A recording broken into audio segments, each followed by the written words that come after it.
Chapter 289. Because Jing Chen was found, the notices posted in the city were taken down the next day. The news of Daozi's return to the capital spread like wildfire, and many people took action. Because they were suspected of plotting to murder a relative of the emperor, the Ji family's residence was also sealed and investigated the next day. The related relatives were all grounded at home, suspended from work, and imprisoned. Such a commotion also alarmed some people. Let's not talk about this for now. Jing Chen was picked up by someone from the palace yesterday, and there was no news about him. Yu Shu got up early the next day. After changing her dressing, He Fangji dressed herself neatly and waited for Shui Rui in the room. Shui Rui didn't let her wait for long. As soon as the sun rose, he came to pick her up in a carriage, and the two of them went to the prison in the west of the city. In the city of Anling, there were two prisons in the east and west of the city. One was for the convicted felons, and the other was for the prisoners who were waiting to be interrogated but hadn't been convicted. Both prisons were heavily guarded. There was a saying that only in troubled times can there be severe punishments. The Yin dynasty had been prosperous for 300 years, and now it was peaceful.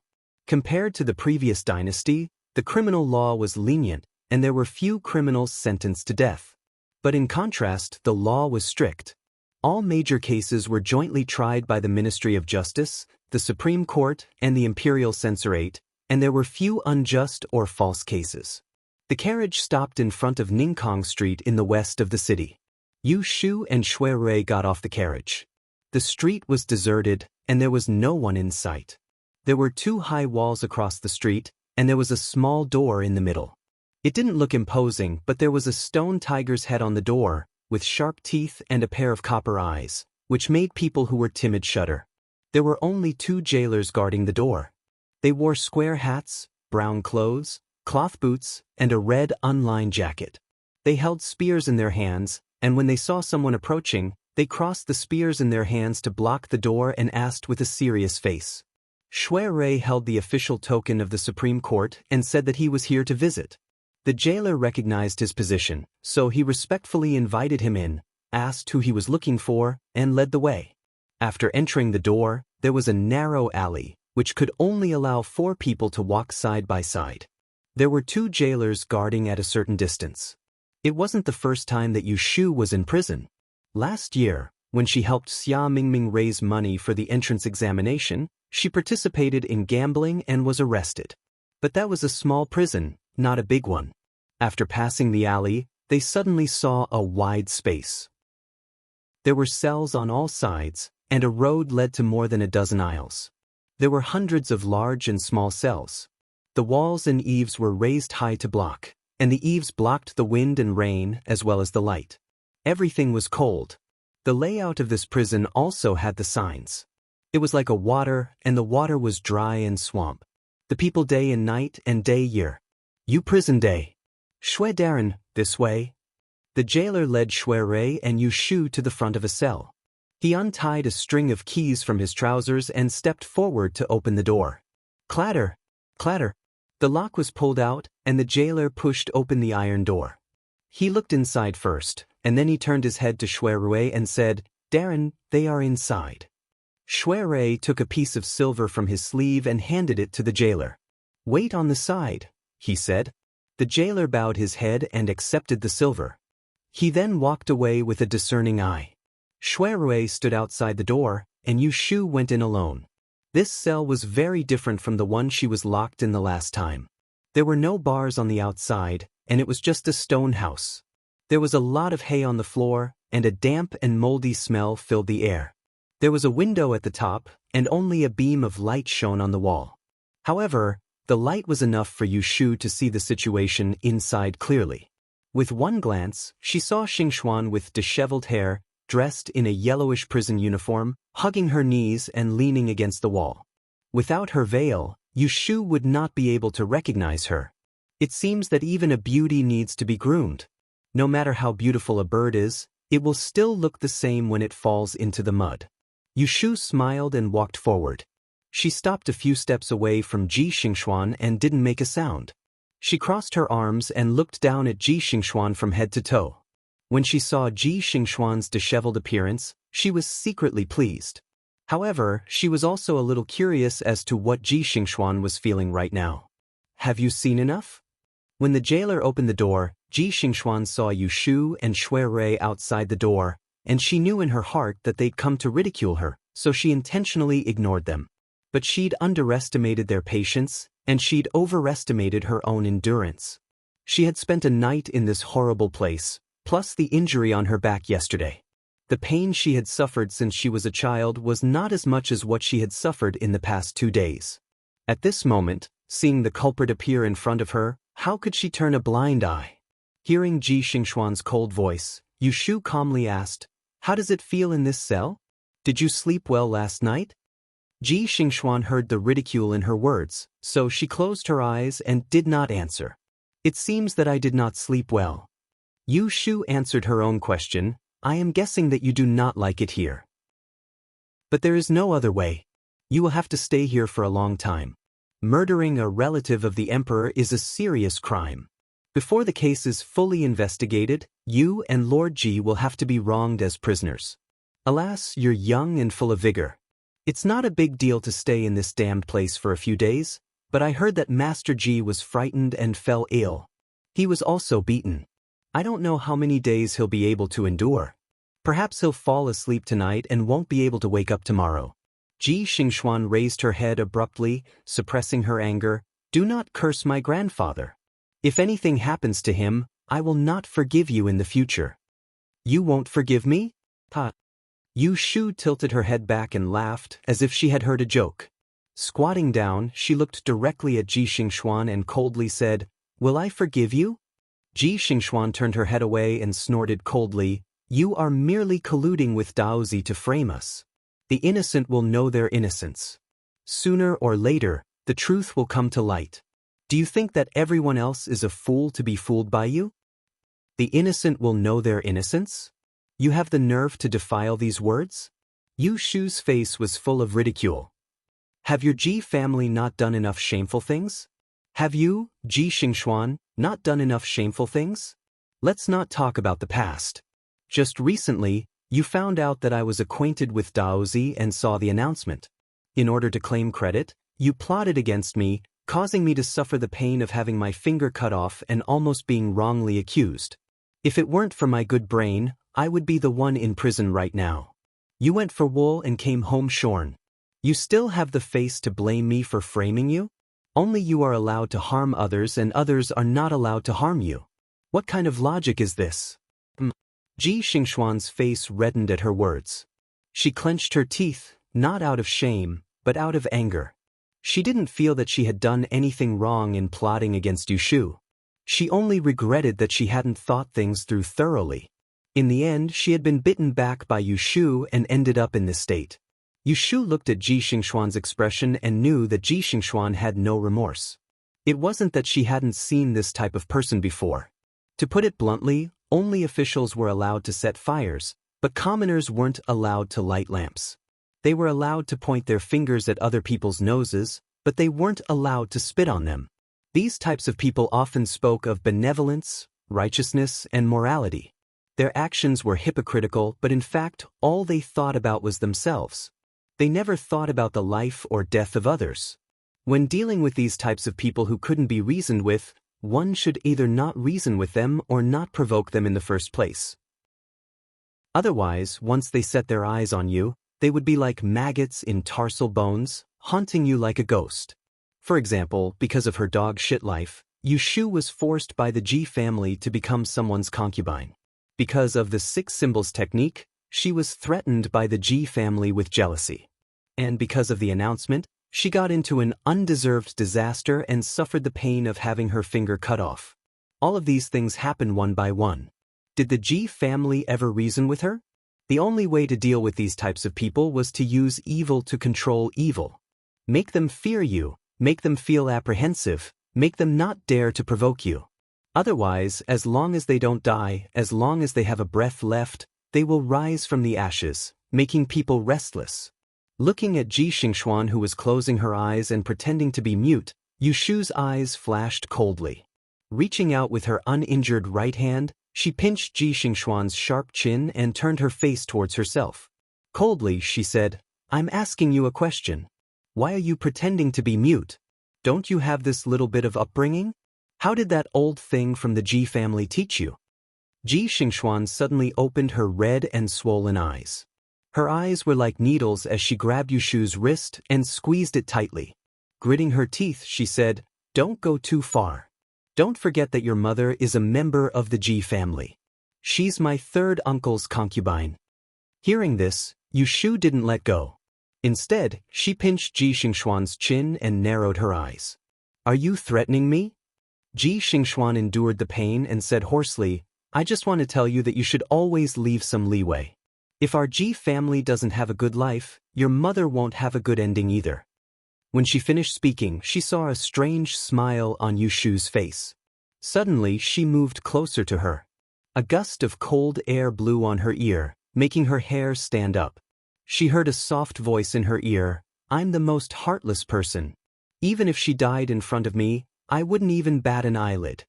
Perhaps it was because the cell was too cold, but Ji Xingxuan shivered. Her eyes widened as she stared at Yushu. The face in front of her was obviously that of an ordinary woman, but for some reason, it sent chills down her spine. Unconsciously, she loosened her grip on Yushu's wrist and let it hang by her side. She grabbed a handful of hay and used it to stop the chill in her heart. Yushu pursed her lips into a smile. She looked at Ji Xingxuan with a calm and unruffled expression. She smiled to herself. The reason why she came to visit Ji Xingxuan today was not to mock her, but to take the opportunity to strike her down. She wanted to leave a shadow in her heart so that when she came to pester her in the future, she would have to think twice about whether or not she had the ability to do so.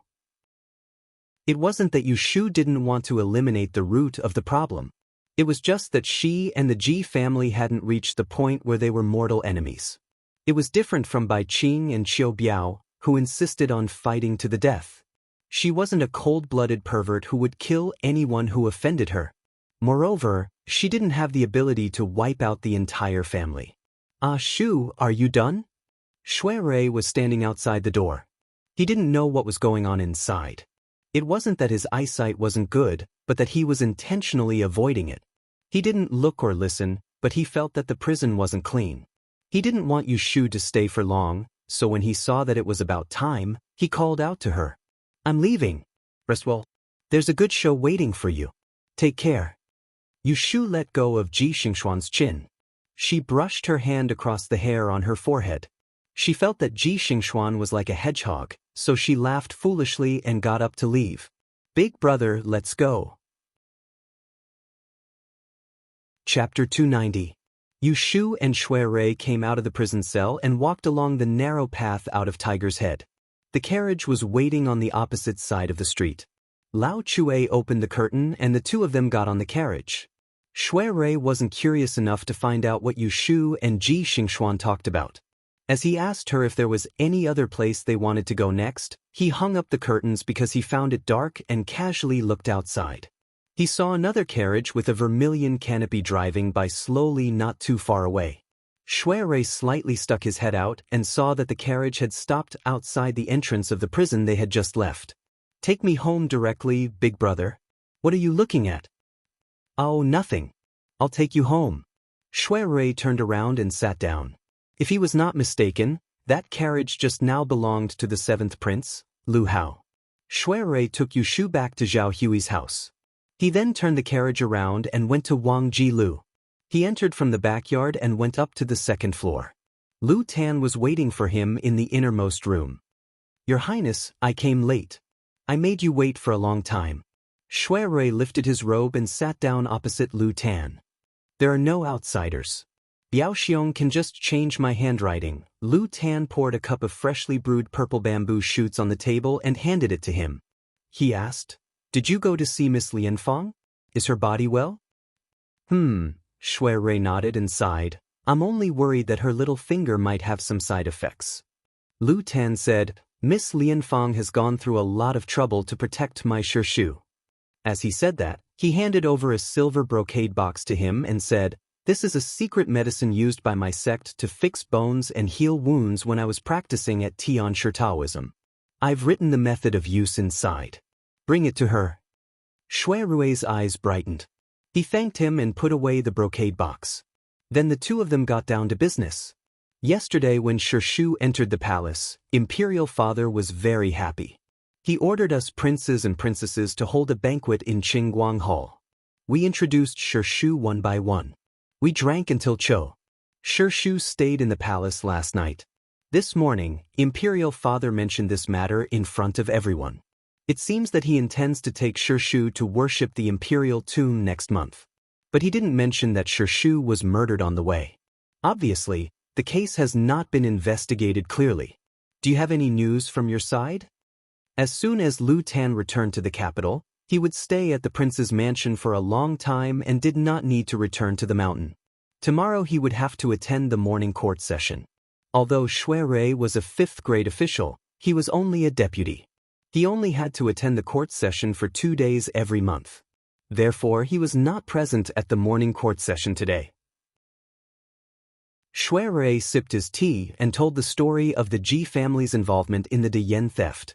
He deliberately left out the details of Yu Shu and Jing Chen's visit to pay Renguan that night to submit the exam papers, but it was enough to make Lu Tan's expression change. This Ji family really has a lot of guts. They even extended their hands into the examination hall. I heard that in the 9th year of Zhaoqing, one of the examiners was found to have practiced favoritism and was expelled from the capital. 3 examinees were beaten to death on the spot. It was a sensation for a while. I did not expect that after 3 years, such a scandal would happen again. Shui Rui said, Ji Huaishan originally relied on the promotion of the previous head supervisor to sit in his current position. Normally, he would take advantage of his seniority in the Celestial Commissioner. But in the end, his family background is not deep and he has no foundation. He has held this position for too long. Many people are waiting for him to retire next year and take over the position. Ji Huaishan is also anxious. Originally, he wanted to use the 7th prince's influence to curry favor with the emperor. Unfortunately, His Majesty's arranged marriage made their wish come to nothing. Therefore, he set his eyes on this De Yen and tried to think of a way to let his family's 4th miss stand out and take the opportunity to enter the Celestial Commissioner's office. It's a pity that they made a mistake and schemed against my sworn sister. All day long they hit the geese and were pecked blind by the geese. This time, they will not be able to escape this calamity. Lu Tan listened attentively to his analysis of the matter. Then he asked, last night during the Celestial Commissioner's office, Biao Xiong asked me to help. Is it because this Ji family is under Lu Hao's clique? But I have inquired and it seems that there is not much connection between the two. Shui Rui smiled faintly and said, Yun, you are often outside and have not been with Enling for a long time. There are some things that you are not very clear about. This Ji family is admittedly not under the 7th prince's clique, but that Ji family's 4th young miss is a problem in his heart. This woman is peerless in both talent and beauty, and is also good at learning. That day, the 7th prince had the intention of taking her as his consort. According to what I know, he had privately sent a jade Rui to the other. However, marriage matters are all decided by His Majesty and he could not do anything about it. The young miss of the Ji family is proud and arrogant, not willing to submit to him. When she found out about his marriage, she decisively cut off all relations with him. Saying this, he paused and swirled the half-cup of fragrant tea in his hand. He slowly said, I understand Lu Hao's character very well. As long as he cannot get his hands on something, he will not let it go. Because this person is popular all year round, he has an arrogant air and loves face. Now that the Ji family is in trouble and that Miss Ji is in prison, how could he let go of this good opportunity to be a hero and save the beauty? Moreover, Ji Huaishan has a close friend in his life. It is the 4th-rank academician of the Imperial History Library, Zhao Zhixue. When the Ji family is in trouble, no matter what, he will not stand by and do nothing. And I have heard from my sworn sister that the Zhao family is also involved in this matter. The Zhao family and the Shu Fei-yin family are in-laws. As long as they plan properly, they can very well implicate this matter to the 7th prince. As long as he is involved in this matter, he will be covered in blood. In comparison, you and Daozi are fellow cultivators. Now that the emperor favors Daozi, Once this matter comes out, it will add to your reputation. Lu Tan looked at Shui Rui and thought of that night when the Celestial Commissioner was only a few breaths. Shui Rui was able to have such a reaction. He couldn't help but secretly admire him. He said to himself, after listening to Biao Xiong's words, I know that my knowledge is shallow. In the future, I will need to trouble you to teach me more. Shui Rui chuckled and touched his teacup. You should learn from me. It is more like learning to eat, drink and be merry. When I come back from a trip to the Supreme Court in the afternoon, I will bring you around the capital at night. I have not returned for 3 years. This Anling city has changed. You should take a good look first. Lu Tan also laughed and clinked his cup with him. The usually quiet person is now in the mood to joke. I have long heard that Biao Xiong is a playboy. Don't bring me to those places of pleasure. I have just taken off this Taoist robe for a few days and I need to cleanse my heart and mind. Shui Rui face-bombed and said, It must be that fellow Ruelin talking about me in front of you. What playboy? It is just that I was not sensible for the past few years. I have been socializing with those playboys and picked up some bad habits. Now that I have quit, other than drinking, I do not indulge in pleasure. Lu Tan nodded and did not tease him anymore. After tea, the two of them went back to the restaurant for a meal and went their separate ways. Yesterday, Yushu came back from visiting in prison and rested at home for 2 days. She did not see Jing Chen return and did not hear any news about him. Just when she was about to ask Shui Rui for help, someone from the Supreme Court came to ask her about the Ji family's involvement in the murder of the emperor. The office of the Supreme Court is located in the north of the city. It is only 2 streets away from the imperial city. There is an archway on the street to prohibit peddlers and pedestrians.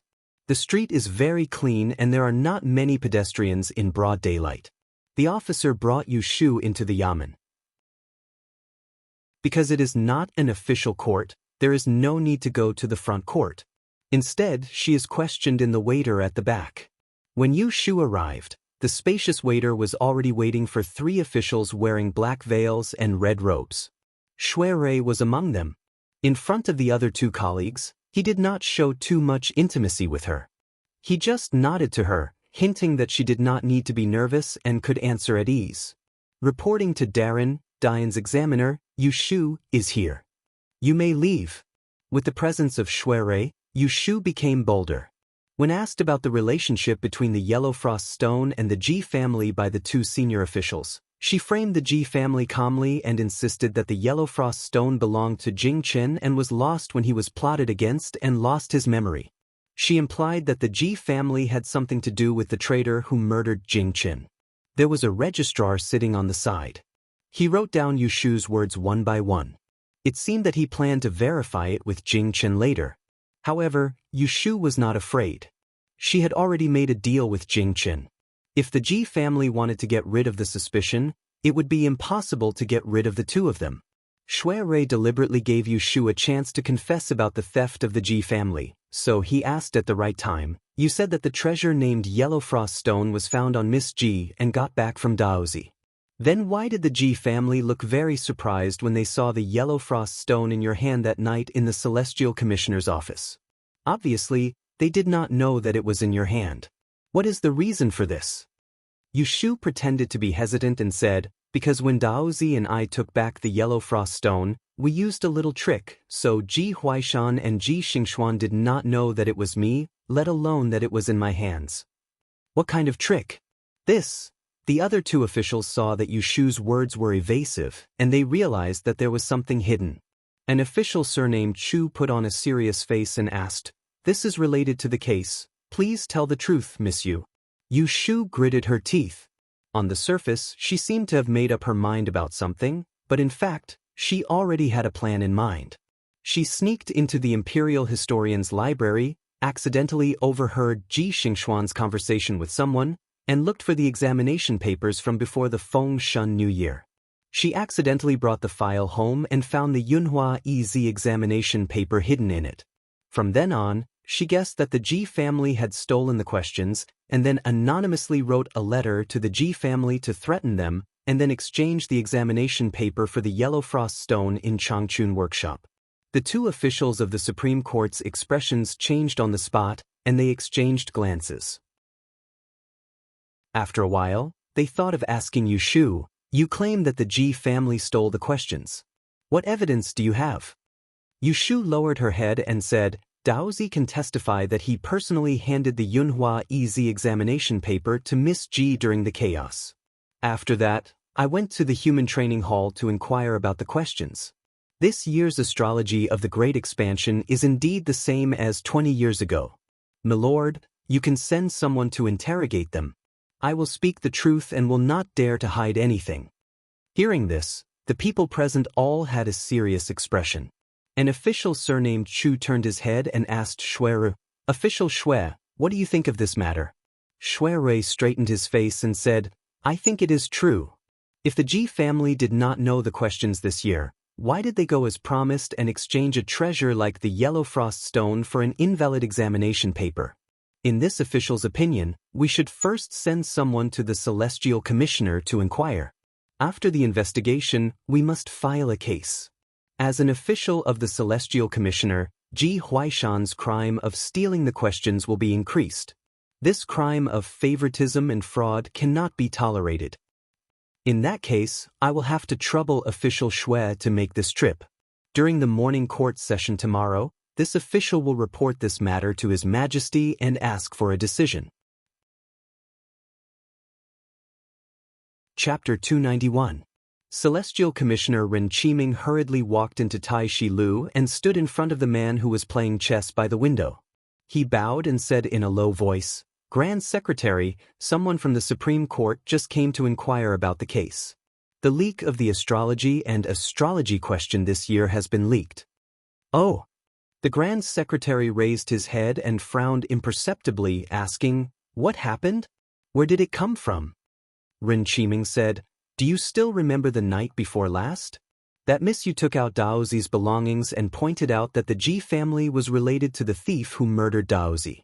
At that time, she claimed that Daozi had lost the calamity blocking stone when he was plotted against. No, it should be called the calamity blocking stone. Later, the calamity blocking stone fell into Ji Xingxuan's hands and was recognized by Miss Yu. Ren Qiming recounted how Yu Shu discovered that the Ji family had stolen the questions. Looking at the man's expression, his heart began to tremble. As early as half a month ago, he had discovered the phenomenon of astrology questions being leaked during the revision process. Although this question had appeared 20 years ago, it had been personally revised by the teacher at that time, so the answers weren't unknown. However, in this year's exam papers, there were over a dozen similar answers. It could be seen that it wasn't that there were many capable people, but that the questions had been leaked. 3 years ago, in the Grand Yen examination, there was an incident where questions were leaked. Back then, Long Yen was furious. As the chief examiner of the Grand Yen examination, Dida took the blame and was punished for half a year. Then, a group of examinees caused trouble, questioning the fairness of the Grand Yen examination. It took 2 whole months for the commotion to subside. After a lapse of 3 years, it was natural that the matter had to be dealt with carefully. Ren Qiming had reported this matter half a month ago. After some discussion, the two of them decided to keep this matter a secret for the time being. Who knew that it would be exposed today? Now that the Supreme Court is going to file a case, this scandal will definitely spread. Sai, this Ji Huaishan has been the Celestial Commissioner for more than 10 years. Who would have thought that he would make a mistake in his old age? His granddaughter's aptitude was top-notch. She originally had a bright future ahead of her, but it was about to be ruined. Although there was anger in Ren Huangming's words, it was difficult for him to conceal his regret. De Ti Dian rubbed the black and white chess pieces together. He pondered for a moment and said, Right Magistrate Ji's fate has come to an end. His granddaughter, on the other hand, has the help of a benefactor. You don't have to worry about her. As for the leak of the topic, it will certainly attract people with ulterior motives to talk nonsense. You should send people to the training hall in advance to keep an eye on it, so that people from the north and south will not be incited and damage my reputation as the Celestial Commissioner. Ren Qiming agreed and left. De Ti Dian threw the black and white chess pieces back into the jade bowl. Ding dang, 2 crisp sounds were heard. He muttered to himself, I really don't know if it's a good move or a bad move. Yu Shu's health was good. She had been recuperating at home for several days. With He Fangji's meticulous care and Zhao Hui's concern, she quickly recovered and her cold illness subsided. Only the fracture of her left little finger had not healed, and she could not move it lightly. Ever since Jing Chen was brought into the imperial palace, there was no news of him. Yu Shu asked Shui Rui to inquire about him. She only knew that the emperor had arranged for Jing Chen to live in the imperial palace. It seemed that the emperor was very close to this nephew of his. This matter greatly puzzled Yu Shu. After thinking about it, she could not figure out why the emperor was not afraid of Jing Chen's Kidu star. It was the 19th of the first month. Yu Shu woke up early. She freshened up and took a few southern specialties as gifts from Beijing. She took Yu Xiaoxiu with her to Baichuan Academy to visit Academician Song. Baichuan Academy started to welcome new students on the 16th. Many children from wealthy families who had reached a certain age were sent here to study. In the past few days, it was common to see parents bringing their children in and out of the academy. In comparison, very few children were accompanied by their elder sisters like Yu Xiaoxiu. Fortunately, although Yu Shu was young, she was a head taller than her peers. She wore a modified Hu costume and looked quite heroic. She had the steadiness of an adult, so people did not see her as a child. Outside the door of Academician Song's study, Yu Shu saw that there were people inside. She pulled Yu Xiaoxiu along and waited outside. She could faintly hear the conversation inside. Academician Song does not know. Although there is a private school in my clan, most of the people in that big family are hedonistic. There are not many people who are truly interested in learning. I am afraid that this child will learn bad things again, so I deliberately sent him to another school to study. After he studies for another year and a half, I will have his father find a great master to take him as a disciple. After 3 years, he will be able to study for the great master and obtain a name. Madam Shui, rest assured. With your son here, I will definitely take good care of him. With your words, I am relieved. Then I will not disturb you any longer. Wenjia, mother will send a sedan to pick you up in the afternoon. As soon as she finished speaking, several people walked out of the room. A maid was supporting a woman who was dressed in silk, and behind her was a handsome young man. Yu Shu and Yu Xiaoxiu were standing at the door. The young man turned his head and saw the siblings. At first, he only glanced at them and did not think much of it. However, after a few steps, he suddenly turned his head back and stared at Yu Shu. Recognizing her, he stretched out his hand and said in astonishment, "Mouse Yu?" Yu Shu secretly rolled her eyes. She also recognized the pretty boy in front of her. He was a classmate of her and Xiaoxiu at the Sanja's study house in Yang. His name was Shui something again. "Who are you calling? It's so rude." Yu Xiaoxiu said unhappily to Shui Wenjia. He also recognized this old acquaintance. As soon as he saw him, he reminded Yu Xiaoxiu of the unpleasant memories of the Dan Duan period. Then, he heard him call Yu Shu by the crooked nickname that people used to make fun of in the past. How could he be nice to him? When Shui Wenjia's mother, Madame Lu, heard her son's call, she turned her head and followed his finger. When she saw the two youths in the corridor, she didn't recognize that Yu Shu was a girl and thought that they were from rich families because they were dressed in embroidered clothes. She asked in confusion, "Wenjia, this is?" Shui Wenjia was so surprised to see Yu Shu that he didn't hear his mother's question. However, Academician Song came out from inside and saw Yu Shu. He made a sound of surprise and said with a smile, "Miss Yu, are you here to send your younger brother to school?" Yu Shu ignored Shui Wenjia and bowed to Academician Song, saying, "Because of some family matters, I came to visit Sir today. I saw that Sir was receiving guests inside, so I waited outside. Sir, are you free now? I want to ask you to talk about Xiaoxiu's homework." Academician Song nodded and pointed inside the door, saying, "You guys go in and wait first. I'll come back after I send them off." Yu Shu pulled Yu Xiaoxiu into the study and didn't look at Shui Wenjia again. This unfamiliar attitude caused Shui Wenjia to come back to his senses. Then he became angry. He turned around and saw Madame Lu looking at him suspiciously, so he hurriedly said, "Mother, I'm walking around. You should go home." Madame Lu looked at Yu Shu and her younger brother, who had just walked in. Although she was confused, she didn't ask any more questions. She warned him a few more times before she was sent away by academician Song. As soon as they left, Shui Wenjie turned around and entered the study. He strode in front of Yu Shu and Yu Xiaoxiu, looked at them, and asked with a frown, "Why are you two here?" A year ago, the young master of the Shui family grew taller and thinner. I think he's reaching puberty.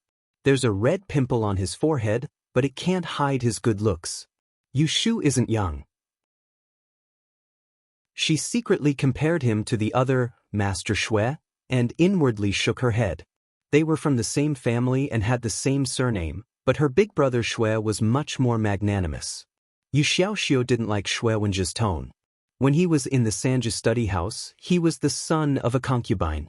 He wasn't even a member of the same family, so he had to endure the ridicule of the young masters and misses. Now was different from the past.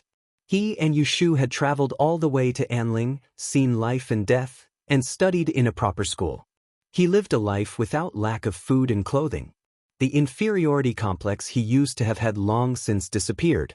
How could he show weakness in front of Shui Wenjie? So, he angrily replied, "I'm studying here. Of course, I have to pay my respects to teacher when school starts." Shui Wenjie's expression was strange. "You're studying here?"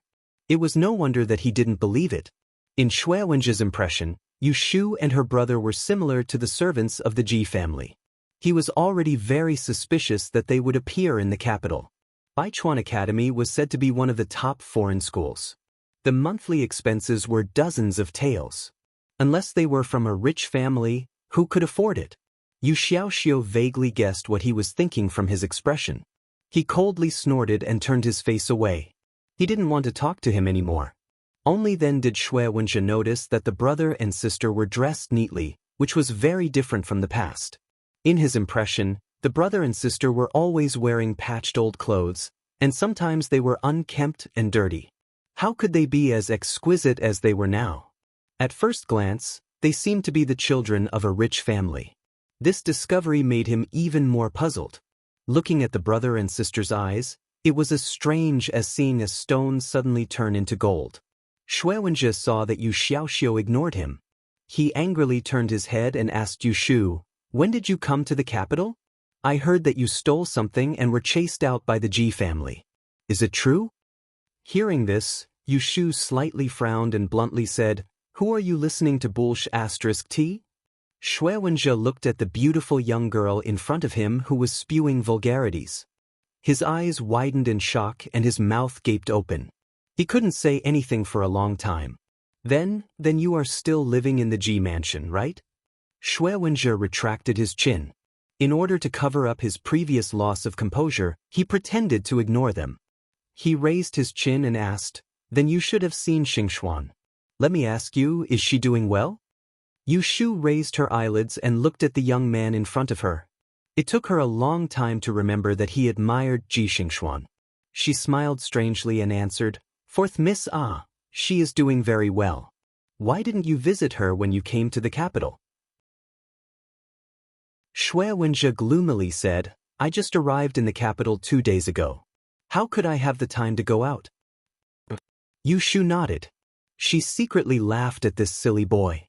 If he knew that Ji Xingxuan was suffering in prison, how would he react? "Hey, wait for me outside the academy after school. I will go with you," Shui Wenjie was a little embarrassed and shamelessly suggested. In fact, he didn't know the way to the Ji family. That was why he wanted to go with them. Yu Xiaoxiu disdainfully said, "Who wants to go with you?" Shui Wenjie was displeased. "You think I want to go with you? I am going to the Ji mansion to visit, not to follow you." Yu Xiaoxiu looked at him as if he was an idiot. Just as he was about to say something, academician Song came back from outside. When he saw that Shui Wenjie was still here, he thought that he didn't know the way. He called a book boy to lead him to the classroom. Shui Wenjie walked away, looking back every 2 steps. Chapter 292. Yu Shu had seen academician Song before. This time, she gave Yu Xiaoxiu half a year's worth of silver to establish a good relationship before leaving with a gift. She didn't expect that when she got home, there would be a surprise waiting for her. From afar, Yushu could see a number of carriages and horses parked in front of Zhao Hui's house. She could vaguely see a few bodyguards riding on horseback. This made her guess that Jing Chen had come. As expected, the little maidservant Yun Do, who was standing guard at the door, saw her figure. She lifted her skirt and ran towards her. Before she reached her, she was already panting excitedly, "Miss, quickly go home. Young Master Jing is back, and there are also people from the Imperial Palace. They are passing on the Imperial Edict." Hearing this, Yushu was delighted. She quickened her pace and ran home with her. As soon as she entered the courtyard, she saw a group of people coming out from the front hall. Yifangji and Zhao Hui were all there. There were also a few eunuchs with flat crowns on their heads. Among them, there was a tall eunuch wearing a well-tailored silver dragon silk robe. His feet wore a dustless pair of green cloud boots. His waist was wrapped with a spiritual blue algae jade, and he wore a snow-white pearl crown around his neck. His face was like jade, and his appearance was clear and pure. Even if he was a good young master, he was still elegant. "Jing Chen." Yushu happily trotted in front of him. She looked up at the doorstep. From head to toe, Jing Chen looked brand new. It was as if he had been reborn. Really, when he dressed up like this, he looked like he had ascended to heaven.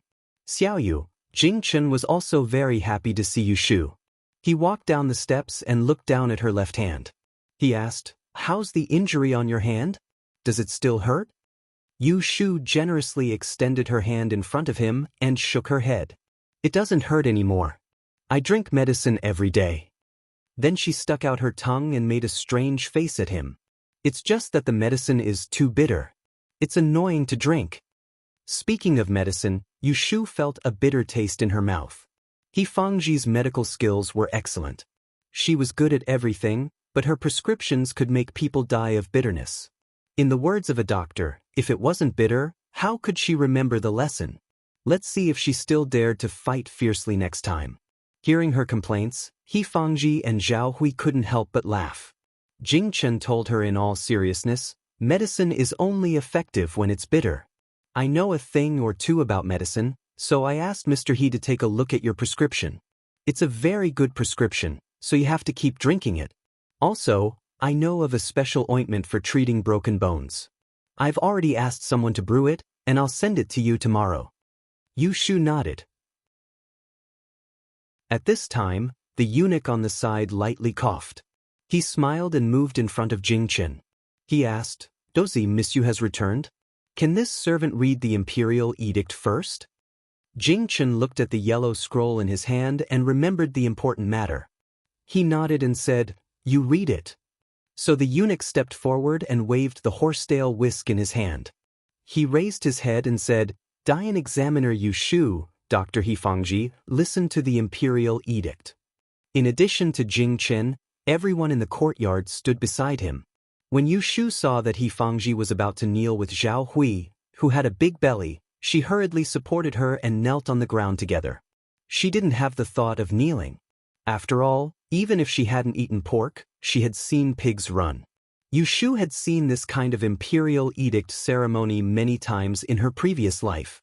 She didn't think that she would have the opportunity to experience it personally in ancient times.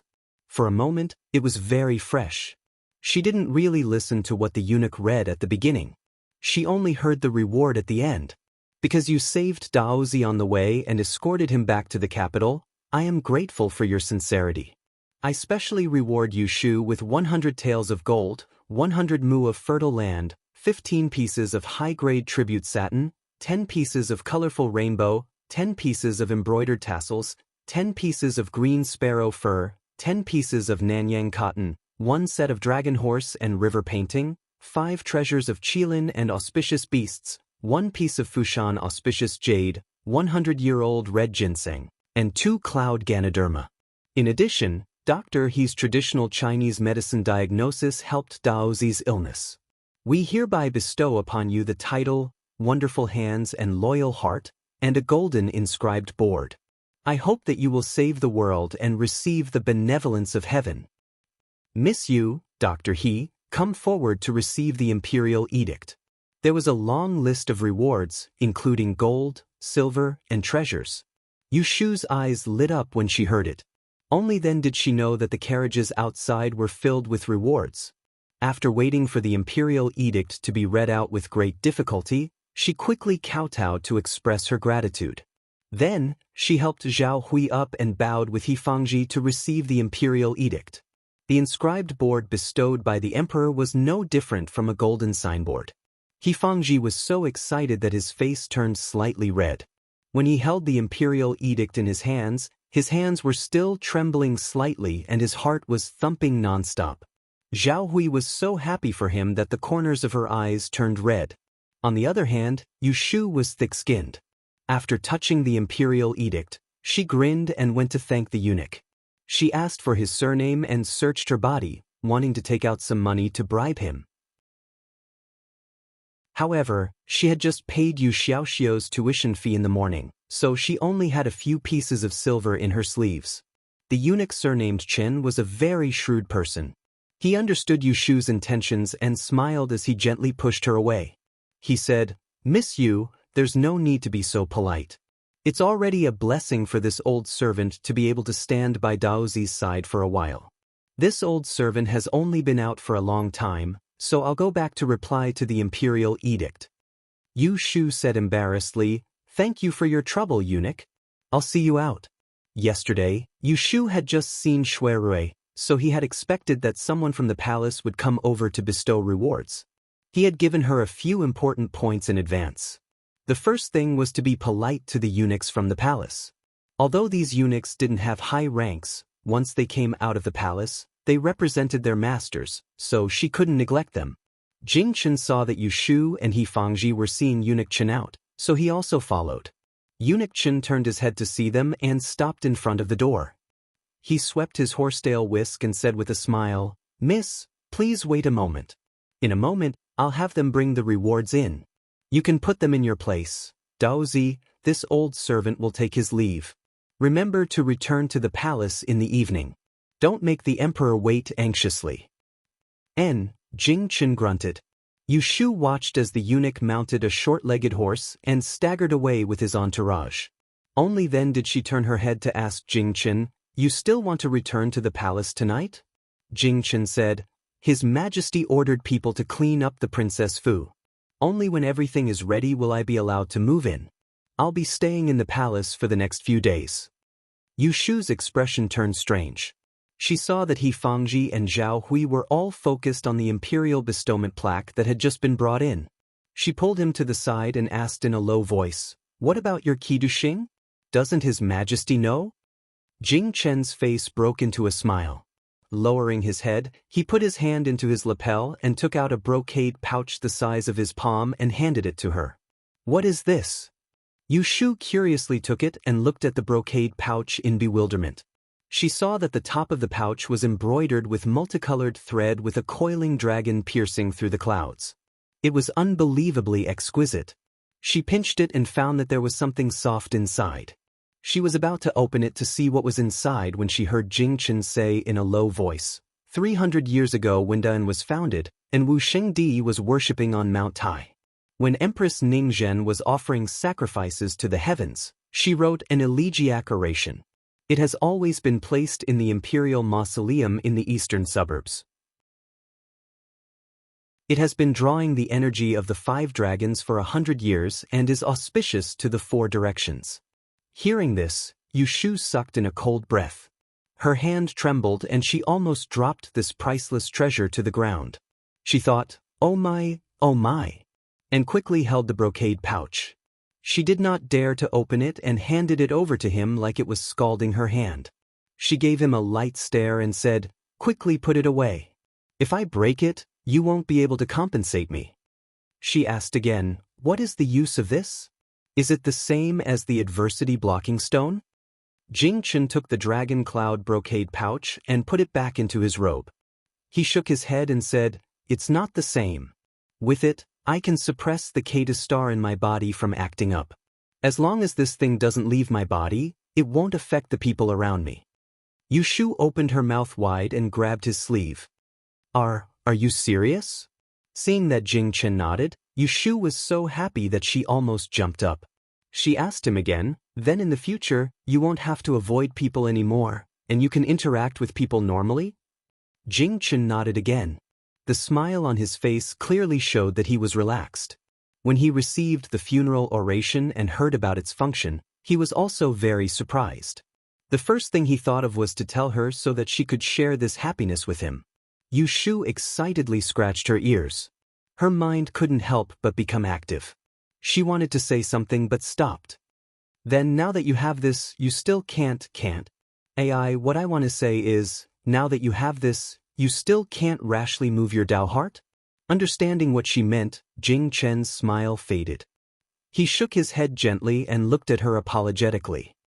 "This longevity funeral oration can only suppress the K2 star's outbreak. It can't suppress my Dao heart. If my Dao heart is moved, there will be love and hate. It will still cause trouble everywhere. It can't be avoided." "Oh." Yushu's ears drooped in disappointment. She was happy for nothing. She thought that she could continue her fate with this fool. Thinking about it, if the K2 star could be so easily removed, why would Jing-Chen need to hide in the mountains for 18 years? It seemed that this funeral oration could only treat the symptoms but not the root cause. "Xiaoyu?" Yushu raised her head and saw the worry on Jing-Chen's face. She smiled at him and changed the topic. She said, "This is good. You don't have to worry about implicating others anymore. You also don't have to hide all day. I also don't have to worry about you anymore. I'm afraid that I'll have bad luck when I'm with you." She didn't mean it, but Jing-Chen felt guilty when he heard it. He remembered that when he lost his memory, he unintentionally brought her a series of disasters. He felt very guilty and respected her even more. He was grateful for the care she gave him during that period of time. Yushu still wanted to ask Jing-Chen about the matter of his broken life, but she heard Zhao Hui calling her. She turned her head and saw that chests were being carried into the courtyard. She suppressed her questions and responded to her. She said to Jing-Chen, "Let's go and see what His Majesty is rewarding us with." The reward this time could not be said to be not generous. Just the dozens of rolls of finely woven cloth would be worth more than 1,000 taels of money. There were also several treasures, such as the 100-year-old ginseng and lingji, which made He Fangji click her tongue in admiration. But among them, the thing that made Yushu smile the most was the round gold yuan bao. The more Yushu looked at it, the more she liked it. She couldn't help but say to Jing-Chen, "This time I'm rich. Thanks to your good fortune." There was a saying that the poor used copper, the rich used silver, and no one used gold. This saying meant that gold was too expensive and not many people could afford it. It was true. After Yushu entered the capital, she had seen a lot of money, but this was the first time she had seen a pile of gold. Her eyes were filled with dazzling gold. Just looking at it made her, a miser, blush, and her heart beat faster. Chapter 293. There were a total of 6 chests and cages bestowed by the emperor. Other than a gold-lettered signboard, the rest were given to Yushu. Because the items were valuable, it was not easy for Zhao Hui to make a decision. After asking Yushu, she had people first carry these chests and cages to an empty room in the rear courtyard to be tidied up later. He Fangji and Zhao Hui originally wanted to ask Jing-Chen to come down to eat, but the kitchen did not have any good dishes to serve. Although they were not unfamiliar with each other, Jing-Chen's status was different from the past. The husband and wife were more reserved and did not dare to be negligent. They called Yushu, who was sitting in the living room and talking with Jing-Chen, to the back to ask how they should prepare. Yushu's heart ached for Zhao Hui's protruding belly. She did not want her to work too hard, so she said, "Mother, you should go back to your room and rest. Let Godfather take a look at your pulse. I am taking Jing-Chen out to eat. He is not an outsider, there is no need to treat him as an outsider." Zhao Hui's belly was getting bigger and bigger. If she continued to toss and turn like this, her body would not be able to endure it. Hearing what was said, she hesitated for a moment and then complied. She and He Fangji went to the living room and excused themselves to Jing-Chen before returning to the rear courtyard to rest. Yushu took Jing-Chen out of the door and sat in the carriage that the palace had specially prepared for Jing-Chen. They did not go anywhere else and directly went to Wang Jilu. The interior of the carriage was decorated very comfortably. There was a leather seat, soft mattress, a small red sandalwood tea table, and a horse lantern hanging from the ceiling. The two walls were cleverly chiseled round windows, allowing a thin layer of light from outside the carriage to enter. It was both shaded and bright. Yushu lifted the curtain and looked at the armed bodyguards riding on horseback beside the carriage. She turned her head to ask Jingchen, "Were these two people also arranged by His Majesty for you?" Jingchen said, "He said it's for my safety." Yushu burst into laughter. Only Jingchen would believe this kind of words. From her point of view, these two imperial bodyguards were clearly following him. It seemed that what she said yesterday was not false. The emperor really did value Jingchen, this nephew who had returned to court after being separated for many years. Not only did the emperor give him face, he rewarded him with a lot of things and allowed him, a grown man, to live in the palace. Furthermore, there were people following him everywhere, as if he was afraid that he would get lost. "Where are we going now?" Jingchen asked as he looked at the unfamiliar street outside the carriage. A few days ago, he had been picked up by the palace to meet the emperor and stayed in the palace for a few days. This was the first time he had left the palace. Yushu said, "There's a restaurant in the north of the city. It's opened by Brother Shui. A while ago, he invited me to help out as a manager. The food there is delicious, and it's a quiet place. It's just right for us to talk." Because there were eyes and ears on both sides, Yushu did not mention the topic of Jingchen's K star and the fate breaker in this carriage. Yushu pointed the way and let the coachman leave from the back door of Wang Jilu. Yushu knocked a few times on the door of the backyard.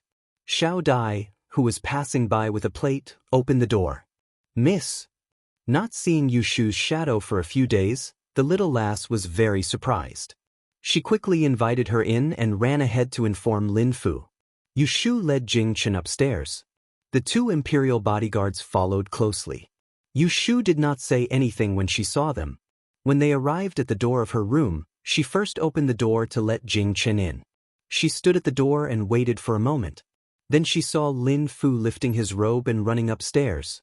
"Miss, you're here. Have you had lunch?" Lin Fu put on a smile. Seeing the imperial bodyguard standing in front of the door and an unfamiliar young man in the tea room, although he was curious, he did not ask too much. Yushu pointed at the two imperial bodyguards and said to Lin Fu, "Old Lin, bring these two big brothers to the front for tea and rice. Treat them well. Also, make a few light dishes and send them upstairs. No wine. Put it all on my bill." "Yes, I will go prepare now. The two of you, please come downstairs." Lin Fu gestured for them to go. The two imperial bodyguards were reluctant to leave at first. It was only after Jingchen spoke that they followed Lin Fu. After sending them away, Yushu closed the door and sat at the table. She faced Jingchen and talked. "Let's talk about serious matters. You have also seen the Major. Have you inquired about the whereabouts of the Fate Breaker?" Yushu said. Jingchen shook his head and said, "The Major told me that the time is not right. He told me not to be impatient." Yushu was puzzled. "What do you mean by the time is not right? Isn't he just looking for one person? Does he not know where that person is?" Jingchen still shook his head. He said that when the time is right, the Fate Breaker will appear. There is no need to go through the trouble of looking for Yushu. Yushu frowned. "Then when will the time be right?" Jingchen still shook his head. "I also do not know." Yushu said gloomily, "Isn't this the same as not asking? When you went down the mountain, what did your master tell you?" "He told you to come to the capital to find the Major. Did he have any other instructions?" From her point of view, the 10,000 life funeral oration on Jingchen's body was something that treated the symptoms but not the root cause. To completely break Jingchen's innate cursed fate without any worries, they still had to find the so-called Fate Breaker. Taoist Qingzheng once told her that if the Fate Breaker was not found, not only would the person who changed his fate be in danger, but the Fate Breaker himself would also die. After being asked by Yushu, Jingchen thought for a moment. After thinking for a while, he really remembered something. "Master also told me to be careful of women." Yushu choked on her saliva. She looked at Jing Chen with a strange expression. She wanted to say something but could not say it. Be careful of women? This was a wide range. She was a woman, so did that mean that Jing Chen also had to be careful of her? Yushu only took this sentence as a joke and did not look into it. Seeing that she could not get anything useful out of him, she could not help him in any way, so she could only put aside her worries for the time being. Not long after, Lin Fu asked Xiao Dai and Xiao Qing to send food in. He then greeted outside the door and brought a few letters to Yushu. When Yushu saw the 4 words, for Ashu, on the envelope, she could guess who had sent the letters. She put down her chopsticks and motioned for Jing Chen to continue eating. She opened the letters and read them one by one. There were a total of 4 letters. Counting the days, Xia Mingming and Ji Xingxuan came to make trouble on the 15th night. In the past few days, Xia Mingming had written almost 1 letter a day. The first letter was nothing special. It was nothing more than a reminiscence. He told Yushu that she was grounded by her father and could not leave the house. He explained why he did not look for Yushu and apologized for causing trouble at the restaurant during the Lantern Festival. He did not mention a single word about Ji Xingxuan. This letter was sent on the 16th day. The second letter was much shorter. It was an appointment for Yushu to meet on the morning of the 20th of this month at Wangjilu. This letter was sent on the 17th day. The third letter was interesting. It mentioned that the Ji family was in trouble and the news that Daozi had returned to the imperial court. Xia Mingming didn't know where she heard that Yushu was living in the Ji family and was very worried about her situation. After reading the first 3 letters, Yushu's mood had to be said to be good.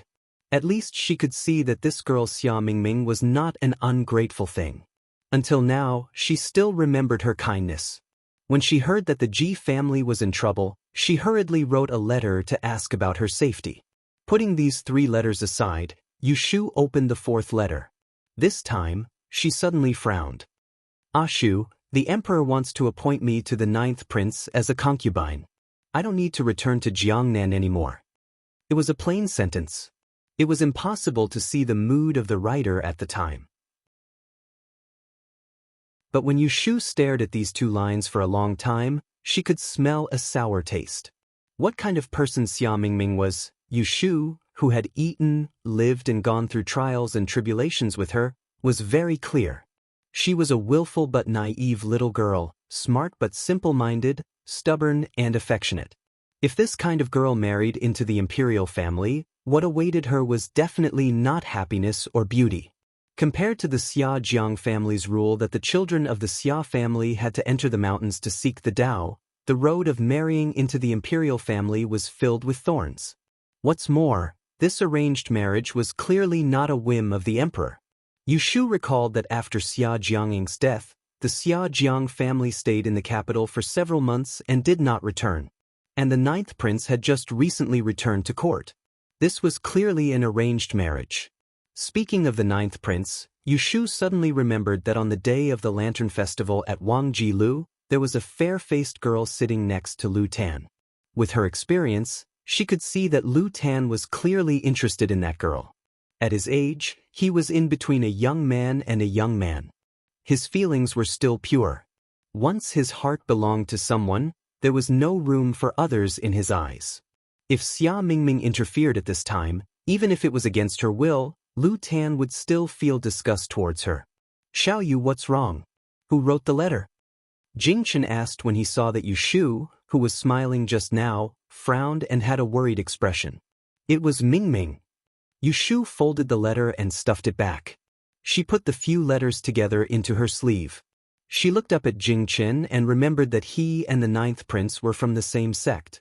The two seemed to be very familiar with each other. She asked, Jing Chen, how is your relationship with the 9th prince? Are you talking about martial nephew Zhongyun? Jing Chen recalled, he entered the mountains at the age of 7. It was me and 3rd Shixiang who received him. Because of the Kata Star's attack, I spent half of every month in the back mountain to cultivate. I did not often work and rest with the disciples of the same sect. 3rd Shixiang was responsible for bringing me meals. Sometimes he would bring Zhongyun with him.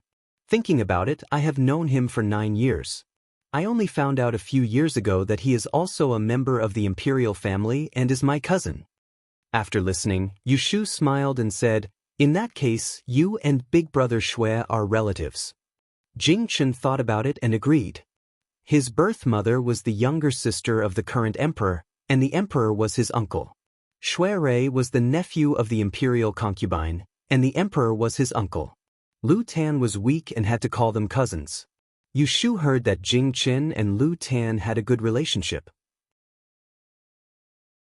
She was about to ask Lu Tan in detail when she heard someone outside the door reporting, Miss, young master is here with His Highness Ninth. Please bring the guest in the room to sit in the Shui room. Speak of the devil, and the devil appears. She had just thought of these two people and they came. Got it? I will go over now. Yushu responded outside the door. She stood up and smiled at Jing Chen. Let's go and meet your relatives. The two went out the door. The Ahuan in front led the way to the innermost room on the second floor. She knocked lightly on the door. When she heard a response from inside, she pushed the door open. Yushu walked in first. She walked around the glass screen in front of the door. With a glance, she saw 3 people sitting at the round embroidered table. Shui, Lu Tan, and the unidentified female that she had seen at the Lantern Festival last time. Because of her previous thoughts, Yushu couldn't help but stare at the other girl a few more times. She didn't think that when the others saw her, she would suddenly stand up. A pleasantly surprised smile bloomed on her plain and white face. She walked around the table and quickly walked towards her. She jumped into the arms of Jing Chen, who had just walked in from behind her. Chapter 294. 7th Senior Brother. Jing Chen caught the young girl who had pounced on his chest and took a step back to steady himself. He looked down and said in surprise, Shui Yun? The young girl in his arms raised her head, her fair face full of joy. The corners of her moist eyes were a little red, and her soft voice had a little grievance as she called out, Senior brother, I missed you so much. Yushu stood beside the two of them. Her gaze moved from the unknown young girl's arm around Jing Chen's waist to Jing Chen's hand on her shoulder, and then the two of them looking at each other. She gently raised her eyebrows and had a guess about the young girl's identity. She coughed and cleared her throat, breaking the atmosphere of reunion without hesitation. Jing Chen, who is this young girl? Hearing this, the young girl seemed to realize that there was someone else in the room. She hurriedly let go of Jing Chen, pushed his chest and took a step back. She lowered her head and wiped the corners of her eyes with her sleeve. This is my junior sister, Shui Yun. Jing Chen answered Yushu, then turned to look at the young girl in front of him. He frowned slightly and asked her, Why did you come down the mountain? Do Uncle Master and Master know? Shui Yun hurriedly nodded and said, They know. Father allowed me to come down the mountain to find you. If you don't believe me, you can ask Chong. Jing Chen looked at Lu Tan who was sitting by the table. Lu Tan testified, It was Jinren Huai Yun who asked me to bring little Shirgu down the mountain. Jing Chen was puzzled. Then why didn't I hear you mention it when I was living in the palace these days? Lu Tan looked at Shui Yun who was winking at him and said with a wry smile, It was little Shirgu who didn't allow me to talk about it. Chongyun. Shui Yun scolded him. Seeing Jing Chen's confused gaze, she lowered her head and said embarrassedly, Senior brother, you finally got to see your family. I think you must have many things to ask the emperor. I don't want you to be distracted, so I told Zhongyun to hide it from you. As she said this, she raised her head and looked at him who was unharmed. Her eyes reddened. I heard from Chongyun that you encountered bad people on the road and lost your memory. Thank goodness you are safe and sound. Jing Chen's expression softened. He raised his hand and gently placed it on the top of her head. He said gently, I've made you worry again. Shui Yun bit her lips and slowly raised her hand to grab the corner of his sleeve. Yushu quietly watched this pair of brothers and sisters interact as if there was no one else around. Her eyes flashed, but this time she didn't say anything to disturb them. Instead, she turned around and walked to the table. She bowed to Lu Tan and greeted, Ninth Highness, I apologize for my lack of manners just now. Lu Tan waved his hand and said, It's nothing. Miss Lianfeng, please sit.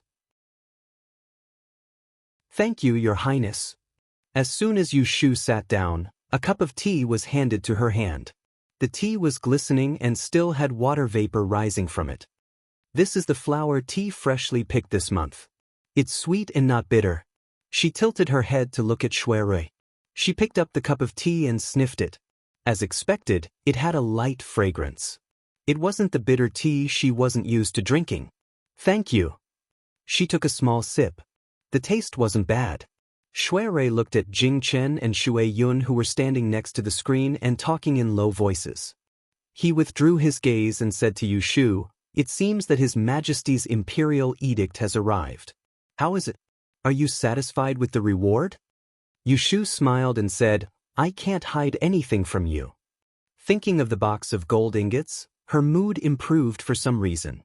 Lu Tan, who was sitting to the side, said, "Of course I can't hide it from him." This is the He suddenly stopped mid-sentence. Yu Shu curiously asked, "What is it?" Someone stepped on his foot under the table. Lu Tan had no choice but to change his words, "This is what you deserve."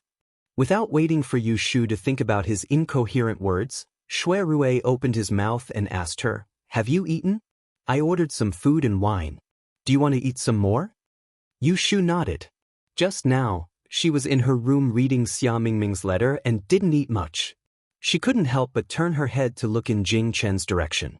After thinking for a bit, she asked Lu Tan, "May I ask Your Highness, does your sect also have female disciples?"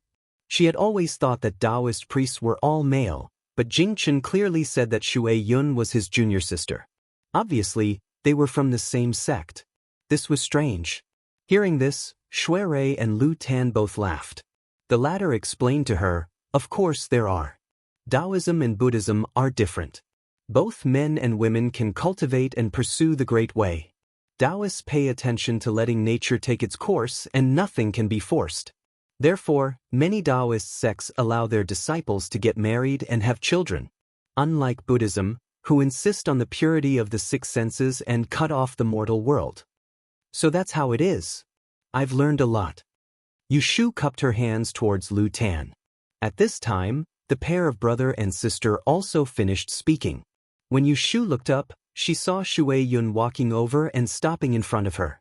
She lowered her head and clasped her hands together, bowed to her, and said gratefully, "Miss Yu, thank you for saving my 7th senior brother and protecting him all the way.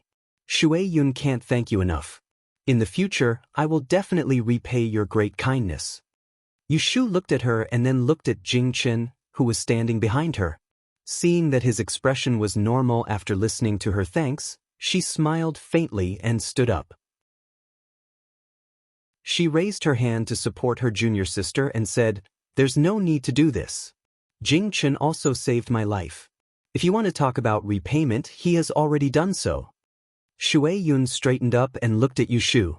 A smile suddenly appeared on her tranquil face. "Senior brother is right. You really are a good person." Yu Shu was speechless. She thought that this pair of brother and sister were indeed from the same sect. They both didn't know how to read the situation. How did she look like a good person? Was it written on her forehead or was it written on her face? Alright, if you have anything to say, sit down and talk. It just so happens that we met here today, and there's nothing else to do. Take your time and talk. Shui Rui raised his hand and motioned for them to sit down and talk. Shui Yun sat down next to Yu Shu and patted her other side, indicating for Jing Chen to sit down. She reached out for the teapot and teacup, poured water for him, and watched him drink the tea with a smile. When he finished drinking, she spoke to him, "Senior brother, have you eaten?" "I have. The food here is better than the food on the mountain, right?" "Is it as good as the food I make?" "Hee, senior brother, you're still the same, pretending to be mute when you can't answer."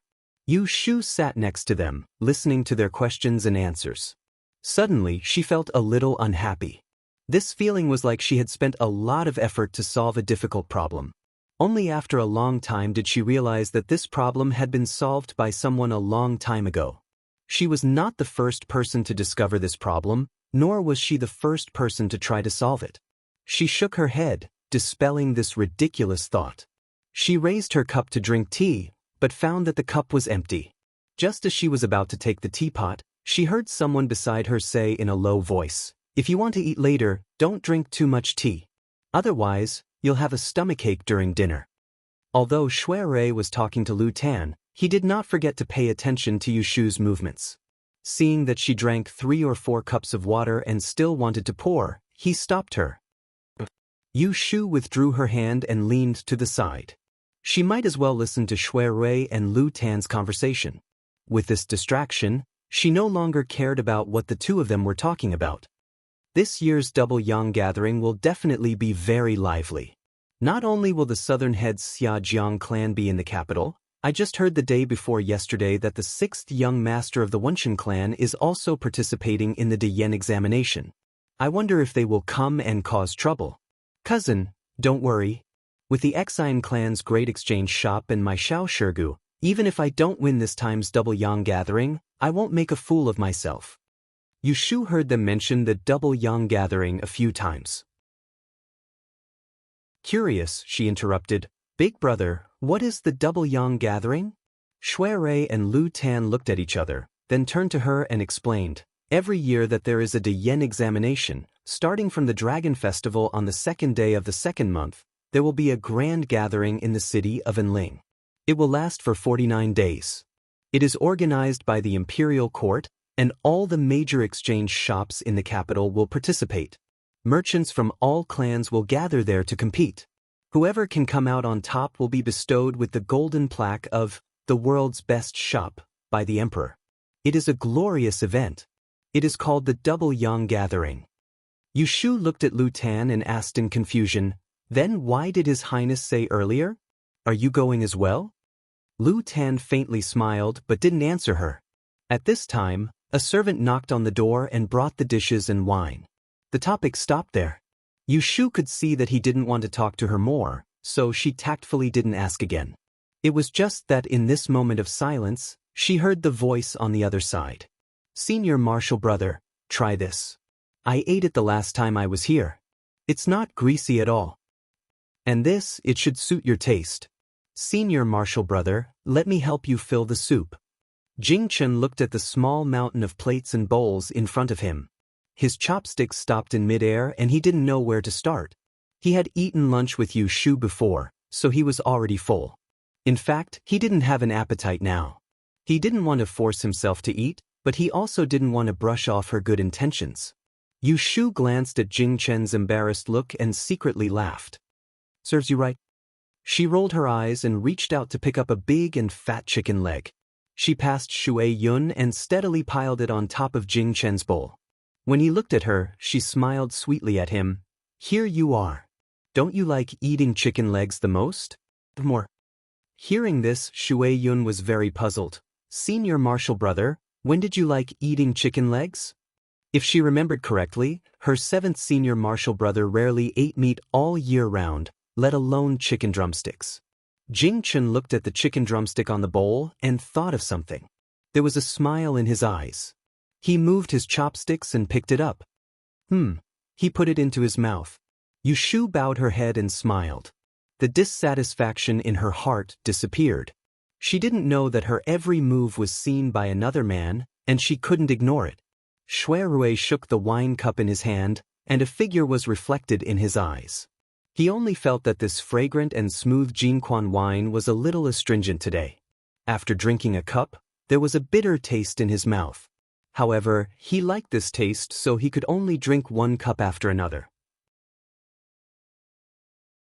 When he was a little drunk, he suddenly thought of a sentence to describe himself. It was nothing more than asking for trouble. The meal lasted until the afternoon. Jing Chen was going back to the palace, and Lu Tan happened to be going with him. Shui Yun was temporarily staying in Lu Tan's guest house, so they had to send her back first. Yushu didn't want to join in the fun, so she didn't go with them. Instead, she and Shui Rui sent the 3 of them to the back door. Watching the 2 carriages leave one after another, Yushu turned around and said to Shui Rui, "Big brother, I'm going upstairs to check the accounts of these days. What about you? Do you want to go somewhere else?" Shui Rui touched his forehead with one hand and shook his head lazily. "I'm going back to my room to sleep. Call me when you're done checking the accounts." Yushu saw that he was indeed drunk.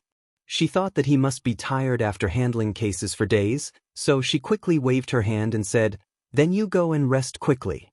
I'll ask the kitchen to make you a hangover soup and send it to you later."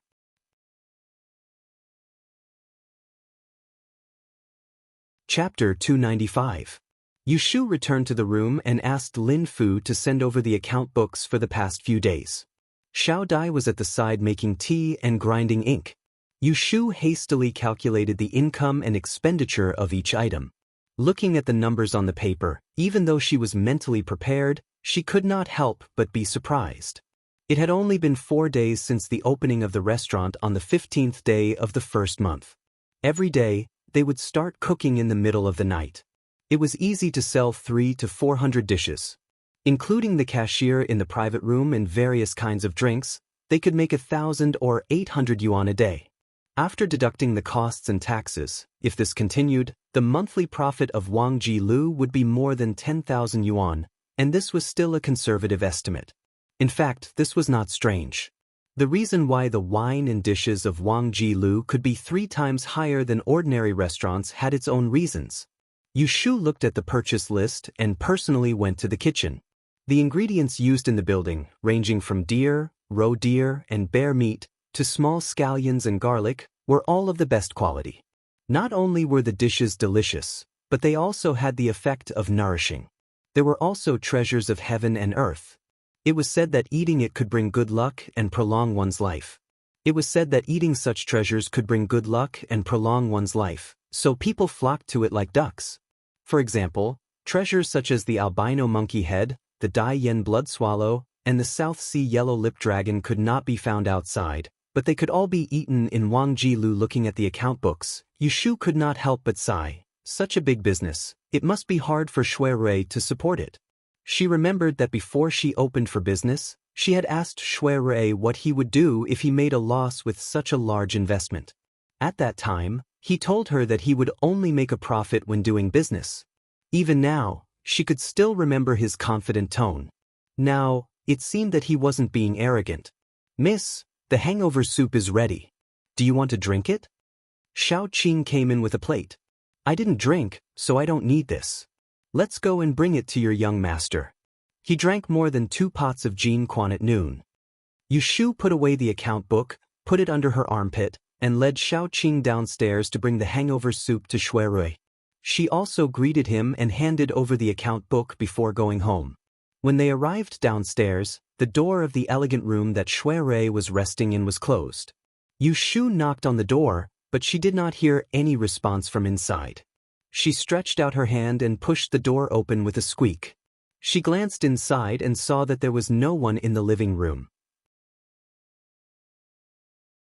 At this moment, the waiter, Gui Lu, stuck his head out from the opposite building. When he saw Little Qing's figure downstairs, he whispered, "Little Qing, come up here. There's a female customer here who spilled wine. Bring her to change." Xiao Qing looked at the hangover soup in her hands and wanted to say that she was busy. But when she turned around, Gui Lu had already retracted his head. Yushu saw this and said, "Bring it over. I'll bring it in. You go and entertain the guests." Xiao Qing hurriedly thanked her, picked up her dress, and trotted up the opposite stairs. "Big brother? Are you inside?" Yushu reached out and knocked on the door again. There was still no response from inside. She was puzzled and walked in with the hangover soup. The decoration of this elegant room was similar to the one upstairs. There was a tea room after entering the door. On the north side, there was a red sandalwood soft couch with drooping flowers.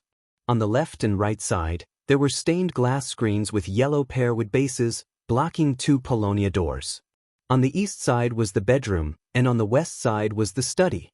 There was a tortoise lantern at the door. The door of the study room was open. Yushu looked inside to make sure there was no one inside, then she turned around and walked to the bedroom. She walked around the screen shelf in front of the door and looked up to see what was inside. Under the window on the north side, there was a big rose chair made of ivory. A slender figure was lying on the back. The corner of the robe was turned up, revealing loose white socks. A pair of boots was slanted on the carpet. There was no incense in the room, and there was a faint smell of wine. It turned out that he was asleep. No wonder he didn't respond to her just now, Yushu thought. She looked at the hangover soup in her hand and was about to go in to wake him up. Just as she stepped into the door, she suddenly felt that it was inappropriate for her to barge into his bedroom like this.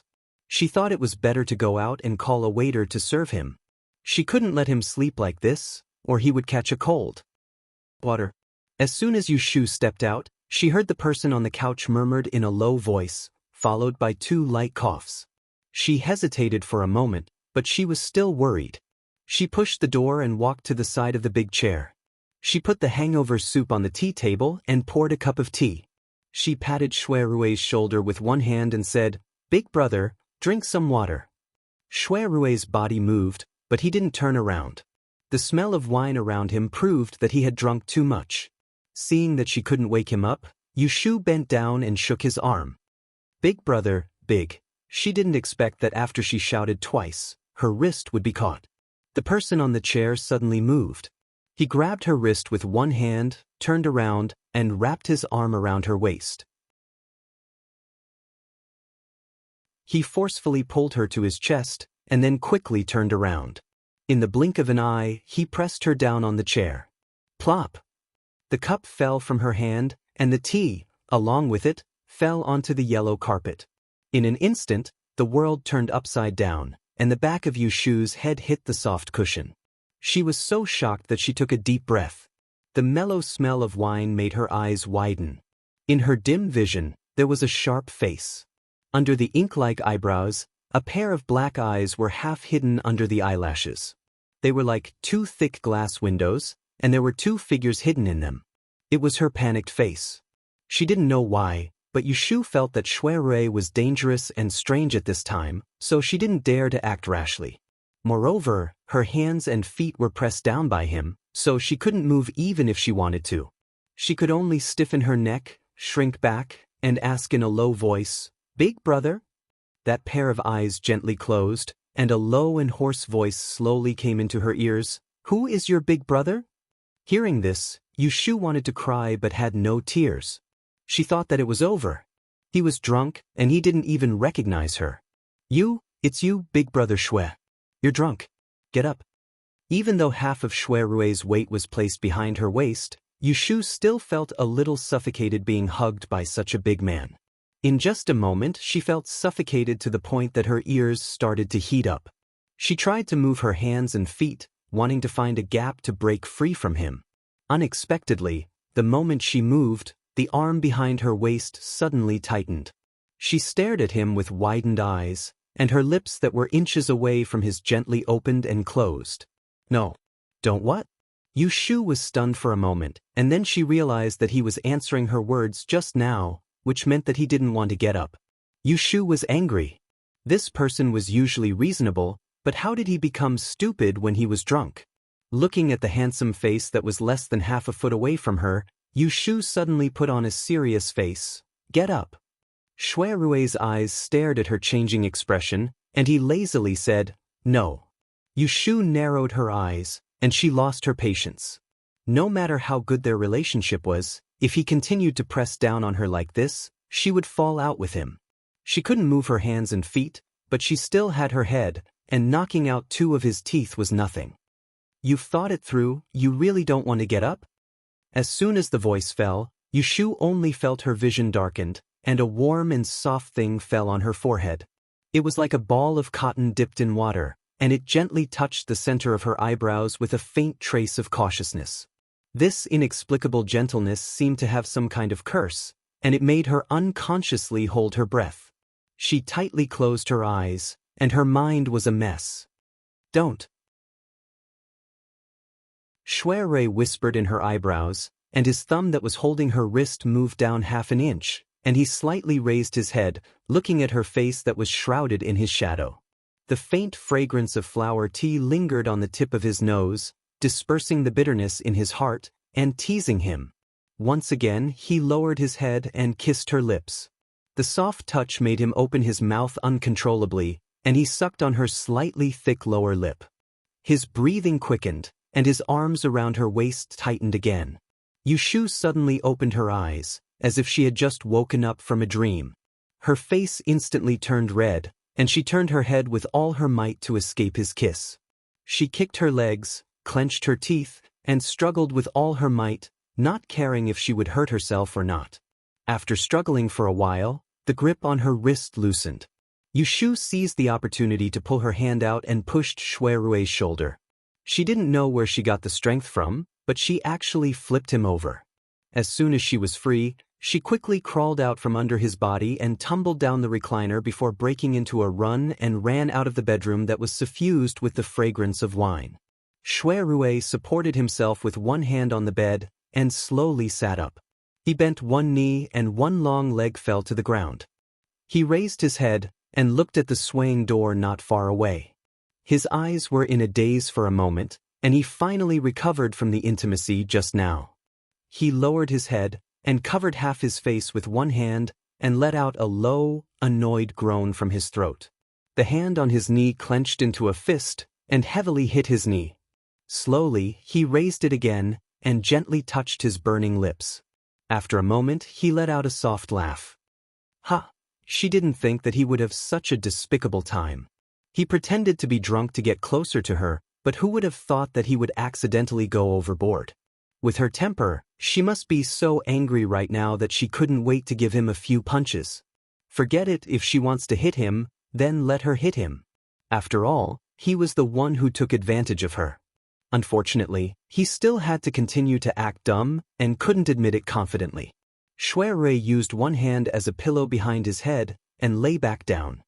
He closed his eyes again, and a faint smile hung on the corner of his mouth. In his heart he thought, "This is enough. This sweet taste is enough for me to ignore all the pain and continue to endure." Shuirui's thoughts weren't wrong at all. Right now, Yushu really wanted to beat him up.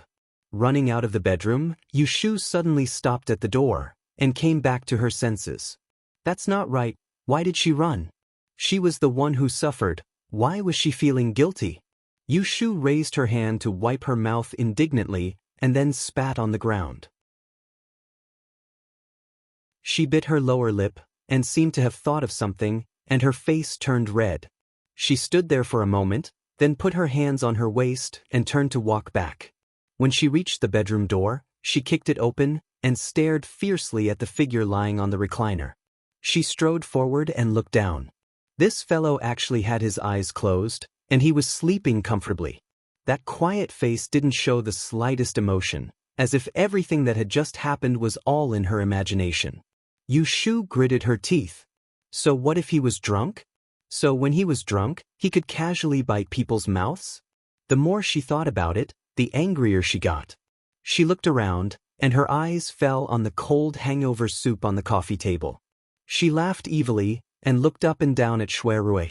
She picked up the bowl of soup and poured it on his lower body. The man on the recliner frowned slightly and didn't move, but his face was suspiciously green. This naughty girl. Yushu poured the bowl of soup, and seeing that Shuirui didn't wake up, she lightly snorted and turned to leave. She tidied up her hair at the door, and when she went to the courtyard, she called Gui Lu and pointed to the room. "Go, see if your young master has sobered up." Chapter 296. Yushu asks Gui Lu to take care of Shuirui. She leaves Wangji Tower without waiting for him to sober up. She doesn't hire a sedan chair on the street. Seeing that it's still dawn, she walks home. On her way, she deliberately takes a detour and passes by the gate of the Ji mansion. In just a few days, the right magistrate's mansion has lost its glory. The Vermilion Gate is tightly closed. No one cleans the dust in front of the gate. The guards at the gate have long disappeared. Yushu doesn't care about other people in this mansion, but she is worried about Aunt Cui. Of course, if the Ji family knows that she sent Ji Huaishan and Ji Xingxuan to prison, they will definitely not treat her mother well. 2 days ago, Yushu has done some divination for Aunt Cui. She knows that Aunt Cui's life in the Ji family is not good, but there will be no big trouble. Yushu is quite confident about Aunt Cui's safety. The Ji family is now in the teeth of the storm. Many people are watching them. Even if they vent their anger on Aunt Cui, they will at most lock her up and starve her for a few days. They don't dare to kill her. After passing by here, Yu Shu doesn't plan to go in to see Aunt Cui. If she goes to the Ji family, she will not be allowed in. Secondly, she doesn't want the Ji family to think how much she cares about this biological mother who once abandoned them. So, she can only let Aunt Cui suffer a little first. After the Ji family collapses this time, she will find a way to get her out. This afternoon, when eating at Wangji Tower, Yu Shu hears from Shui Rui that the Supreme Court and the Celestial Commissioner will hold a joint trial for Ji Huaishan's involvement in the murder of the Emperor and the case of favoritism and fraud. The trial will start in a few days. At that time, she and Jing Chen would have to testify in court and identify the Ji family. A yellow frost stone was not enough to prove that Ji Huaishan had colluded with Jing Chen's murderer. However, based on the investigation of this year's astrology exam papers, as well as her and Jing Chen's testimony, Ji Huaishan and Ji Xingxuan were definitely guilty of cheating in the exam. The Yin dynasty's punishments for officials and examinees who cheat in examinations are quite severe. According to the laws of the Yin dynasty and the Dayan examination, once convicted, not only will Ji Huaishan be stripped of his position, he will also receive 100 lashes of the whip, be demoted to a commoner, and be sent to Tong province to repent. As for Ji Xingxuan, other than being punished, she would also be stripped of her qualifications to participate in the Dayan examination. She would be imprisoned for 15 months and would never be allowed to take the examination again. Yu Shu only found out 2 days ago when she went to the Supreme Court. If the Ji family were convicted, the sentence would be more severe than she had imagined. Yu Shu did not feel any sympathy for them. In her opinion, Ji Huaishan and Ji Xingxuan were simply asking for it. Since they dared to steal the exam papers, they should not be afraid of being reported. If they dared to cheat, they should not be afraid of being caught. If they dared to harm others, they should not be afraid of being harmed. If they were afraid, then they should not have done it in the first place. As a person who had lived 2 lives, Yu Shu understood this logic very well. In this world, an eye for an eye, no one can escape. Just like in her previous life, she went against her conscience to earn money and indirectly harmed many people. In the end, she still died and paid it all back. Yu Shu looked at the 2 words Ji Mansion on the plaque on the door again and left expressionlessly.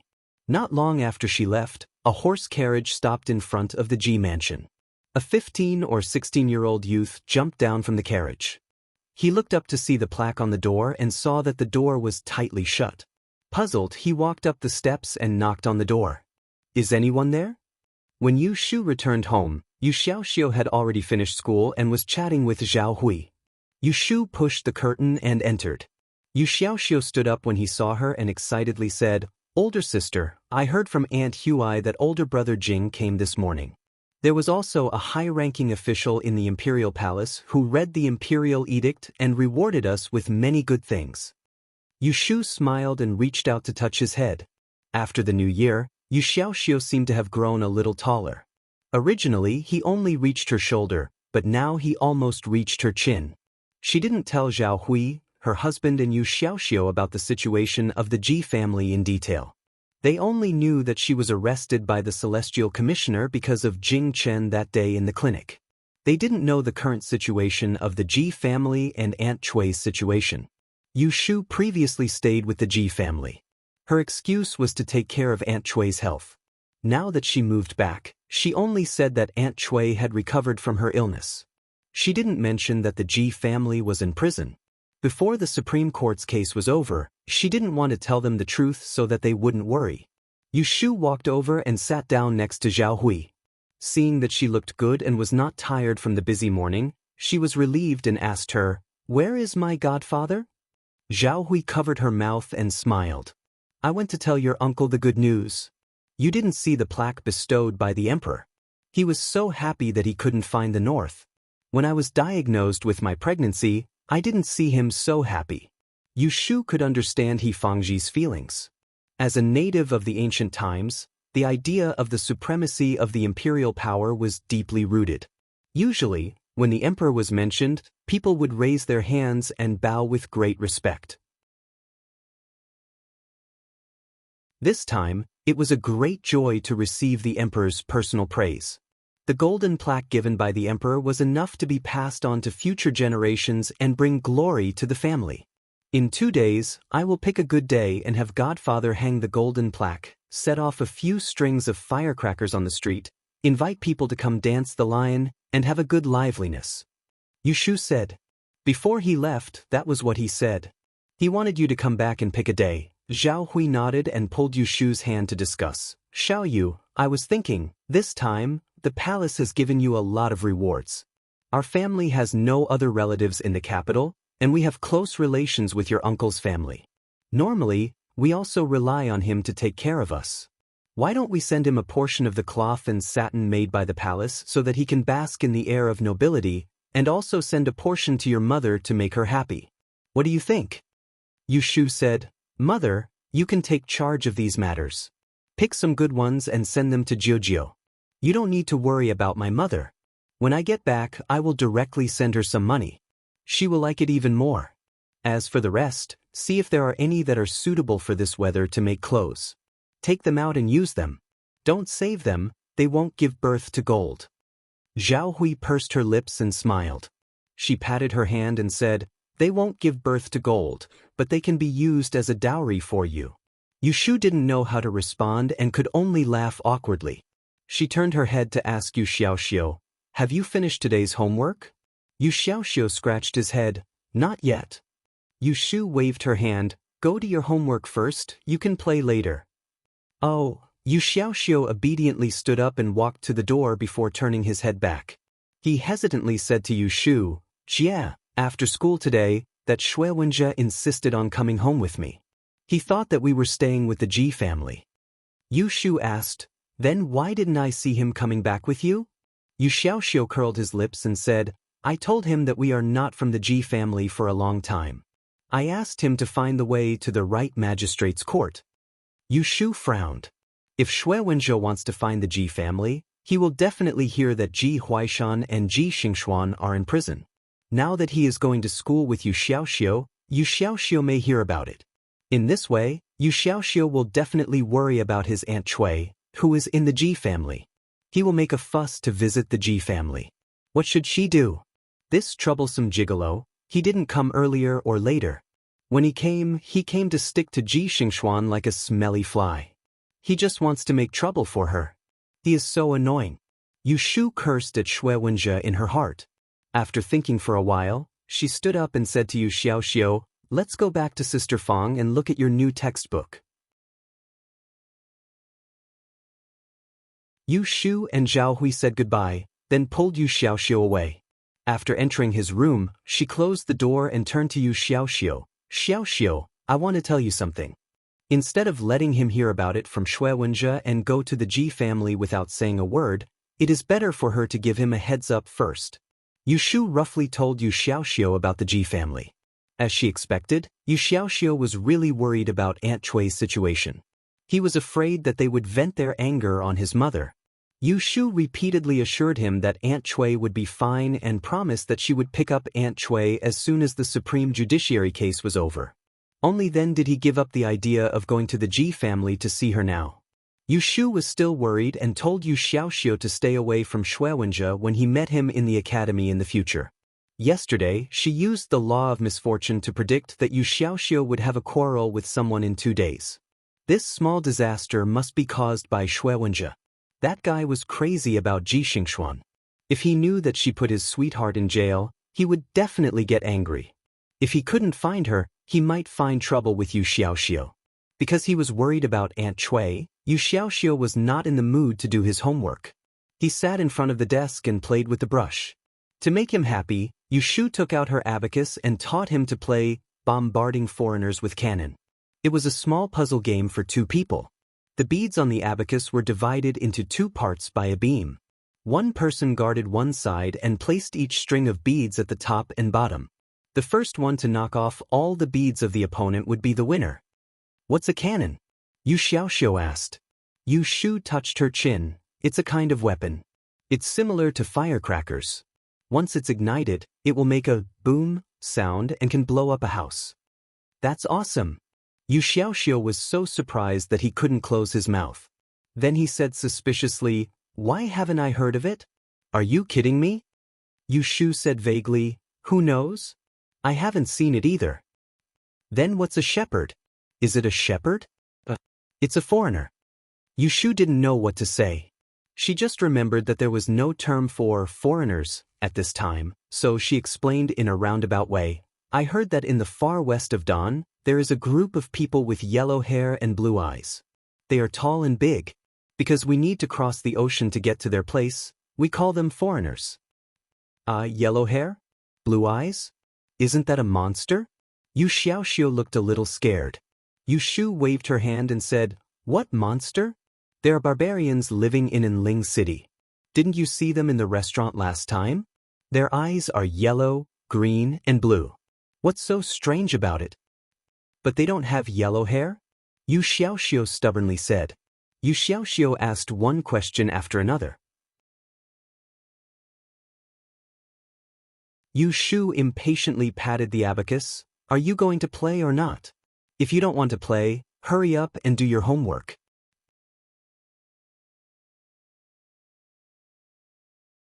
Chapter 297. At breakfast, Yu Xiaoxiu yawned again and again.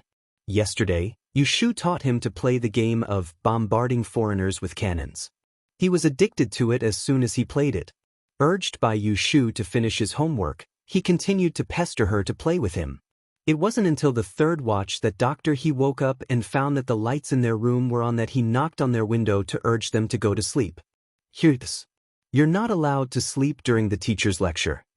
After the meal, Yushu poured a millennium pill for him. If you're really sleepy, wait for lunch, then go find your academician song and borrow his room to sleep for a while.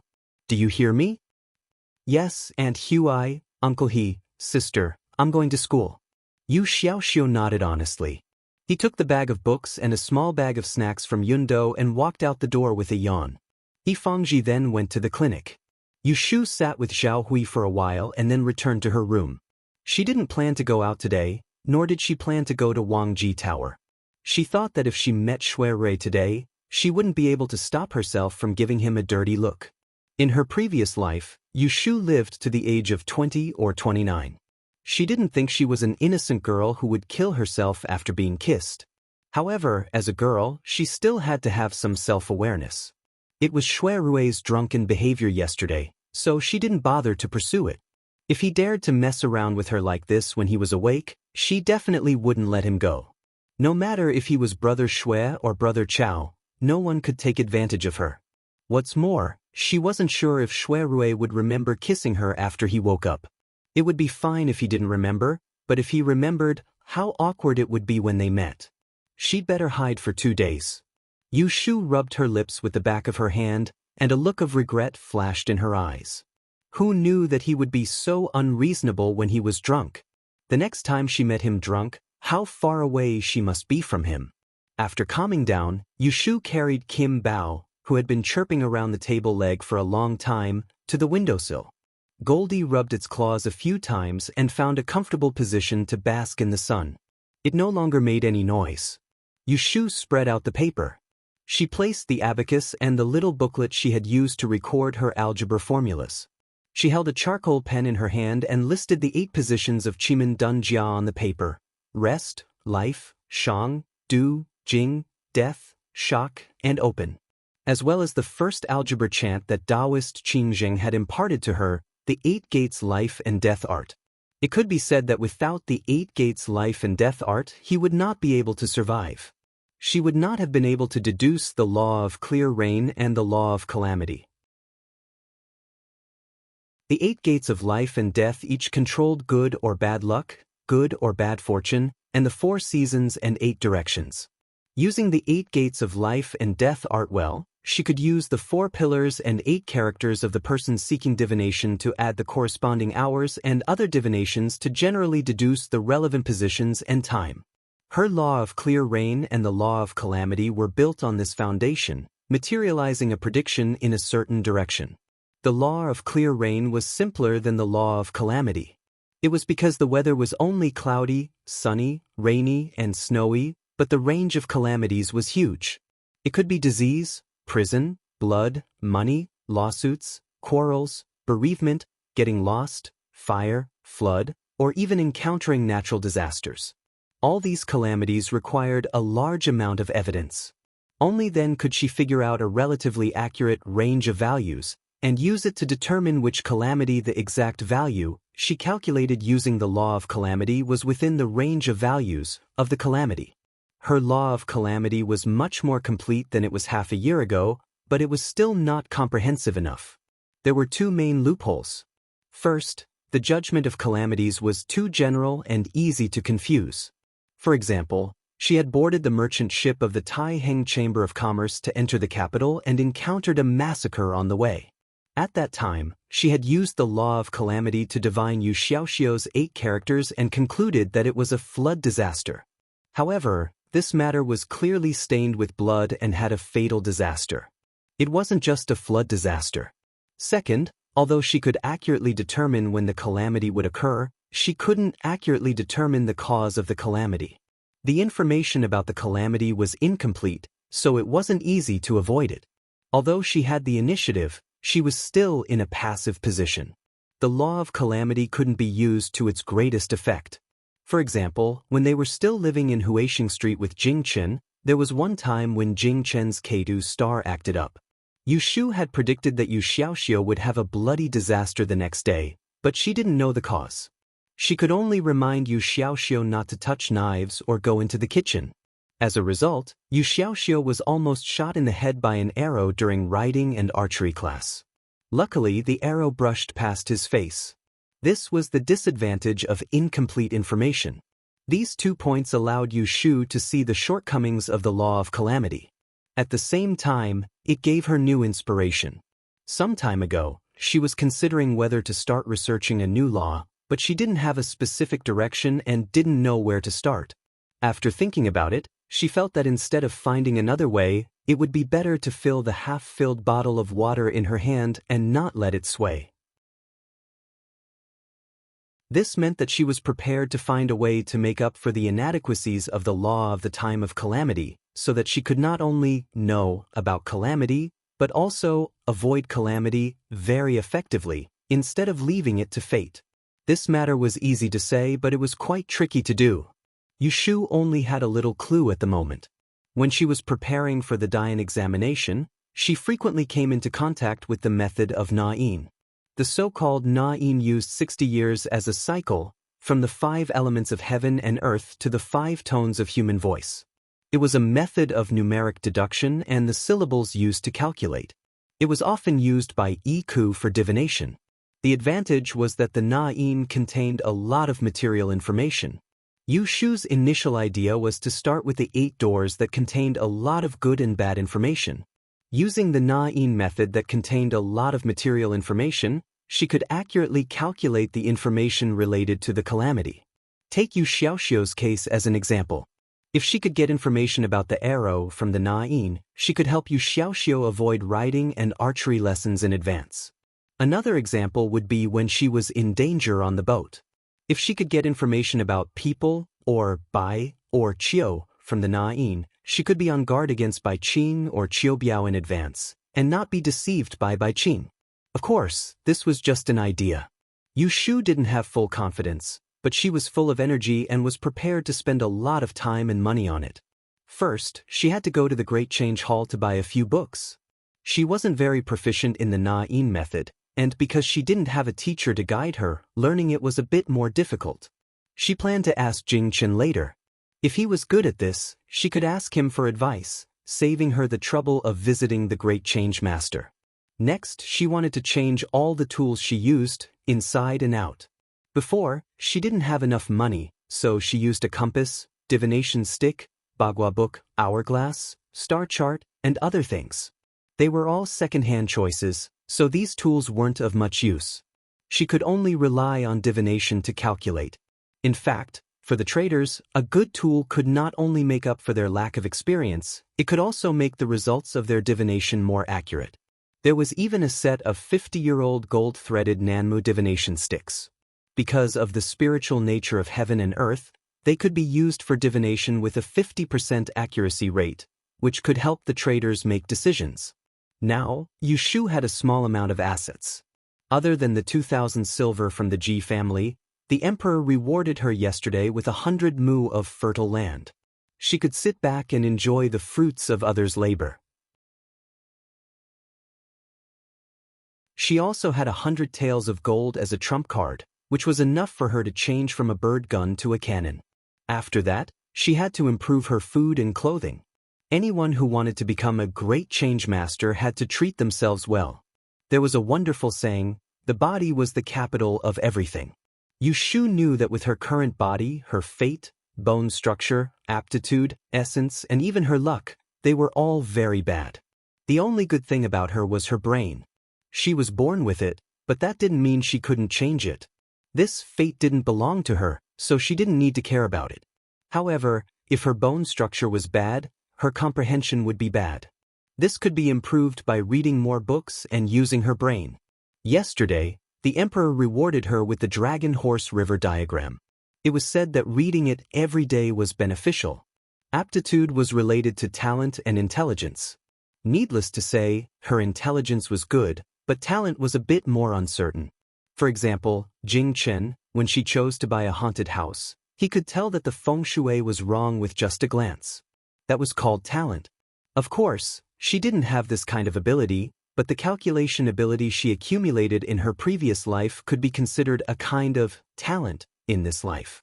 As for the vital essence, Yushu had heard from He Fangji that it was a person's own vital essence. Without vital essence, a person would die, but a person with abundant vital essence would live a long and healthy life, and be immune to all kinds of diseases. To maintain essence, first of all, good living habits, getting up and going to bed on time, not indulging in debauchery. Secondly, it was to rely on food. Just look at the rich and powerful families, which didn't try their best to eat carefully. For example, the prescription of the eternal elixir given by Jing Chen was a kind of elixir for maintenance. There were also all kinds of delicacies in Wangji building, which could play the role of food nourishment. Yushu also thought of the 8 treasure koi in the pond of the Ji family's ancestral house. Finally, she had to talk about luck. This thing came and went without a trace, but it could often affect a person's fate at the critical moment. However, Yushu's luck was very bad. This kind of thing that came and went without a trace could not be improved by herself. The only way was to rely on external objects, such as the adversity-blocking stone. Look at how many brocade pouches, amulets, and jade objects they wore were used for protection. Just take Shui Rui for example. Yushu noticed that the violet jade bat-shaped pendant that Shui Rui frequently wore seemed to be inconspicuous, yet it was actually a precious treasure, and if he were to really exchange it for money, there would probably be no one that would be able to afford it. Yushu Kai received a piece of Fortune Mountain auspicious jade as a reward from the emperor. She was going to take it out and bring it with her. There were also the 5 treasures of the Qilin and auspicious beasts. She also wanted to place them in her usual room. In addition, when the Supreme Court's case was over, she wanted to find a way to get some good jades and make her own feng shui pond. In her previous life, when Yushu had money, she would choose to do investment. There was no business that would make a lot of money, but there was a way to make money.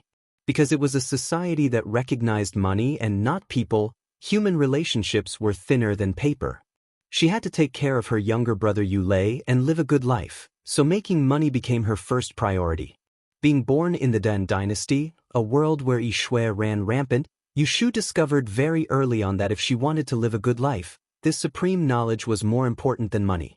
If she learned it, not only would she be able to understand the fate of others, she would also be able to control her own fate. Just thinking about it made her blood boil.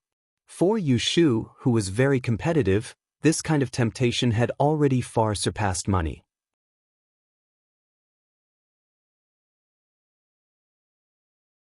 Chapter 298. Another 2 days passed in the blink of an eye.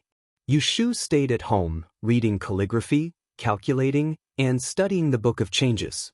She did not step out of the house and waited for the news of the Supreme Judiciary's trial. Nothing major happened in the past 2 days. Zhao Hui picked out a reward from the palace and asked He Fangji to send it to Beijing. In addition, Xia Mingming sent a letter from the Wangji Tower, asking why Yushu did not keep her appointment. Yushu wrote a reply and asked Gui Lu to send it.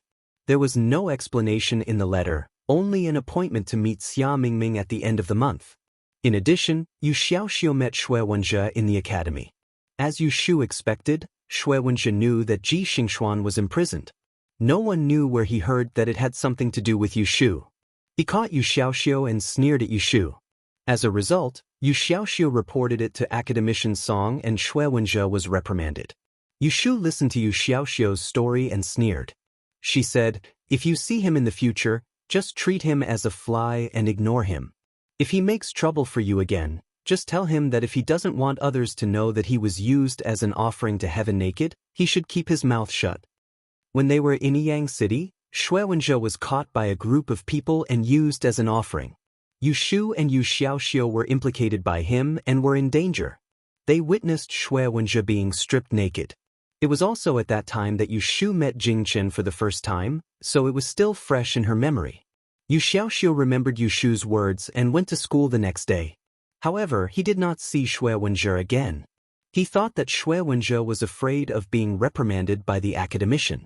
He did not know that Shui Wenjie did not come to school at all. Putting this trivial matter aside for the time being, at dusk, Yu Shu finally received the news that the joint hearing would be held. Shui Rui sent Lao Chue to tell her that the date of the joint hearing would be tomorrow. Shui Rui asked her to wait at home tomorrow morning. He would send someone to pick her up and bring her to the Supreme Court. Lao Chue only said these two sentences and didn't say anything else. This made Yu Shu very relieved.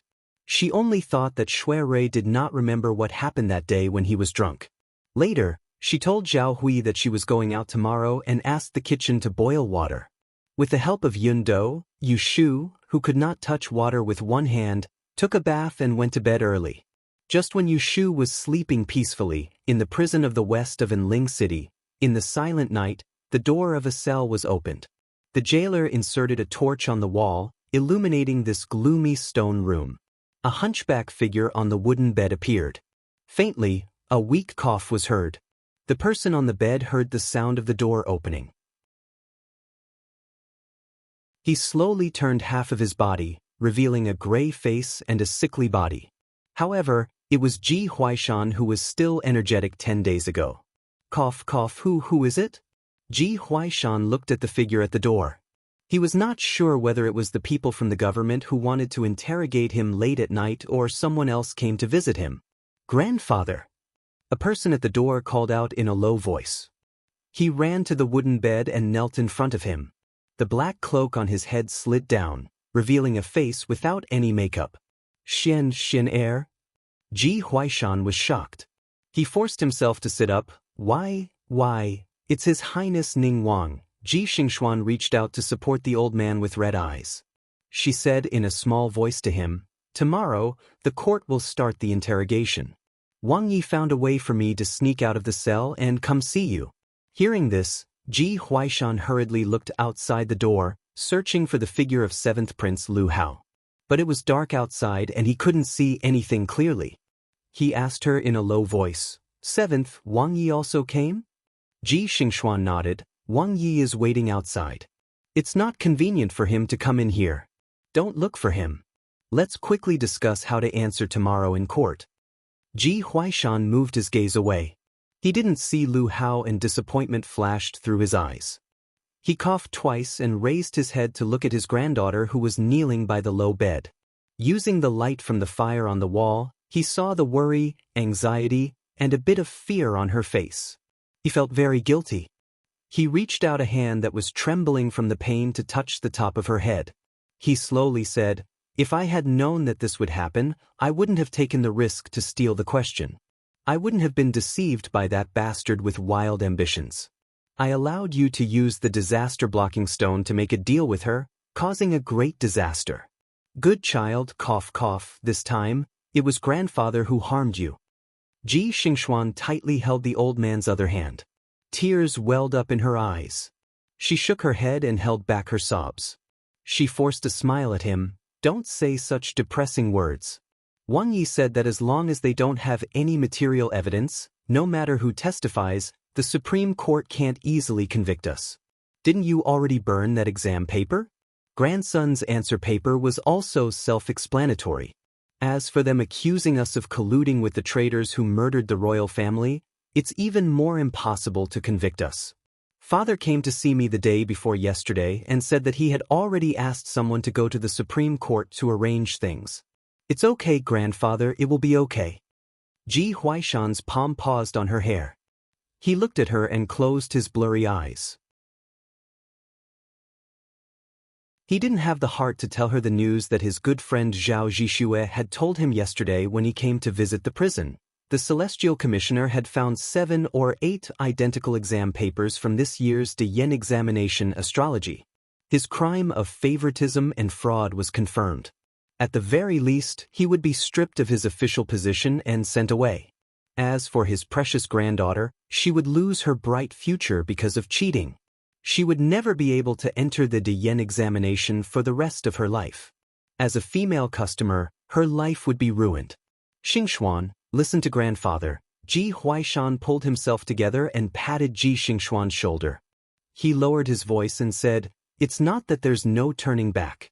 In court tomorrow, no matter what they ask, you must insist that you don't know anything. Grandfather will also not admit to stealing the exam papers. Both of us are innocent. Do you remember?" Ji Xingxuan had been in prison for several days. She had been tortured and interrogated. Her arrogance had long been worn down. At this moment, she must be at a loss. After listening to Ji Huaishan's words, she only nodded vigorously and firmly held his withered palm. The grandfather and granddaughter pair whispered a few more words. The jailer outside the door began to urge them. Ji Xingxuan was involved in the murder of the imperial family. If she were to sneak into another prison cell, if she was discovered, the jailer would lose his job that day. Ji Xingxuan was reluctantly taken away by the jailer. The prison door closed and the stone room once again sank into darkness. A long time later, a heavy sigh could be heard. Don't blame grandfather. Ji Xingxuan was taken by the jailer through a corridor. She saw Lu Hao waiting in front of the iron bars. She lowered her head and walked forward. She raised a hand and bowed. "Many thanks, Wang Yi." "There is no need to thank me." Lu Hao held her wrist with one hand and looked at her with pity. He said, "You have suffered in prison these days. Don't worry, Ben Wang knows that you have been wronged and will seek justice for you." Ji Xingxuan raised her head and looked gratefully at him. Without a trace, she pulled her wrist out of his hand and said in a soft voice, "Wang Ye's benevolence, if there is a day, Xingxuan will definitely repay it." "Ben Wang does not need you to repay me." Lu Hao lowered his head and moved closer to her. His raised hand landed on her shoulder and he said in a warm voice, "As long as you do not hide from me in the future." Ji Xingxuan gave a bitter laugh and lowered her eyes, not replying. Seeing her like this, Lu Hao did not force her to promise anything. He patted her shoulder. "Let's go, I'll send you back before we leave." Ji Xingxuan did not refuse and let him send her to the door of the prison. Watching her enter and lock the door, she walked to the only window in the room.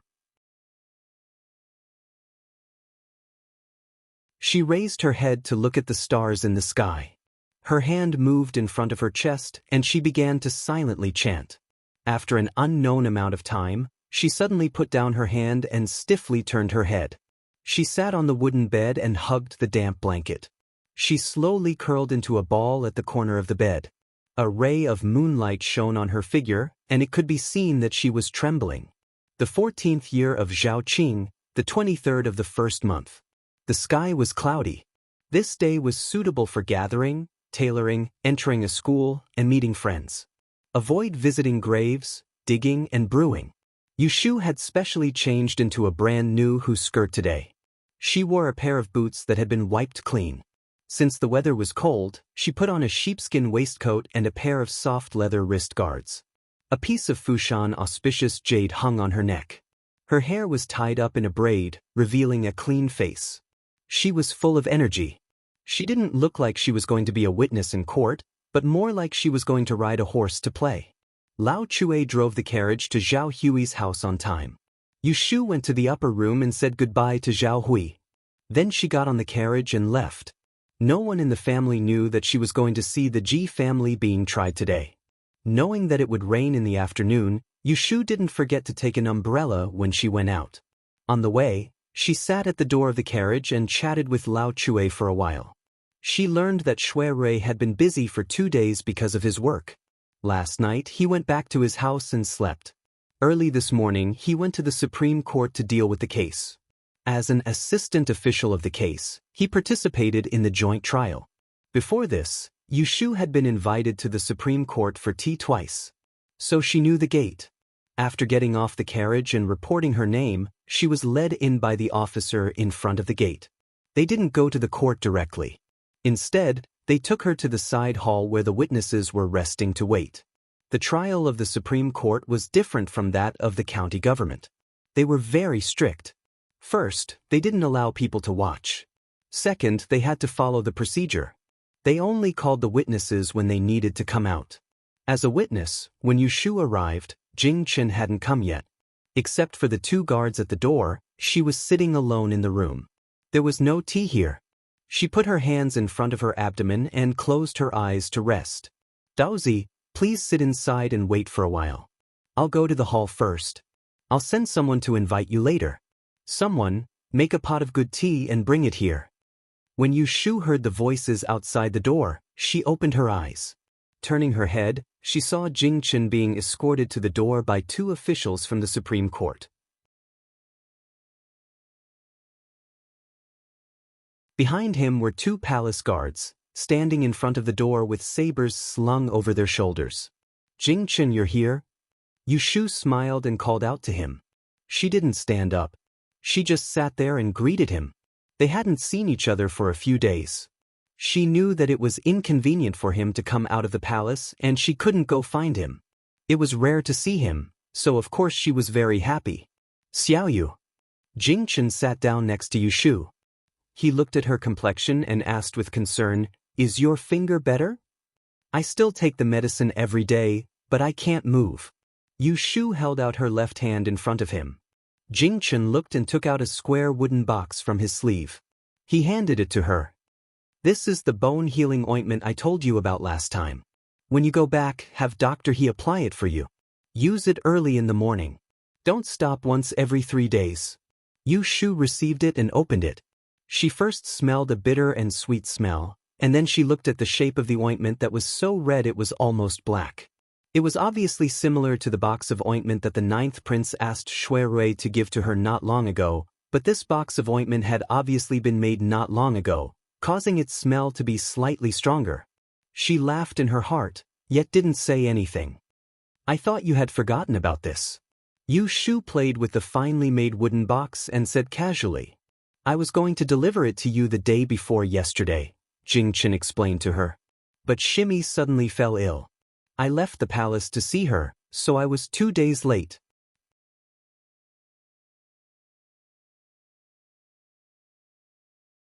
Chapter 299. Yushu had originally thought that it was inconvenient for Jing Chen to come out of the palace, so his people had not come for a few days. Who would have thought that it was not inconvenient for him to come out, but he had no time to see her? Why is Miss Shui Yun so ill? Yushu asked Jing Chen with her usual expression. She was very curious about what illness it was that was more serious than her broken finger. Jing Chen did not notice Yushu's displeasure and said, the day before yesterday, Chong Yun brought us to tour the capital. Shui Yun was so happy that she played until late at night. As a result, she caught a cold. That night, she returned home with a fever. She only got better yesterday. Yushu made a no sound. She did not express any concern for the younger Shimi's health. Instead, she asked Jing Chen with a faint smile, what happened? Did you guys come out to play the day before yesterday? Why didn't you call me? Jing Chen was stunned and asked strangely, didn't you say that you had something to do and couldn't come? Hearing this, Yushu frowned. When did I say that? Why don't I remember? Did you come to find me the day before yesterday? Jing Chen nodded and said, that day, Chong Yun and I left the palace and went to his guest house to pick up Shimi. I wanted to go to Dr. He's house to find you. They felt that it was too troublesome to go back and forth between the south and north of the city. Chong Yun sent someone to invite you, but you said you had something to do and couldn't come. Yushu gave a fake laugh and thought that this was interesting. She had been staying at home for the past few days. Other than Gui Lu and Lao Chue who came to deliver letters, no one else had come to ask her to go out. But someone had copied what she said and told it to Jing Chen. There must be something fishy going on. Yu Shu's attitude made Jing Chen feel that something was wrong. He asked her in confusion, "Why didn't you say you had something to do?" Yu Shu smiled and didn't intend to expose him. "You're right. Now that you mention it, I remember that I did have something to do the day before yesterday." It was meaningless to put it bluntly. At most, Jing Chen would ask Lu Tan again. It would just be one more explanation. If the errand runner was lazy and didn't look for her, it would be fine. If Lu Tan didn't send someone to look for her on purpose, he wouldn't admit it. But Yu Shu cleverly chose to skip this topic. "How long are you going to stay in the palace? Didn't you say you were going to move to the princess mansion?" Jing Chen said, "Soon, the princess residence has been tidied up. All that's left is to clean it up." "That's good. It would be easier for her to find him after he came out." The two chatted for a while. Yu Shu heard the faint sound of a stick striking outside. She looked at the rising sun and guessed that the trial had begun. She stood up and walked to the door. Yu Shu pricked up her ears and listened to the movements in front of her. She turned her head and asked the two bailiffs waiting outside the door, "Is the trial starting?" The Supreme Court's trial was held in the magistrate's office. It wasn't shown to the public and the commoners weren't allowed to watch. It was very quiet. The bailiffs said, "The trial has begun. Miss, please wait. When it's time for you to go to the court for questioning, someone will come to summon you." Yu Shu walked back and sat down. She smiled at Jing Chen and said, "Did you hear that? The trial has begun. Let's sit for a while." Yu Shu didn't intend to talk to Jing Chen. If the crime of murdering the emperor was cleared, then so be it. After all, she was the one who framed him. However, Ji Huaishan stole the questions and Ji Xingxuan cheated. This was a fact. She didn't need to lie and they didn't run away. Jing Chen's hearing was much better than Yu Shu's. As he sat there, he could more or less hear the sound of the gavel being struck, as well as the interrogating voices of the interrogators. After a while, he suddenly asked Yu Shu seriously, "If this crime of favoritism and corruption is carried out, how will the punishment be?" Yu Shu replied, "The punishment will be 100 lashes. He will be demoted to a commoner and be sent out of the capital." Jing Chen frowned. 100 lashes. Won't that kill? Yu Shu seemed to remember that killing was a taboo in Jing Chen's sect. She said, "Don't worry. The whip is very thin. I have asked Brother Shui. It will only hurt. It will take at least 200 or 300 lashes to kill someone." Jing Chen's eyebrows relaxed. He hoped that those who bullied Yu Shu would get their retribution, but he didn't want to see anyone die because of it. After waiting for another 2 cups of tea, Jing Chen was asked to go to the front for questioning. Yu Shu was left to continue waiting. "Summon the witness, Yu Shu of Yang." When Yu Shu was called to the front hall, the trial had just ended. Before she reached the door, she saw the grandfather and grandson of the Ji family kneeling on the ground. Both of them wore grayish-white prison uniforms. Ji Huaishan's hair was disheveled, and his legs were shackled. His back was bent, and he looked like an old man with 1 foot in the grave.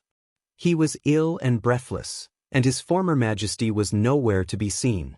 Ji Xingxuan's hair was haphazardly tied behind her head with a rope.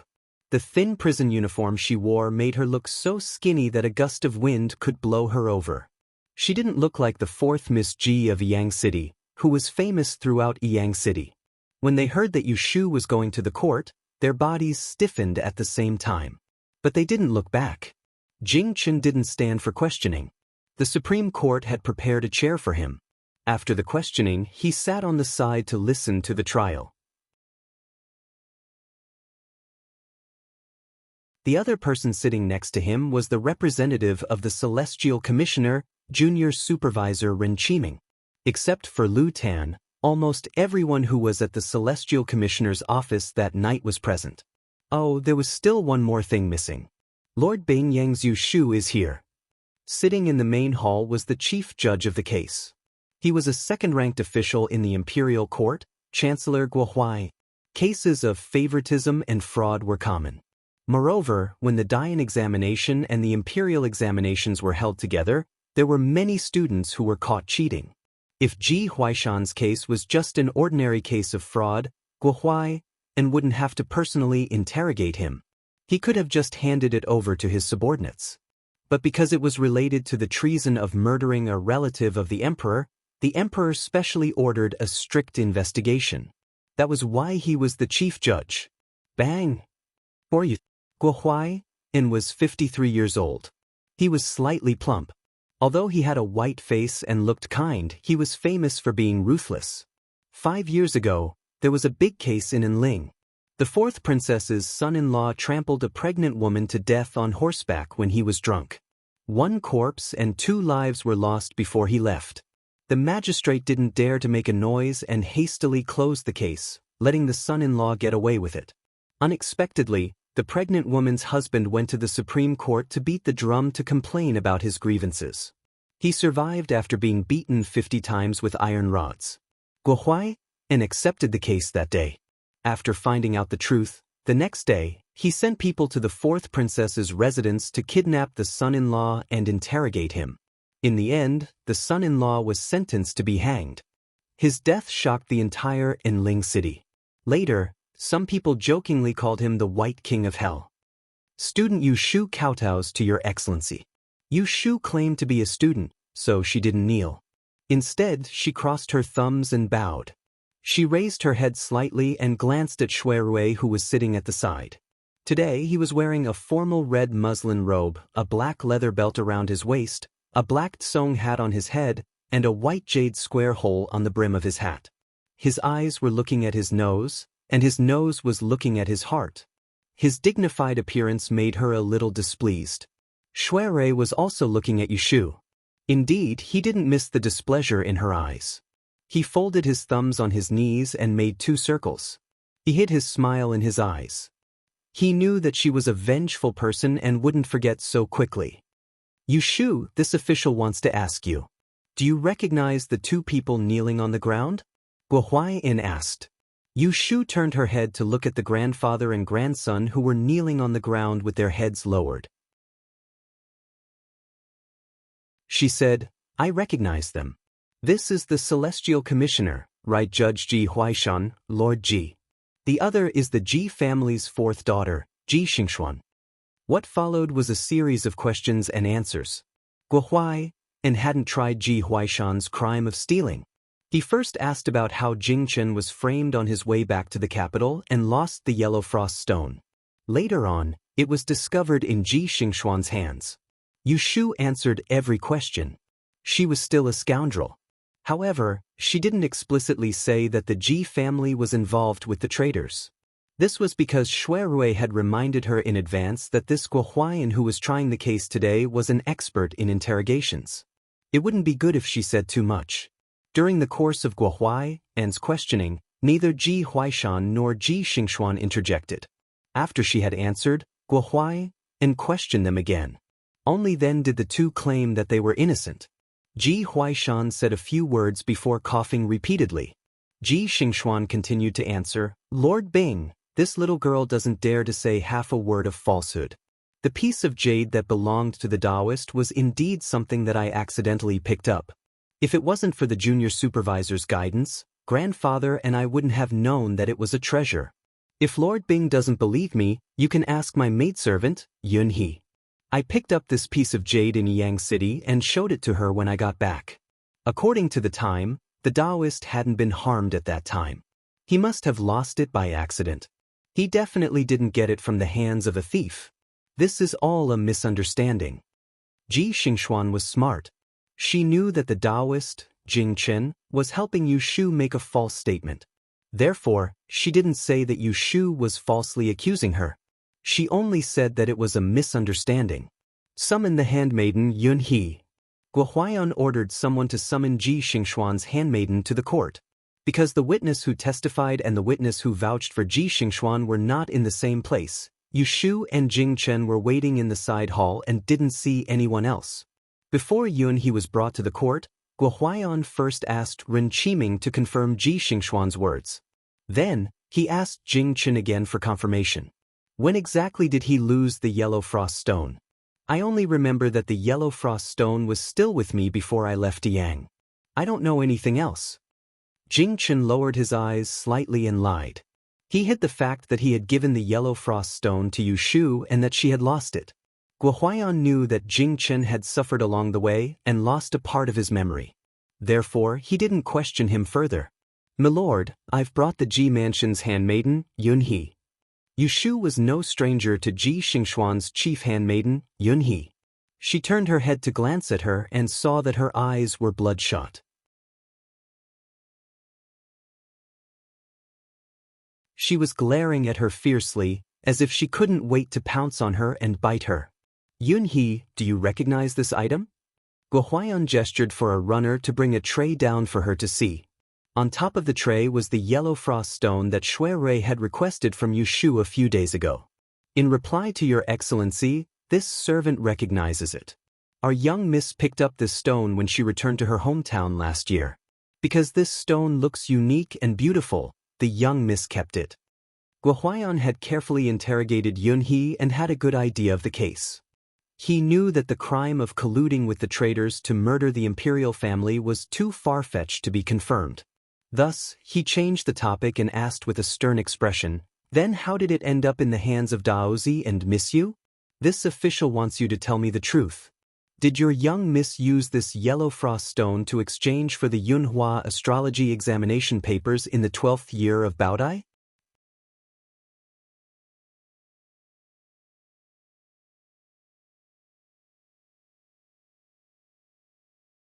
Chapter 300. When Ji Xingxuan's head maidservant, Yun He, was asked by Guo Huaiyan whether Ji Xian had taken the yellow frost stone to exchange with Yu Shu for Yunhua Ez's exam paper, she panicked for a moment before quickly replying. "In reply to official, this servant has never heard of Yunhua Ez's exam paper. This servant only knows that the stone was stolen when Miss was shopping." Slept. "Audacious servant, you dare to lie in front of this official?" Guo Huaiyan's expression was stern as he slammed the gavel in his hand. Yun He was so frightened that her entire body trembled.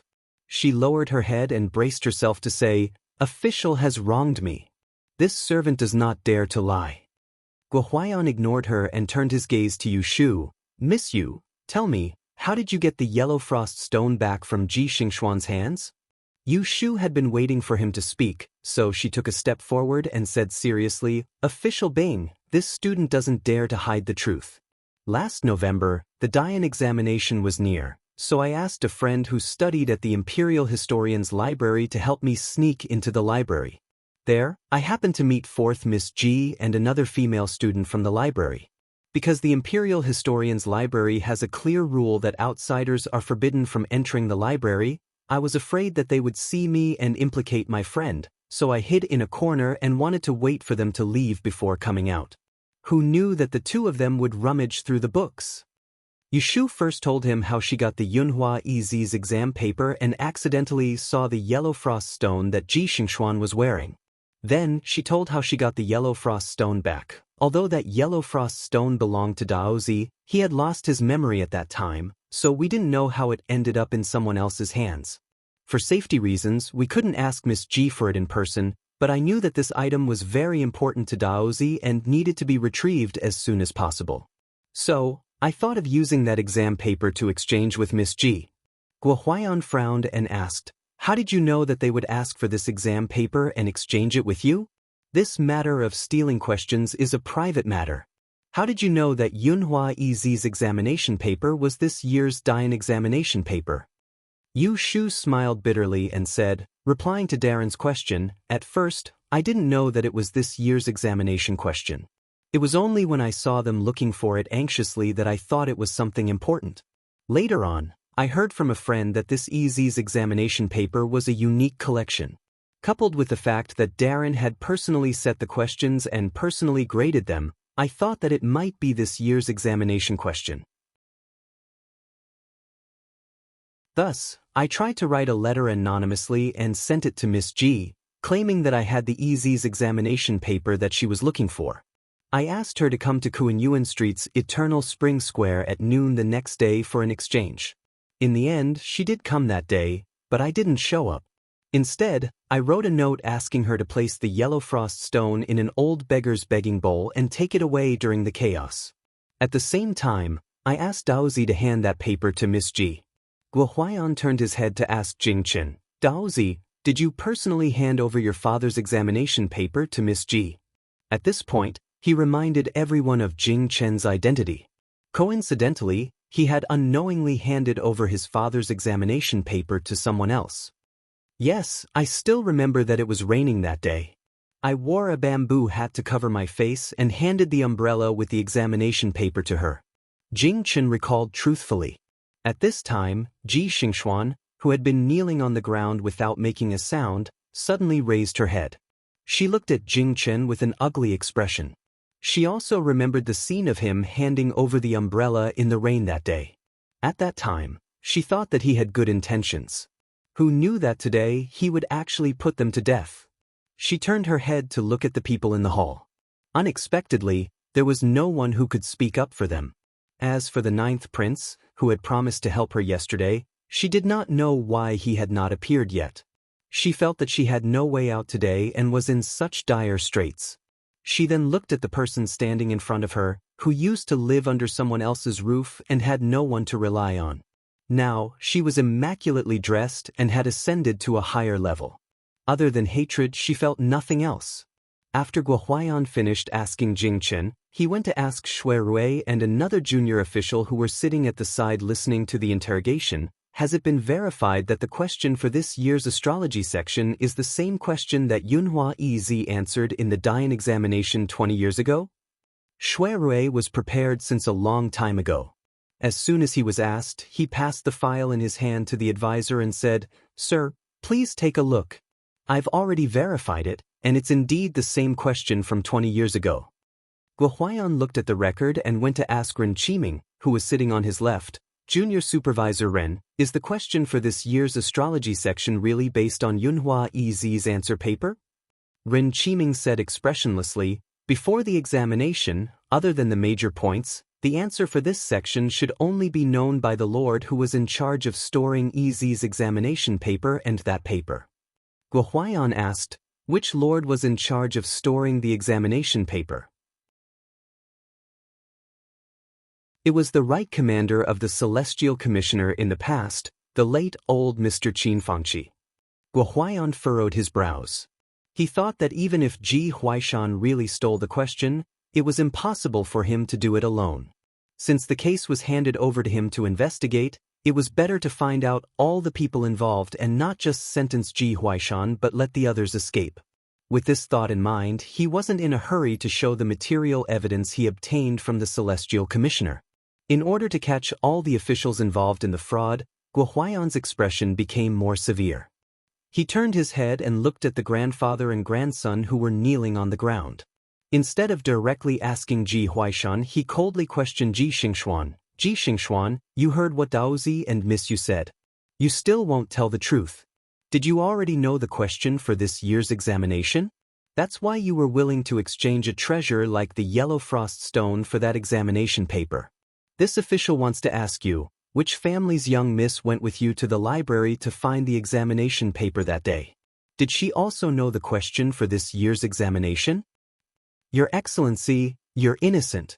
Before Ji Xingxuan could say anything, the maidservant Yun He, who was eager to protect Ji Xingxuan, suddenly cried out. She knelt on the ground and hurriedly explained, our young miss rarely goes anywhere other than to the study garden. Eternal Spring Workshop is a restaurant. How could it be a place our young miss would go to? She has never been there before, not to mention Ez's exam paper. She has never even heard of it. It is clear that you Shu and Daozi colluded to frame our master and young miss. It was taboo to make a fuss in court. As soon as she finished shouting, Guo Huaiyan's face darkened as he slammed the table. This official is asking your young miss a question. Why do I need you to answer for me? If you make any more noise, I'll slap you. Leave now. Yunhee looked indignant and wanted to argue, but she heard Ji Xingxuan call her in a low voice. Yunhee, shut up. Yunhee bit her lip and reluctantly shut her mouth. Before she left, she did not forget to glare fiercely at Yushu. Yu Shu secretly rolled her eyes. Why are you glaring at me? It's not like I don't want you to speak. I can't wait for you to shout a few more sentences so that someone can slap you. Your Excellency, Ji Xingxuan took 2 steps forward and raised her head. Her pale face was full of bitterness. I scored 100 yuan in astrology during the 9th year of Zhaoqing and was selected to study at the Imperial Historian's Library. After 3 years of hard work, I'll shamelessly boast that among the students at the Imperial Historian's Library, there are only 2 who can surpass me in astrology. When it comes to the examination, how many can compare to me? Let me ask you, why would grandfather need to take the risk to steal the questions? Why would I need to cheat? Ji Xingxuan's words were ingenious. She did not directly deny cheating, but from another angle, proved that she did not need to cheat. If there was no other evidence, Guo Huaiyan might have believed her words. However, with solid evidence in his hands, everything she said now sounded like sophistry to him. Guo Huaiyan was known as the White King of Hell, so his methods were naturally not gentle. His face darkened and he took out a fire stick from the red dragon tube on the table. He coldly shouted, "There are 2 testimonies, yet you still want to deny it. It seems that you are hoping to get lucky. Guards, use the 7 fingers and torture." When he finished speaking, he threw the fire stick on the ground. The officials in the hall responded. Ji Huaishan and Ji Xingxuan were both shocked. The 7 fingers were a kind of torture device made of 5 pieces of wood. 2 pieces were used in a set and were specially used on female criminals. The 10 fingers were connected to the heart, so one could imagine the pain. Women who could not endure it would often confess after the fingers were caught. If they could endure it, their fingers would be crippled. Years later, they would suffer from cold weather and bone pain. They would not even be able to write. Yu Shu saw the frightened look on the father and son's faces. At first, she didn't know what kind of torture they were going to use. However, when she saw the officials take out the wooden clamps, she knew what they were going to be used for. At that moment, she really wanted to throw her head back and laugh out loud. What was this called? It was really karma. That day, one of her fingers was twisted off and she almost died from the pain. Today, she wanted to let Ji Xingxuan have a taste of this.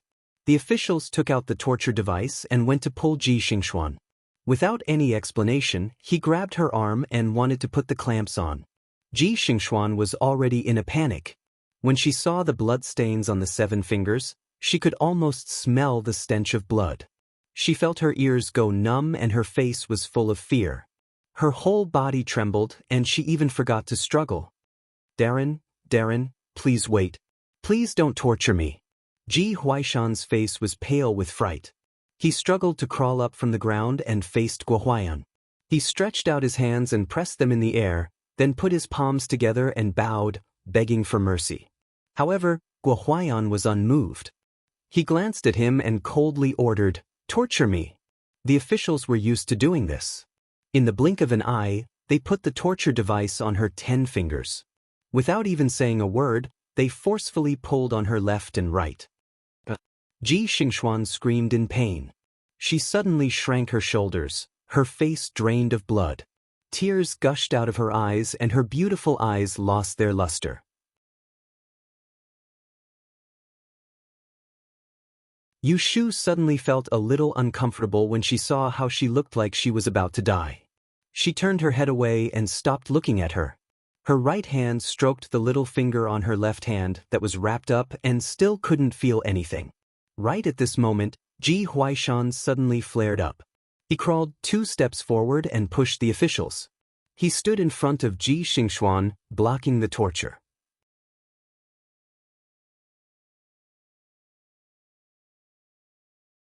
Chapter 301.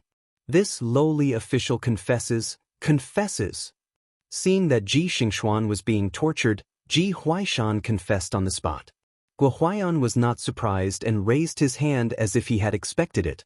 He signaled for the officers to release Ji Xingxuan first. He then nodded to the registrar to record it down and asked, "So, you admit that you abused the law and stole the exam questions from this year's Grand Yen examination?" Ji Huaishan supported the sweating Ji Xingxuan and nodded with tears streaming down his face. he said in shame. This lowly official was muddle-headed and abused his authority to steal this year's astrology exam questions before the exam began. Yushu raised her eyebrows. Ji Huaishan's willingness to confess so readily was beyond her expectations. She thought that he would be able to hold on for a little longer and wait for the Celestial Commissioner to show him the dozens of exam questions that were identical to Ji Xingxuan's answers. Only then would he obediently confess. Yushu did not know that Ji Huaishan had already heard about the dozens of exam questions from Zhao Zhixue the night before. He knew that he had no way out and that he was forced to confess. Ji Xingxuan was scared out of her wits. She leaned against Ji Huaishan, sweating profusely. Her arms were stiff and trembling uncontrollably. Half of her soul and 7 apertures had flown away. When she heard Ji Huaishan confess, she did not react in time. Bang! Guo Huaiyan slammed the gavel and said with a cold face, "Then how did you steal this year's exam questions? Who is the accomplice? Who is the one who leaked the questions? Tell me everything and do not hide anything." Ji Huaishan hugged Ji Xingxuan, his dry lips quivering. His eyes darted around and he gritted his teeth and said in a low voice, "Your Excellency, this lowly official knows that I have committed the taboo of favoritism and that there are indeed accomplices who stole the questions. But let me say this first. My granddaughter Xingxuan did not know that I had stolen the questions. It was I who found out where Yuno's easy exam papers were kept and asked her to look for them. It was also I who asked her to meet the anonymous agreement to exchange the stone for the easy exam papers.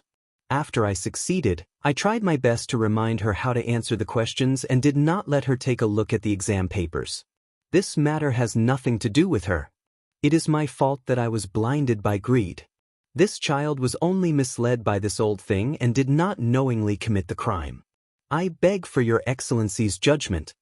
After listening to his words, Yushu came to a sudden realization. This old thing took the initiative to confess.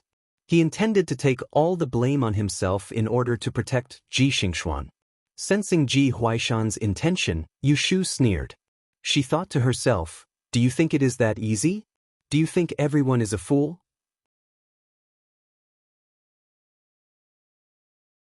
Saying that Ji Xingxuan did not know anything will dispel the fact that she cheated? Who would believe that? At this time, Ji Xingxuan recovered from the pain and heard the second half of Ji Huaishan's words. Her expression changed abruptly. She raised her head and stared blankly at Ji Huaishan. She stammered, "Great-grandfather?" Ji Huaishan avoided her gaze and choked, "Child, grandfather is muddle-headed. Grandfather has let you down." Not wanting Ji Xingxuan to escape, Yushu could not help but speak. She took a step forward and bowed to Guo Huaiyan. She said, "That day, this student handed that anonymous letter to Miss Ji. She was also the one who personally received the Yunhua EZ examination paper from Daozi.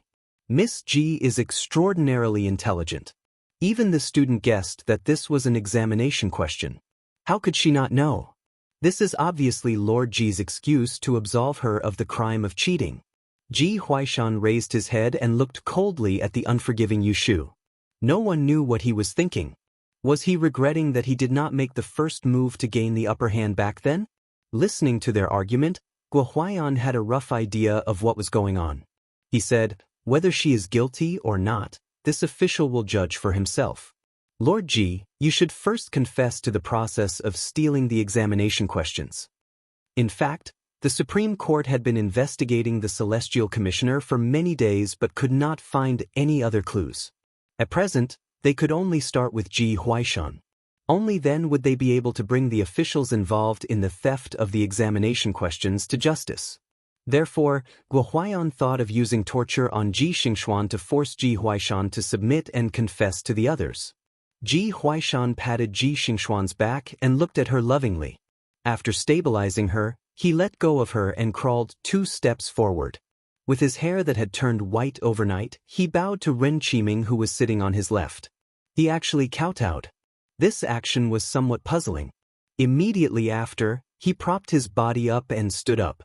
He raised his hands in a salute and lowered his head. In a trembling voice, he said, "This lowly official has failed in his duty. I have failed the Grand Supervisor and the Junior Supervisor. I have let down the court and my lord his majesty. I am willing to admit my guilt.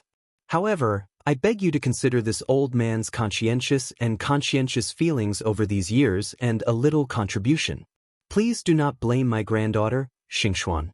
This old man dares to use my life to guarantee that she is innocent. If there is even half a word of falsehood, she will enter the netherworld to suffer in purgatory and become a slave in her next life. I beg you, Lord Ji, to tell the Grand Secretary to fulfill this old man's love for her. Listening to this old man's words of protection and sincerity, even his enemy, Yu Shu, was slightly moved, not to mention the others. Ji Xingxuan looked at Ji Huaishan's stooped back with tears in her eyes. Her eyes were red and swollen. She opened her purple lips and wept. She called out weakly like a cat, "Grandfather?" Ren Qiming sat on the chair and shifted his body uncomfortably. He cleared his throat and said in a deep voice, "Lord Gua and I will investigate this case impartially. We will not wrong anyone. If Miss Ji did not cheat, we will not accuse her. What do you say, Lord Gua?" Gua Huaiyan nodded.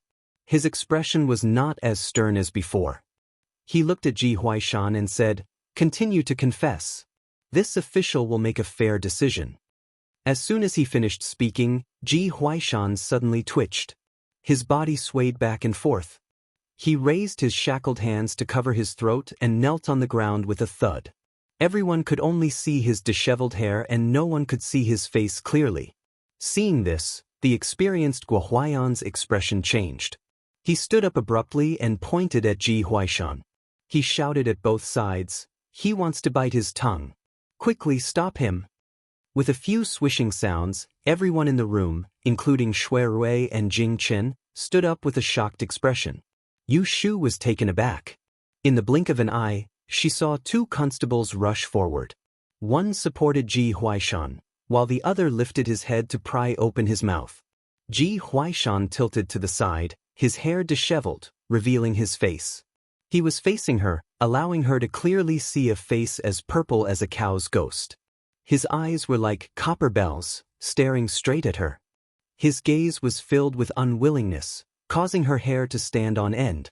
In the next moment, she saw his mouth being pried open, and blood gushed out, revealing a large, gaping red hole.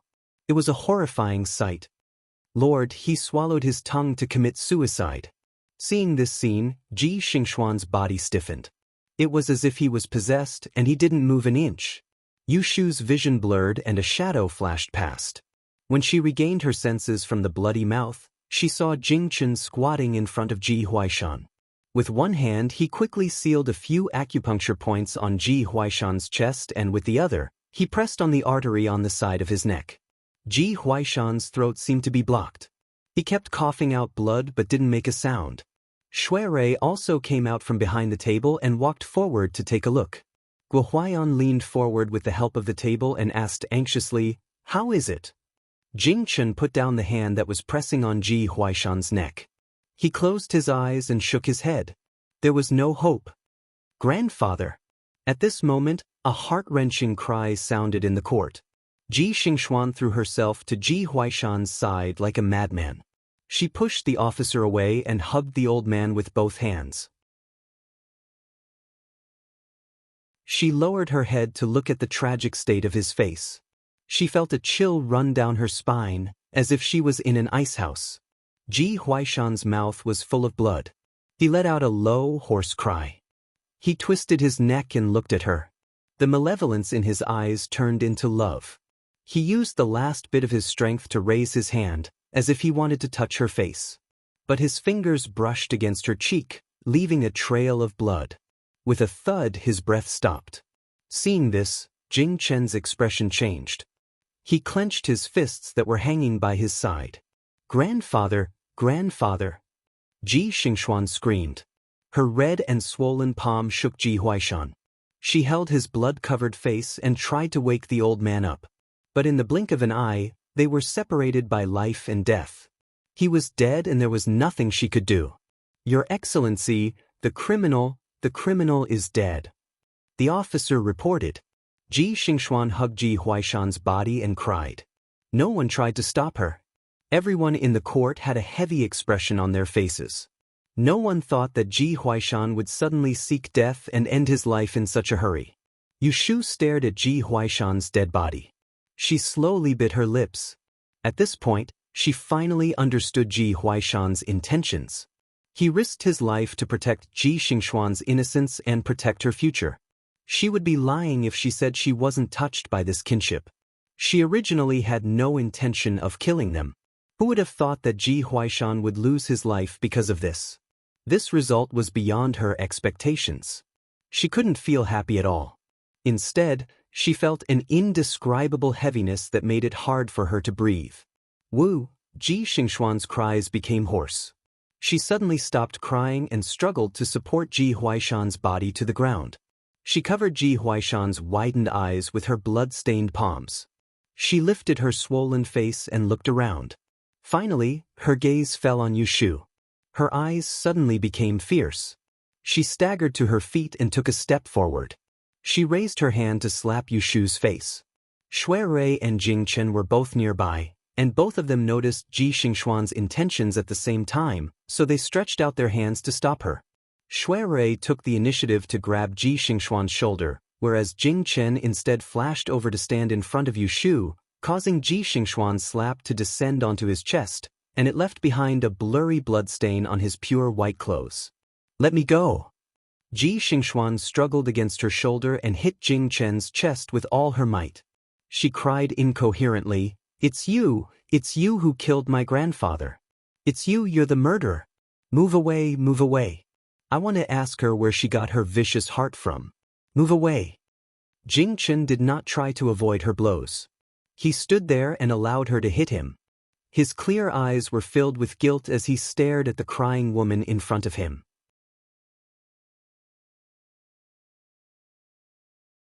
He said in a low voice, "I'm sorry."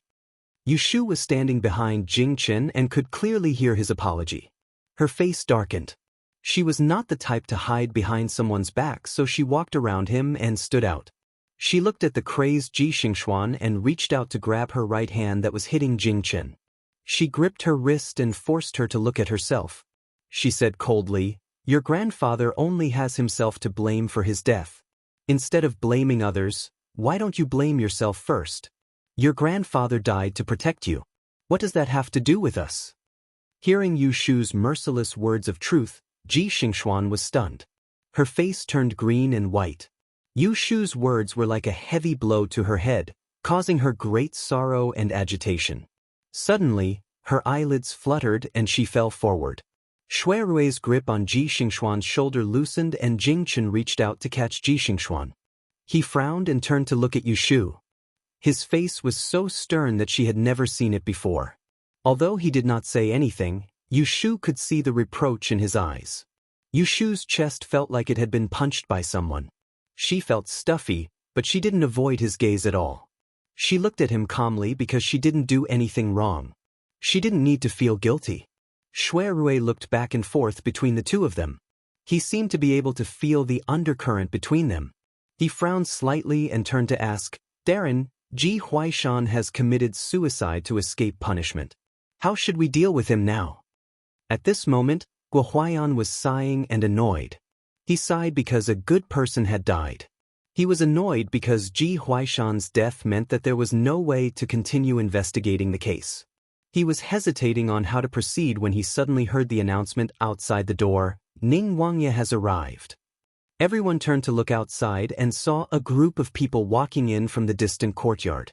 When they were almost at the door, they could clearly see that the one in the lead was the seventh prince, Lu Hao, who had arrived late. Guo Huaiyan and Ren Qiming looked at each other. They could see the confusion in each other's eyes. Shui Rui, who was standing below the hall, had a flash in his eyes. He thought, after waiting for so long, he's finally here. Greetings to Ning Wangye. Everyone in the hall paid their respects. As soon as Lu Hao entered, he first saw Ji Huaishan's corpse on the ground. He then found Ji Xingxuan, who was unconscious on Jing Chen's chest. His expression was ugly. He asked in a cold voice, "What is going on?" Hearing this tone, Guo Huaiyan frowned imperceptibly.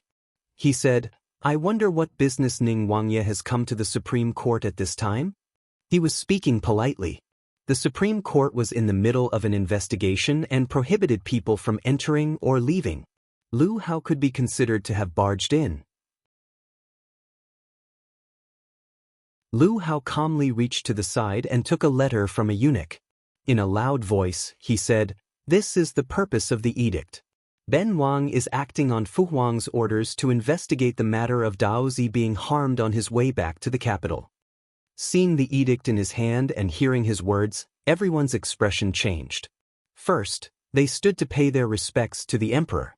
Then, Lu Hao had his attendant hand the edict into Guo Huayan's hands. Seeing this scene, Yu Shu thought for a moment and understood the situation. She had seen Ji Xingxuan walk with Ning Wangye at Dingbo Hall. At that time, she could see that this Lu Hao was fond of Ji Xingxuan.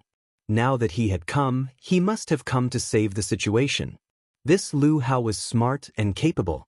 He knew that he could not directly interfere with this case, so he used the investigation of Jing Chen as an excuse to get involved. After Guo Huayan read it, he handed it to Ren Qiming. He raised his hand to Lu Hao and said, "Wang Yi is a step late. This criminal, Ji Huaishan, has just confessed to his crime and committed suicide to escape punishment." Displeasure appeared on Lu Hao's face. He looked at Ji Huaishan's corpse on the ground and then looked at the battered and unconscious Ji Xingxuan. He coldly said, "If that's the case, then collect the corpse first. Let this prince investigate and then judge later." What does Guodaran and Junior Supervisor Ren think? With the edict in his hand, what else could Guo Huayan and Ren Qiming say? They could only agree with him. Moreover, this scene was not suitable to continue judging. They needed to sort things out before making a decision. "Come, inform the Ji family to come and collect the corpse. This Miss Ji, this prince has questions to interrogate Miss Ji," Lu Hao interrupted Guo Huayan. He pointed at Ji Xingxuan and ordered, "Come, take her away." Just as he finished speaking, 2 female guards came forward and supported Ji Xingxuan from Jingqin. They carried her on their backs and returned to Lu Hao's side. Guo Huayan saw that he was acting on his own and was slightly displeased. However, he did not stop him. Guodaran, Junior Supervisor Ren, and Daozi. Lu Hao turned his head and glanced at Shuirui. He smiled coldly and said, "Shuidaran, this prince will take his leave first." Then he left with his entourage.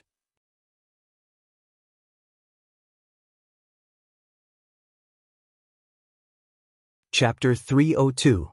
After Ji Huaishan pleaded guilty, he committed suicide by swallowing his tongue. Ji Xingxuan was greatly stimulated and fainted on the spot. Prince Ning, Lu Hao, arrived later and took him away. Out of the 2 criminals, one was dead and the other was unconscious. As a result, the trial of the case had to come to an end. Guo Huayan ordered the bailiffs to carry Ji Huaishan's corpse away and wait for the Ji family to come and collect the body. After that, he announced that the court would be dismissed. "Junior Supervisor Ren, let's go to the back to discuss the matter." Guo Huayan stood up and straightened his black gauze. He first signaled to Ren Qiming, then turned to Shuirui, who was standing with Yu Shu and Jing Chen, and said, "Junior Supervisor Shui, please send Daozi off on my behalf." "Sir." Following the departure of Guo Huayan and Ren Qiming, only a few bailiffs were left in the court that was previously full of people. "Daozi, please." Shuirui extended his hand to lead Jing Chen out of the door, but his gaze was on Yu Shu. He saw that she was thinking about something with her head lowered, but he could sense that she was not in a good mood. Thus, he was slightly worried that she was frightened by Ji Huaishan's death. Jing Chen was lost in thought as he stared at the small pool of blood on the ground. When he heard Shuirui calling him, he came back to his senses. He glanced at Shuirui and then shifted his gaze to Yu Shu. He wanted to say something but stopped himself. Yu Shu seemed to have finished thinking about something. She raised her head and saw that both of them were looking at her. She said expressionlessly, "What are you looking at me for? Let's go." After she finished speaking, she took the lead and walked out. She did not even look at the blood on the ground. Seeing this, Shuirui and Jing Chen followed them out, along with the 2 palace guards who followed Jing Chen everywhere. When they arrived at the gate of the Supreme Court, Jing Chen's carriage was waiting on the opposite side of the street. The imperial bodyguard went forward to lead the horse. The coachman turned the carriage around and stopped in front of Jing Chen. A 14 or 15-year-old eunuch jumped out of the carriage. Originally, he wanted to welcome Jing Chen into the carriage, but as soon as he saw the bloody mark on his chest, he screamed in fright, "Daozi, what happened to you? Where did you get the blood? Where are you hurt?"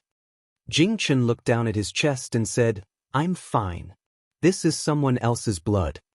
The little eunuch patted his chest and sighed twice.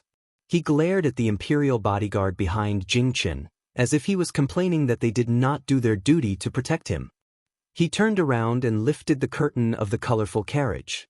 He said to Jing Chen, "You should quickly get on the carriage.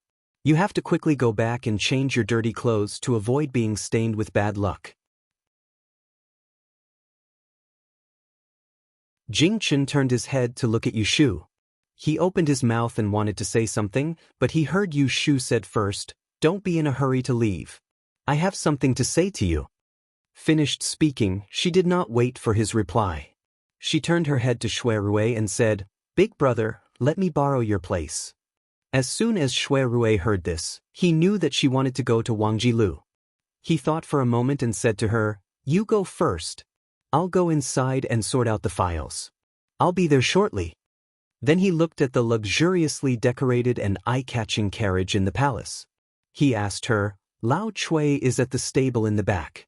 Why don't you wait for a moment? I'll have him drive the carriage to take you."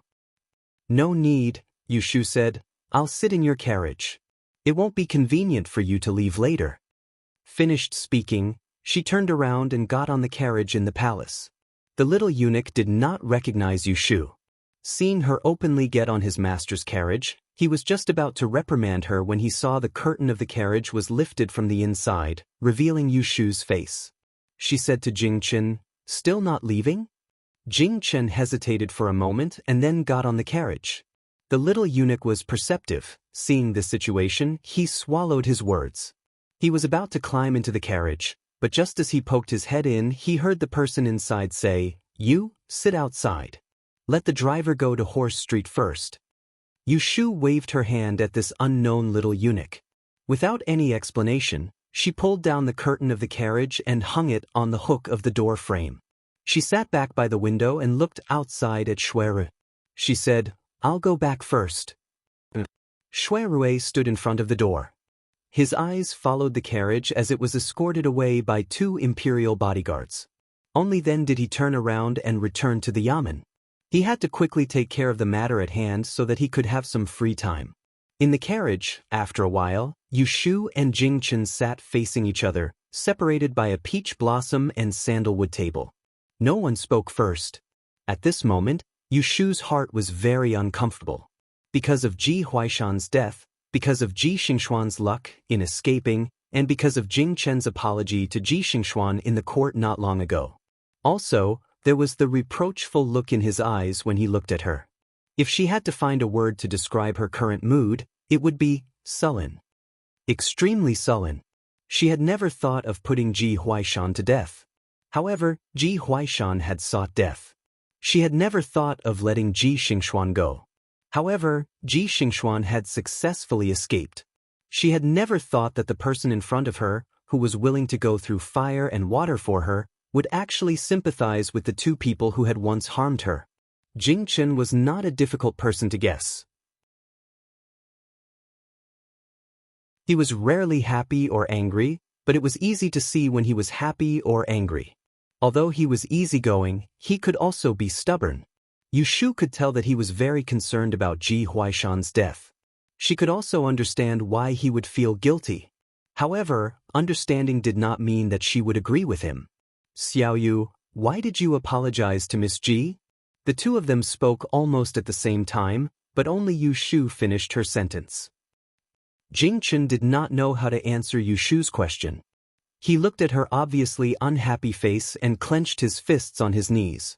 "Xiao Yu, the Celestial Master's sect never kills without reason. However, because I lied, Ji Huaishan died a horrible death today. I feel guilty." Hearing this, Yu Shu lowered her eyes. After a moment of silence, she suppressed the sullen feelings in her heart and explained, Jing Chen, you've underestimated the human heart. I'll be honest with you. Ji Huaishan asked for his death today. No one forced him to do so. He chose to commit suicide in order to protect Ji Xingxuan and the Ji clan.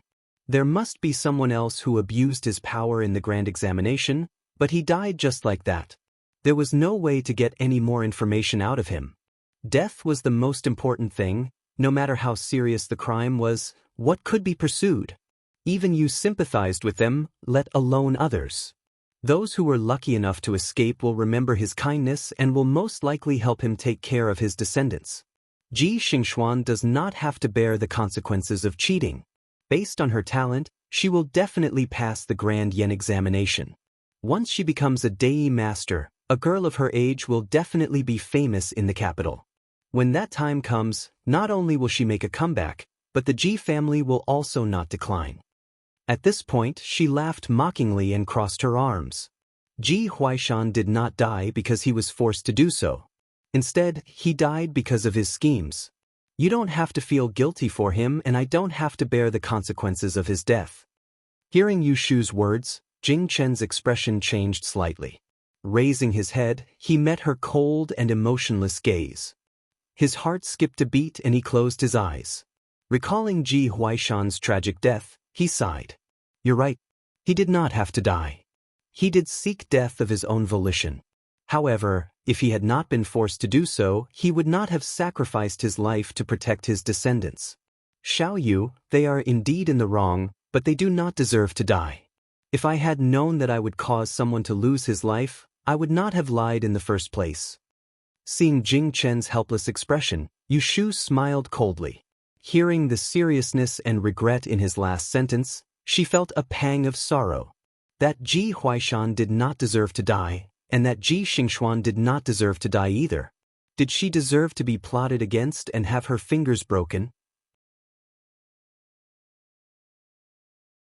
That night, when she was sent home from the Celestial Commissioner's office, she heard He Fangji and Shui Rui whispering to each other.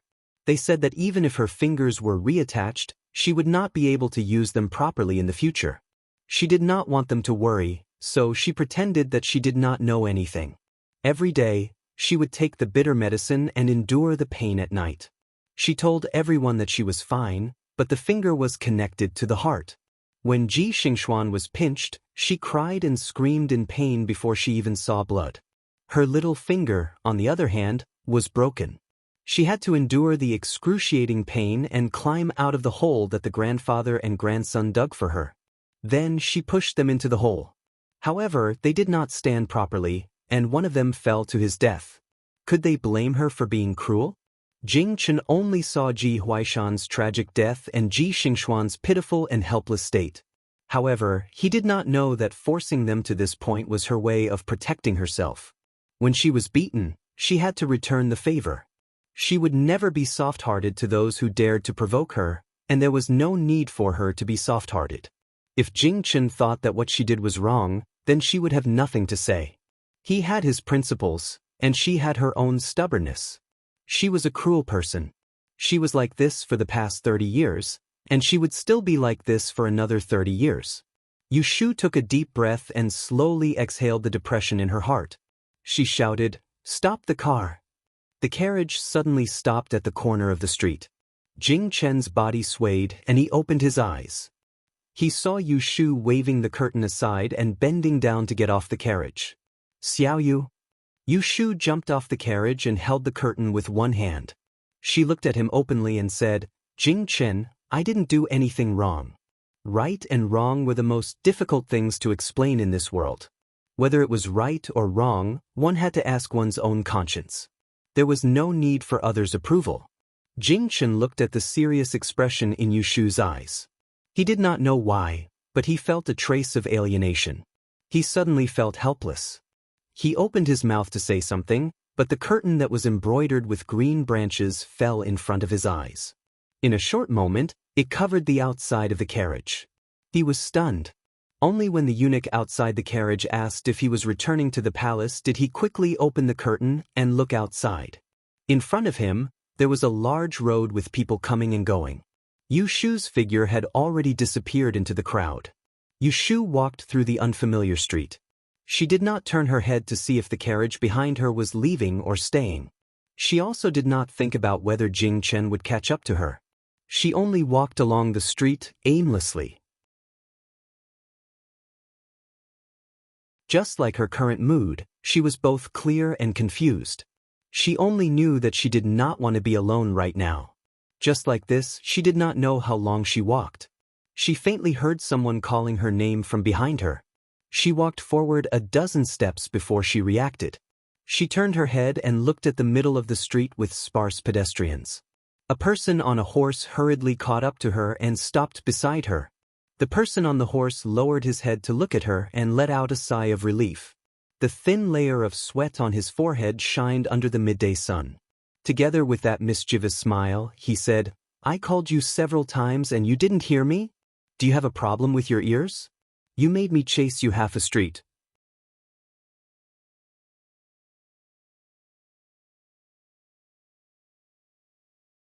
Chapter 303. It's still the first lunar month. The sunlight at noon is not hot, but it makes people feel warm all over.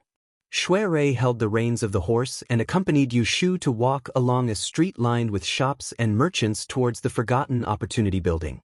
"Brother, why did you come out on a horse? Isn't Lao Chue driving?" "I have something else to ask him to do, so I rode by myself." Shui Rui casually found an excuse, but in reality, he had seen Yushu and Jingchen leave the Supreme Court an hour ago. He could not be at ease, so he hurriedly went in to tidy up the case file and passed it to his colleague before rushing back on his horse.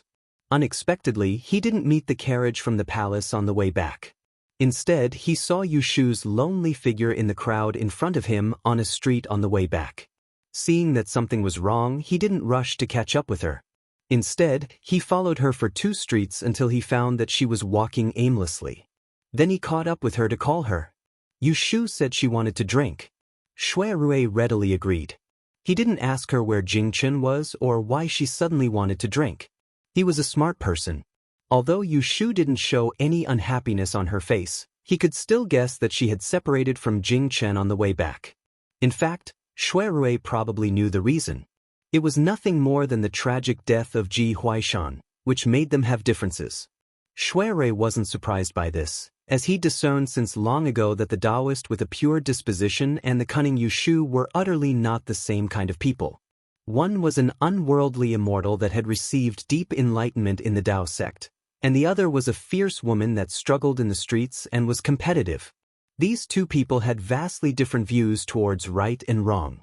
It was fine if one party was able to accommodate the other, but if both of them were similarly stubborn in their own opinions, it could be imagined that there would be a dispute sooner or later.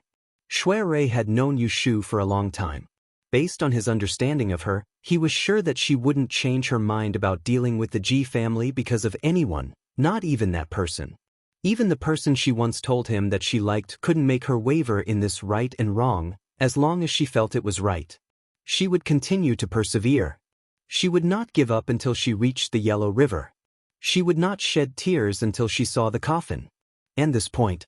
This was exactly what Shui Rui admired most about Yushu. One of them. Yushu did not know that Shui Rui had guessed the conflict between her and Jingchen. Whenever she was in a bad mood, she always wanted to find something to talk to distract her. "Do you still have the 10-year-old Huadiao wine we drank during the Lantern Festival?" Right now, she really wanted to get drunk and not think about anything.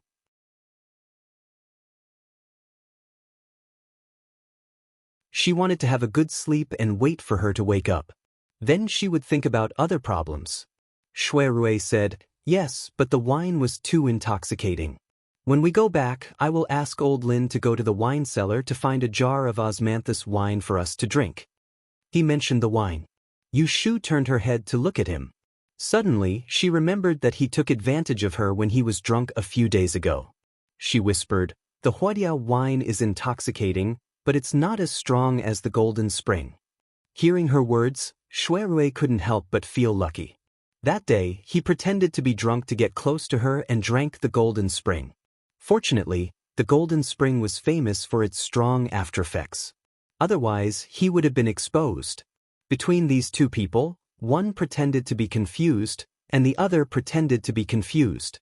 Unexpectedly, neither of them mentioned what happened that day. As they talked, time passed. Because they took a detour back, they didn't go through the back door. When they passed the front door of Wangji Tower, they were seen by Gui Qi, who was standing in front of the door to welcome the guests. He hurried to help Shui Rui hold the horse. Yu Shu and Shui Rui walked in together. It was just past lunchtime, and there were not many guests downstairs. No one recognized them. Lin Fu, who was beside the counter, saw them. He quickly put down the silver plate and came out to follow them. Young master, young lady. Generally, guests were not allowed to enter the backyard. Even if there were guests, they would stay in the elegant room. Therefore, it was a bit deserted at noon. Downstairs, Shui Rui asked Yu Shu, "Do you want to go to your room or my room?"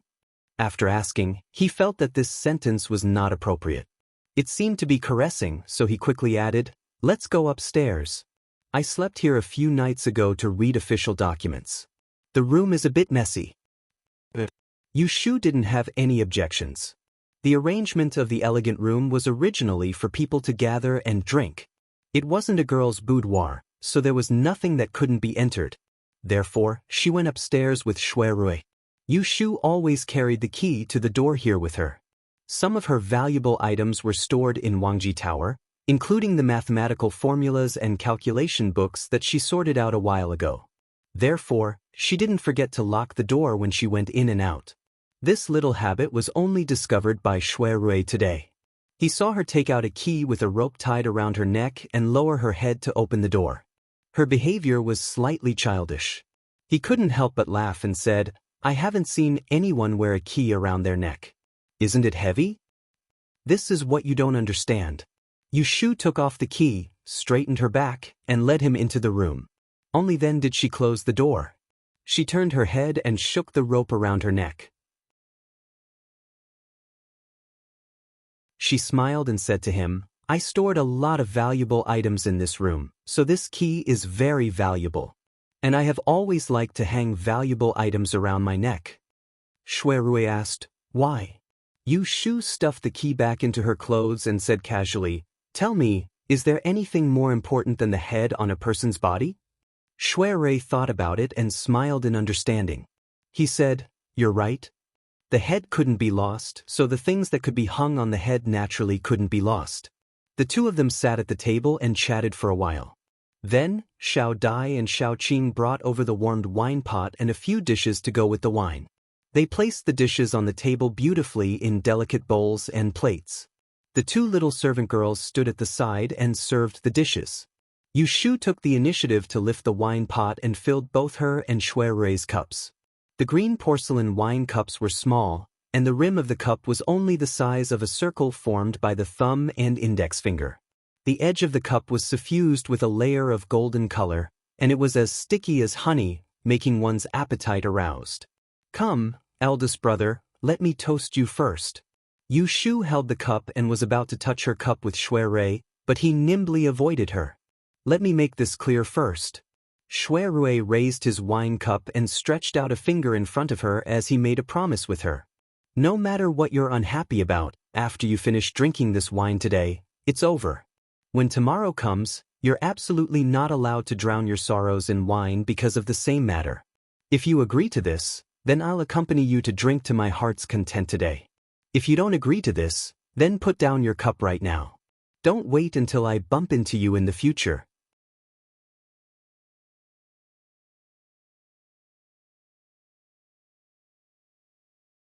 Chapter 304. Yu Shu's alcohol tolerance wasn't bad, but the fragrance of this osmanthus wine was too intoxicating. After a pot, she felt a bit dizzy, so she propped up her cheek with one hand and held a cup with the other in front of Shui Rui, allowing him to continue pouring wine for her. At the same time, she rambled on about some unimportant things to him. "His Majesty bestowed a golden plaque on my godfather. You don't know how happy he was. The first thing he did every morning was to go next door to look at that plaque, and the last thing he did before he went to sleep at night was still to look at that plaque. He would wipe it 3 to 4 times a day, and at night, he would even say, 'Thank you, His Majesty, for your kindness' in his sleep, causing my godmother to be very unhappy. Although she didn't say anything, from the looks of it, in another 2 days, my godfather would definitely be forced to sleep with that golden plaque. Ha! Shui Rui laughed out loud, filled her cup, put down the wine pot and said, "Have you discussed the date to hang the plaque? I will send someone to send a congratulatory gift." Yu Shu brought the wine cup to her mouth, waved her hand at him, took a small sip and said, "This month, there are only a few days left, I have checked. There is no suitable date to hang the red head. Well, I have to wait until February." Burp. After she finished speaking, she burped. She felt that she could not drink to her heart's content, so she took the wine pot and filled 3 glasses one by one. She clinked her glass with Shui Rui first, then she held a glass in each hand and clinked her own glass with hers. She was even humming, "After this glass, I'll have another glass. After this glass, I'll have 3 more." Shui Rui watched her compete with the wine and didn't dissuade her. He accompanied her, but when she drank 3 cups, he only drank 1 cup. Occasionally, he would put a side dish on the plate in front of her with his chopsticks. When Yu Shu saw the dishes on the plate, she would stop to eat a mouthful of wine, and then chat with him about some trivial things because her words were vulgar and funny. Shui Rui couldn't help but laugh when he heard that. He had thought that she would complain to him after drinking, but who would have thought that she would be so carefree? He had not even used any of the words of comfort he had prepared to comfort her. On the contrary, he was amused by her. "I used to set up a fortune-telling stall in Autumn Osmanthus Lane. You know about it, right? I still remember when I first opened my stall. There are people on the streets collecting rent. Oh, it's the Evergreen gang that you and your men wiped out because they gathered to gamble. The ruffians asked me for rent. Luckily, I didn't bring any money that day, so they smashed my stall. I was so angry that I wanted to rush forward and punch them. Then did you rush up?" Yu Shu rolled her eyes. "Of course not. Do you think I'm stupid? It's not like I can beat them. If I charge forward, I'll just be beaten up for nothing. If it were you, you would have to face 3 or 4 hooligans by yourself. Why don't you try? Hurry up and run." Shui Rui paused the wine glass that was about to his mouth. He couldn't help but correct her. "Shu, I'm not that useless. I can handle a few people." Although he was not a martial arts master, but he had a master who practiced martial arts since he was young. He wouldn't run away in fear when he saw a few hooligans. Yu Shu pouted and said, "You're not afraid of 3 or 4. What if it's a group?" Shui Rui coughed and said, "You forgot that I know martial arts." "So what if you know martial arts? If there are enough ants, they can crush an elephant. You're not the 3rd prince with 3 heads and 6 arms.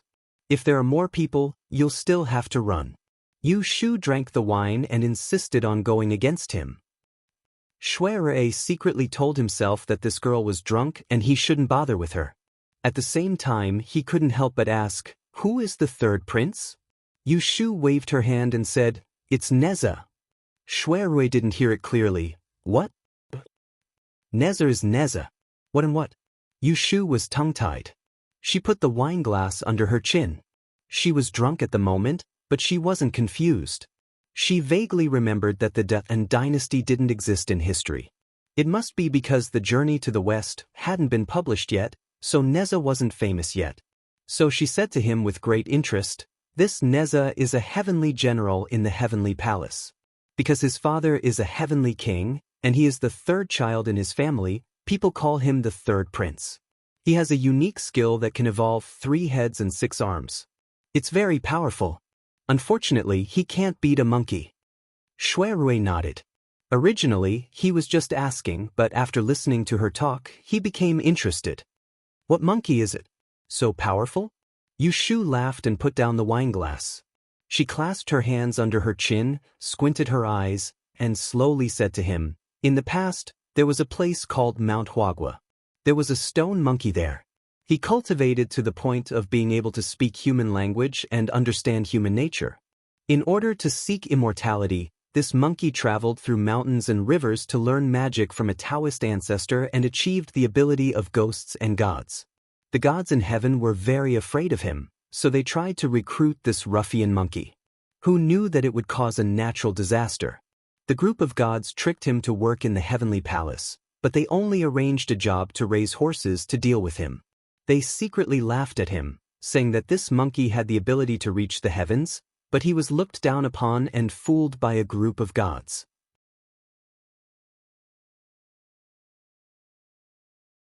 Later, he was discovered by the monkey, and in a rage, he caused havoc in the heavenly palace, smashed the Lingxiao palace, and then, as soon as Shui Rui heard the interesting part, he suddenly saw her closing her eyes, and then there was no sound.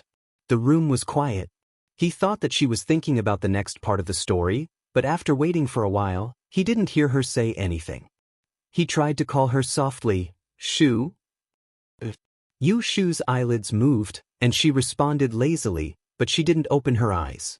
Shui Rui saw that she was not asleep, and then looked at the empty bottles of wine on the table. He knew that she had drunk a lot. When he felt that it was enough, he asked her, "Do you still want to drink?" "No, it's enough." Yu Shu covered her face with both hands and wiped it. When she was a little sober, she stood up with the help of the table. Her body swayed a little, and she barely stood up. She said to Shui Rui in a muffled voice, "I'm going upstairs to sleep." Looking at her red face, Shui Rui could see that she was in a better mood than before she drank, so he stood up and said, "Okay, I'll send you up." As he said that, he called the maidservant waiting outside the door to come in and help the unsteady Yu Shu up the stairs. He followed behind and only stopped when she reached the door of the room. He looked at her frail back and suddenly called her, "Shu." Yu Shu put her left and right hands on Xiaoqing and Xiaodia's shoulders. She turned her head in a daze and saw Shui Rui standing at the door full of sunlight with one hand on the door frame. He grinned at her, revealing a row of white teeth. "You look like that monkey." Yu Shu blinked. It was unknown if she didn't understand what he said, but the corner of her mouth moved. She turned around and dragged the two maidservants into the bedroom. He lay on his back on the soft bed. Leaving the maidservants to take off her shoes and cover her with the quilt, Yu Shu breathed out comfortably and closed her eyes. After a long time, she softly muttered, "That monkey is much fiercer than me." Shui Rui stood in the corridor on the second floor, leaning on the railing and looking at the small pond in the courtyard downstairs. He heard the door close behind him and turned his head. He asked the maidservant who came out with a tea tray, "Is she asleep?" "The girl is asleep. Young master, this servant will go to the kitchen to serve the hangover soup." Shui Rui looked at the door and said, "No need, let her sleep. The osmanthus wine today is made by the palace. It is intoxicating but not harmful. When she wakes up, make a pot of tea for her." Shui Rui ordered the maidservant and went downstairs. When he reached the stairs, he saw Lin Fu holding the corner of his robe and walking up. "Young master, what's the matter?" Lin Fu hesitated and said, It's the young master who came with Miss Lianfang that day. He said he was looking for a girl, but I stopped him."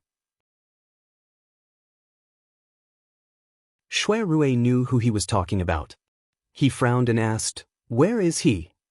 "He's upstairs, in the wind, private room."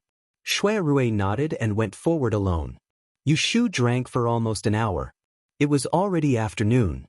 There were not many guests in the front building. They didn't eat much. They were all here to drink good wine. Shui Rui went up to the second floor and walked to the door of the wind, private room. He saw that the door was half open, revealing half of the Jade Mountain screen. He didn't knock on the door and walked in. As soon as he entered, he saw Jing Chen sitting alone at the table. There was a brewed teapot on the table, but the cups were all untouched. As for the two guards who always followed him, they were nowhere to be seen. He didn't know if their master had gotten rid of them or if they had gone somewhere else. As soon as Jing Chen saw Shui Rui enter, he stood up and looked behind him. However, Yu Shu was nowhere to be seen. "Where's Xiaoyu?" he asked. "Isn't she here with you?" Shui Rui didn't answer him, and he instead walked over to sit opposite him before pouring a cup of tea for himself, and then he said unhurriedly, "What does her whereabouts have to do with you?" The sarcasm in his words was obvious. Jing Chen could hear it. He opened his mouth but didn't know how to answer. He could only ask again, "I want to see her. Is she here?" "Why do you want to see her?" Shui Rui looked up at him with the teacup in his hand. "I have something to say to her," Jing Chen said. What do you want to say to her? Jing Chen pursed his lips and said, "This is between me and Xiaoyu. It's not convenient for me to tell you." "It's fine if it's not convenient for you to tell me. Anyway, it's not convenient for Shu to see you now," Shui Rui said. Hearing this, Jing Chen frowned. "Why is it not convenient for her to see me?" Shui Rui smiled. "This is between me and her. It's not convenient for me to tell you." Jing Chen looked at Shui Rui before turning around to leave. He did not want to waste any more time with him. "It's useless even if you go to the back now," Shui Rui said. Jing Chen successfully stopped in front of the door. He turned around to look at Shui Rui. Although there was no expression on his face, it was obvious that if Shui Rui continued to tease him, he would definitely go to the back to look for Shu. Shui Rui stopped joking and said in a serious tone, "Shu is drunk and sleeping in her room. Don't disturb her. If you have anything to say, wait until tomorrow." "She's drunk?" Jing Chen's expression changed. Shui Rui nodded and pretended not to know anything. "When you left the Supreme Court at noon, I went back to look for you after I finished my work. On the way, I saw her walking to the west of the city alone, so I brought her back. She seemed to be in a bad mood and drank a lot.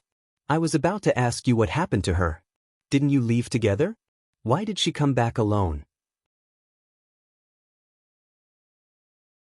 Jing Chen looked aside and remained silent for a while. "I'll look for her tomorrow," he said to Shui Rui. As soon as he finished speaking, he turned around and left, and this caused Shui Rui, who originally thought that Jing Chen would stay here and wait for Yushu to sober up, to be slightly surprised. But it was exactly what he wanted, because if Jing Chen really wanted to stay, then he would have to think of a way to drive Jing Chen out.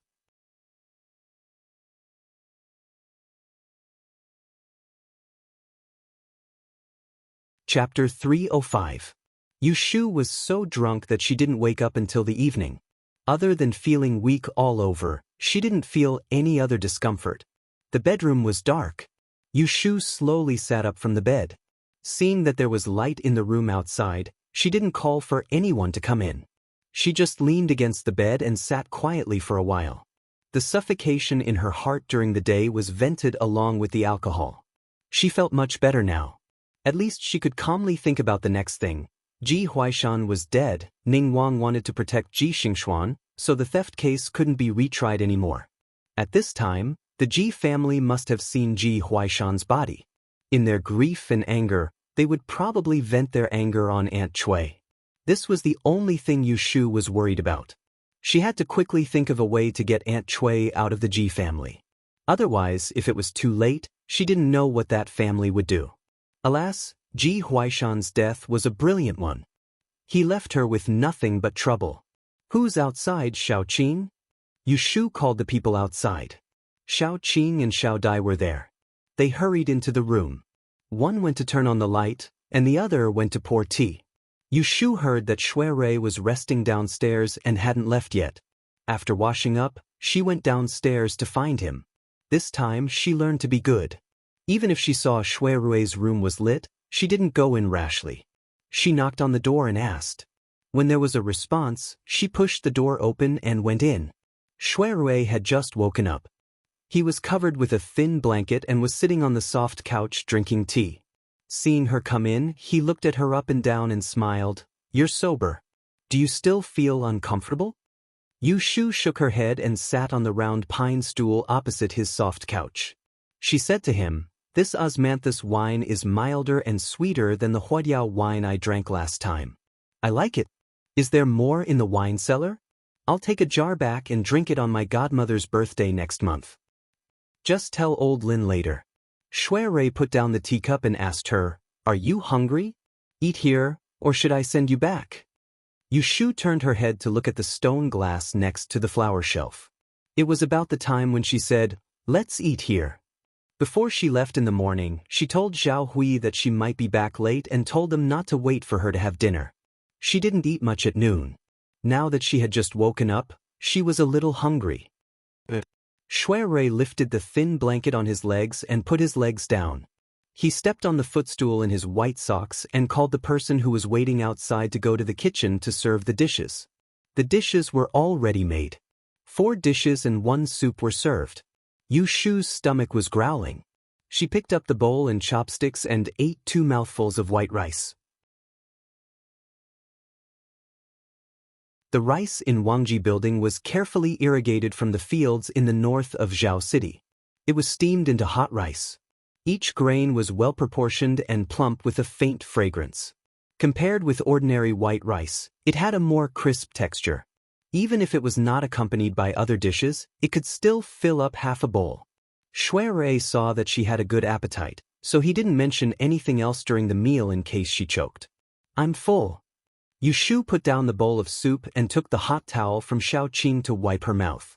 She saw that Shui Rui also put down the bowl and chopsticks and rinsed his mouth with tea. She said to him, "Will you send me back?" Shui Rui nodded, wiped his fingers with the handkerchief, and stood up. "I'll go now. I'll send you back. I'll go to the Supreme Court again." So, the two of them got on the carriage from the back door and left without drinking tea. Sitting in the carriage, Shui Rui told Yu Shu about Jing Chen's visit in the afternoon. He didn't hide it and told her everything. "Young Master Jing came to Wangji building to see you in the afternoon.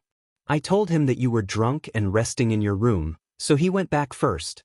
He said that he would see you tomorrow and asked me to tell him." Although Shui Rui didn't like that Yu Shu and Jing Chen were too close, he wouldn't deliberately drive a wedge between them. Moreover, there was no need for him to drive a wedge between them now. There was already a problem between the two of them. He didn't need to interfere too much. He just needed to wait patiently for Yu Shu to understand that the person she liked was actually not what she wanted and was even more unsuitable to entrust her life to. "I see." When Yu Shu heard that Jing Chen came to see her, she didn't have much reaction. She was now having a headache about the Ji family. She didn't have extra time to think about how to deal with the relationship between her and Jing Chen. Love was too troublesome. She didn't want to worry too much. If she couldn't figure it out, she would put it aside first and think about it when she calmed down. "By the way," Shui Rui suddenly frowned and asked her, "Isn't your mother still living in the right magistrate's mansion? Now that Ji Huaishan committed suicide, the Ji family will definitely blame it on you. They can't find trouble with you, but they may make things difficult for your mother. What will you do?" Because Shui Rui knew Yu Shu in Yang City, he heard some family affairs from Yu Xiaoxiu. He said that Yu Shu's birth mother had been harsh to her since she was a child. Even when she was beaten and driven out of the house, she didn't come to visit her once. It was enough to show that they were not close to each other. But after all, her birth mother was her birth mother. How could she let it go? Yu Shu thought for a moment and said, "I have a plan for this matter. You don't have to worry about it." Seeing that she wanted to take care of everything herself and refused to ask for help, although Shui Rui was helpless, it was really not good for him to intervene. He could only warn her, "If you encounter trouble, you can come to me to discuss it. Don't act impulsively." This is for sure. This time, Yu Shu didn't make any excuses. As the saying goes, when you have too many debts, you don't need to worry. She owed Shui Rui countless favors. In the past, she didn't want to trouble him because she didn't want to have too much of a relationship with him. But now that she had recognized him as her older brother, there was nothing to be embarrassed about. If one day, Shui Rui encountered any trouble, she would definitely rush to the front and do her best to help him. This was no longer a debt of gratitude, but a true friendship. After saying all this, Shui Rui then started to talk about business. With Ji Huaishan's death, this theft case obviously can't continue. When I go back tonight, I will organize the statements. Tomorrow, Guadarin will definitely report to His Majesty. As for how this case will be decided, it will be up to His Majesty. No matter what, if I get any news, I will be the first to tell you." Yu Shu said, "From what I see, the Ji family is safe this time.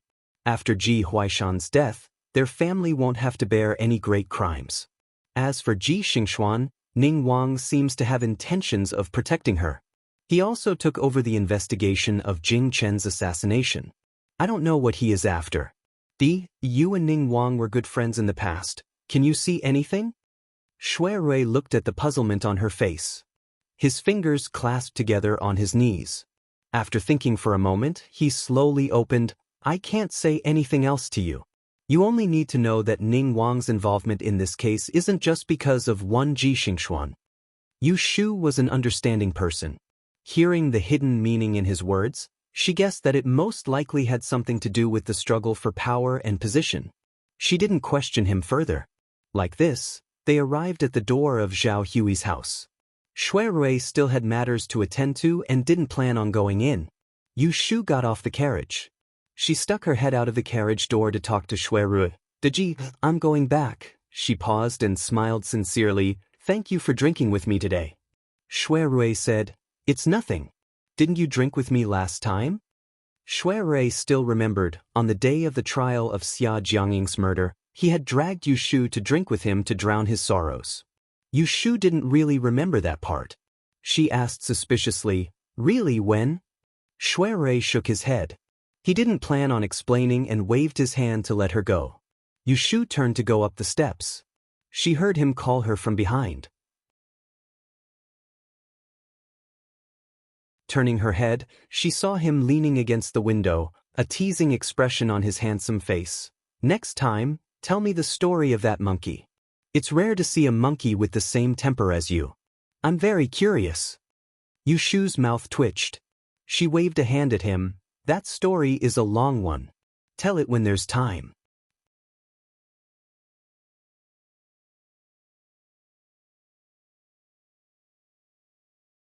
Chapter 306. When Yu Shu got home, she didn't go to Zhao Hui's room to greet her. Instead, she went back to her room to change her clothes so that Zhao Hui wouldn't be worried if she smelled the alcohol on her. Yu Xiaoxiu was doing his homework in his room. When he heard the noise next door, he put down his pen and went out to Yu Shu's room. Sister, you're back. Yeah. Come in. Yu Shu fastened her belt and came out in her soft shoes to open the door for Yu Xiaoxiu. Yu Xiaoxiu knew that Yu Shu went to the Supreme Court to listen to the trial today. When he entered the room, he asked her anxiously, How was it? Did the trial finish? What was the verdict? Yu Shu closed the door and pulled him to the wall. She whispered to him, The Ji family's old master committed suicide to escape punishment. Yu Xiaoxiu was stunned. He didn't think that the high and mighty old master of the Ji family would die just like that. Don't tell godfather and godmother about this. Yu Shu patted his shoulder. I'll find a way to get mother out of the Ji mansion as soon as possible. After reminding Yu Xiaoxiu, Yu Shu didn't care what he thought. She pushed him back to his room to read. She went to Zhao Hui's room and sat for a while before going back to her room to rest. It was a quiet night. The next morning, after the family ate breakfast, Yu Shu went out with Yu Xiaoxiu, who was going to school. Sister, where are you going? Yu Xiaoxiu didn't believe that Yu Shu was like what she said to Zhao Hui at the dinner table. She was going to look at feng shui for someone. Yu Shu said, I'm going to the Ji family to ask around and see how mother is doing there. When Yu Xiaoxiu heard this, he hurriedly said, Then I'll go with you. Yu Shu patted his head and said, Where are you going? Focus on your lessons. Yu Xiaoxiu said anxiously, How can you go alone? They must be mad at you right now. If they see you, they'll definitely arrest you. Yu Shu thought that the Ji family wasn't just annoyed with her. They probably wanted to skin her alive and break her bones. It's okay. No matter how angry they are with me, they won't dare to do anything to me. Go to the academy obediently. I'll talk to you when you come back in the afternoon. Yu Shu is afraid that Yu Xiaoxiu will not listen to her and secretly follow her. Thus, she sent him to the 100 Rivers Library and watched him enter, turning his head back twice with every step, before leaving. Yu Shu didn't turn in any other direction, and walked straight to the right magistrate's manor. Half an hour later, Yu Shu came to the street in front of the Ji mansion and saw the white cloth hanging in front of the gate from a distance. When he got closer, he saw that the tall door was lit with a white lamp, and the plaque on the door was draped with a layer of black muslin. The corners were not even. The decorations were a little hasty. Unlike the previous days when the door was locked, both doors were open. It was probably because Ji Huaishan died outside, and the door couldn't be closed for the first 7 days, in case the soul couldn't come back and wandered outside. There were only 2 servants in mourning clothes guarding the door. There were no visitors. Maybe the news of Ji Huaishan's death hadn't spread. Or maybe his relatives and friends were afraid to visit. Yushu paused for a moment outside the door and then walked forward. When she reached the door, she was stopped by the servants. Mrs.? Yushu wore a full set of clothes, long trousers and short boots. She didn't wear any hairpin or jewelry, and only used a plain silver buckle to tie up her hair. The servants of the Ji mansion almost mistook her for a man. Yushu lived in the Ji family a while ago, but there were many servants in the right magistrate's mansion. Not all of them had seen her. Today, the two guards didn't know who she was. In order to enter the door, Yushu acted according to the situation. She immediately put on a worried face and said, "I am your fourth Miss classmate in the Taisher library. I heard that there was an accident in her family, so I came to visit. I don't know what happened. Why did you hang up a funeral? Which one passed away?" The two servants didn't know that she was talking nonsense. They just thought that she was Ji Xingxuan's friend, so they told her with a sad face, "Our great master passed away." Yu Shu pretended to be surprised and speechless. Then what about your miss? Yu Shu saw Lu Hao take Ji Xingxuan away yesterday. She didn't know if he sent her back. The servant said, "Miss is kneeling in the morning hall. I will take you there. Miss, this way please." Yu Shu didn't plan to go to the morning hall of Ji Huaishan, so she hesitated and said, "This? Thank you, little brother. My mother is sick. It's not convenient for me to mourn. Can you help me ask your miss to let me see her alone?" The two servants didn't think too much about it. It was rare for a guest to visit. They didn't dare to neglect her. They nodded and took Yushu in. Ji Huaishan died yesterday. The Ji mansion was in a mess.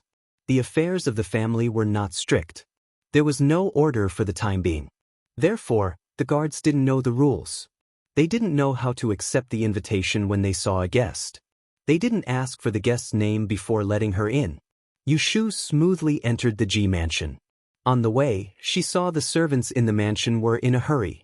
They were holding things for the memorial in their hands and looked flustered. The servant of the Ji mansion took her to a tea room on the west side. He remembered to ask for her name. "Miss, please wait here. I will go and inform them. May I know your surname?" "My surname is Zhou." Yu Shu made up a surname. She watched the servant leave, leaving her alone. Yu Shu turned around and left the tea room. She looked for the way and avoided the servants. She walked to the backyard. The Ji family must have gone to the front yard to keep vigil. There was no one in the backyard. Yu Shu didn't get recognized along the way. She found her way to the small courtyard where Aunt Cui lived. This was the only advantage of living in the Ji family. At least she knew the way to the mansion. The door of the courtyard was unlatched. Yu Shu gently pushed the door and it opened. She looked in through the gap of the door. Seeing no one, she walked in. The women living in this small courtyard were the concubines of the third master of the Ji family, Ji Hyotani. Aunt Cui's room was in the corner. Yu Shu followed the corridor to the door. She saw the door was not closed. It was slightly open. She didn't knock on the door and went in. There was no one in the outer hall. The room was cold and deserted. Yu Shu didn't say anything. She quietly walked to the door of Aunt Cui's bedroom. She gently pushed the door open. As soon as she went in, she walked around the screen and saw a figure curled up on the bed with her back facing the door. Yu Shu thought it was Aunt Cui. She was bewildered. She wanted to ask why she was lying here and sleeping at this time. She hadn't been tied up and thrown into the woodshed? Who would have thought that when he went up to take a look, he would see that the person sleeping soundly on the bed was none other than Concubine Cui's maidservant, Xiang Sui. He did not know where Concubine Cui went. Sui, wake up. Yu Shu directly patted the maidservant's shoulder and woke her up. The maidservant was in a daze. When she heard someone calling her, she quivered and rolled up from the bed. She squinted her eyes and saw that the person who came was Yu Shu. She was so shocked that her mouth opened wide. She stuttered, "Goo goo, Mississippi." Yu Shu asked her, "Why are you sleeping here? Where's my mother? Where is she?" At the mention of Aunt Cui, Xiang Sui suddenly woke up. Her mouth flattened and tears fell down. She told Yu Shu while crying, Yesterday afternoon, third master came. He slapped Aunt twice when he entered the door and scolded Miss and Aunt. He said that Miss is a scourge. Great master is dead. Sob, sob, sob. Third master ordered people to tie Aunt up and lock her in the woodshed. This servant is very scared and doesn't dare to leave the room. I've been starving since yesterday. I don't even have water to drink. Sob. Yushu frowned and thought for a moment. She lowered her head and saw that the maidservant was still wiping her tears. She reached out and pinched her shoulder. She asked in a low voice, "Don't cry. Let me ask you, do you know where my mother is locked up?" Xiang Sui nodded and stuttered, I know. It's in the woodshed behind the main kitchen. Yushu nodded. She touched her chin and pondered for a moment. Then she sat next to Xiang Sui and asked her seriously, "Sui, let me tell you. Ji family's great master committed a crime and committed suicide by biting his tongue in the court. The right magistrate's mansion is going to be gone soon. It won't be long before all of you have to move out. Third master has always hated me. What he did to my mother is a light punishment. If you're lucky, you'll find a good family. If you're unlucky, you'll be sold to a brothel. Don't even think about climbing out of the fire pit in this life. I have a way to save you now. It's up to you whether you listen to me or not." Xiang Sui shivered when she heard her words halfway. She was so scared that her face turned pale. When she heard that there was a way to save her, she hurriedly grabbed her sleeve and begged, "Miss, please save this servant." Yushu's eyes flashed. She held her hand and comforted her softly, "Don't be afraid. Listen to me. Whatever I tell you to do, you'll do it. I guarantee that you'll be saved. Later on, you'll still be able to serve my mother. You'll live and eat well with me. It'll be much more comfortable than staying here." After listening to Yushu's coaxing and scaring, Xiang Sui nodded her head again and again. She was very obedient. How could she not listen to her?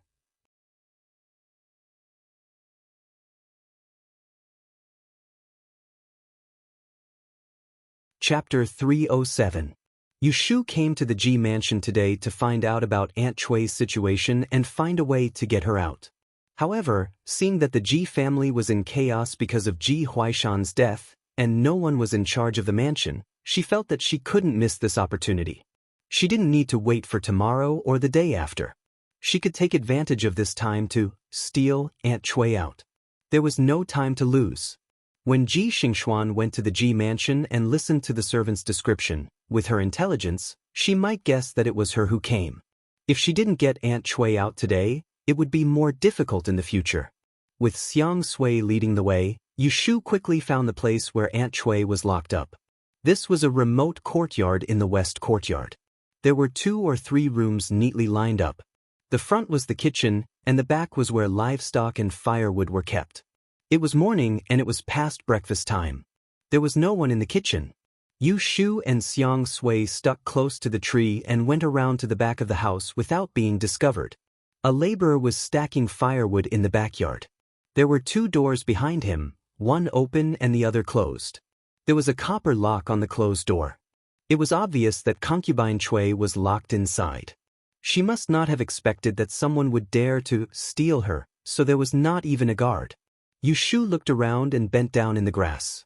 She whispered in Xiang Sui's ear, "You go there and lead this worker away. Tell him that there are few people carrying things in front, and the housekeeper called someone to help. Lure him away. You think of a way to the back door in the west corner. I saved your yin-yang, and I will wait for you there." Because Yushu had prepared this maidservant in advance, Xiang Sui only hesitated for a moment and whispered, "Miss, you won't abandon this servant, right?" Yushu slapped her head and scolded in a low voice, "If I abandon you, I will be reincarnated as a tortoise in my next life. Alright, go quickly." Perhaps Yushu's promise worked. Keiho gritted her teeth and handed the small bag in her hand to Yushu. He walked out from behind the tree and pretended to come from the front yard. He called out to the woodcutter with a bluff and bit his tongue when he lied. Only then did he manage to trick her away. As soon as they disappeared, Yushu stood up from the bushes. He trotted to the tightly shut woodshed, pulled the lock on the door, and pressed his ear against the door to listen inside. He did not call out to Aunt Chui. Firstly, there were still people in the kitchen in front. Secondly, Aunt Chui was not reliable. If she got excited when she heard her voice, she would not make a fuss and attract people. Yushu was sure that there was someone inside. She stepped back and picked up the axe that the worker had used to chop firewood. She hung the bag on her elbow. She returned to the front and inserted the axe between the lock and the door knocker. After a few forceful prying, the lock loosened and he pulled it down. Yushu caught the lock with one hand and did not let it fall to the ground with a loud sound. She gently placed the axe on the ground and Yushu pushed the door open. She looked around and effortlessly found a woman with disheveled hair curled up at the foot of the wall. Yushu closed the door behind her and strode forward. She squatted in front of Aunt Chui and reached out to shake her shoulder. She whispered, "Mother, mother?" Aunt Chui was sleeping in a fog, having a nightmare. She suddenly heard someone calling her. She opened her eyes and saw a figure in front of her. Her face was a little dazed as she asked, You're also locked in here?" Yushu saw that the woman's dirty face had a few purple finger marks on it. There was even a dried blood scab under her nose. Even if she could not stand the sight of her, she could not help but get angry. She scolded Ji Hyotani, who loved to hit women. She reached out to untie her and whispered, "Mother, I'm here to bring you out. You can't stay in the Ji family anymore. You have to come with me." Aunt Chui woke up from her dream. She looked at Yushu and in a blink of an eye, tears streamed down her face. Her hands and feet were tied and she used her head to hit Yushu. She cried and scolded, "You damned girl, you want to kill me. How dare you kill Master Ji? Why don't you let me die? Do you want me to die?" Yushu heard her shouting and quickly covered her mouth. She scolded softly, "Sure, if you want to attract people, you will really die here. When that time comes, I will accompany you to the underworld. You will be happy." Fortunately, Aunt Chui had been hungry all night and did not have much strength. Her voice was not loud. After being frightened by Yushu, she obediently closed her mouth. However, her tears fell even more fiercely.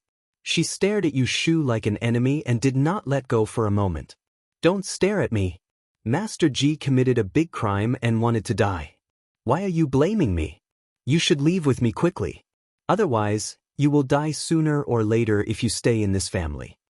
Yushu complained as she untied Aunt Chui.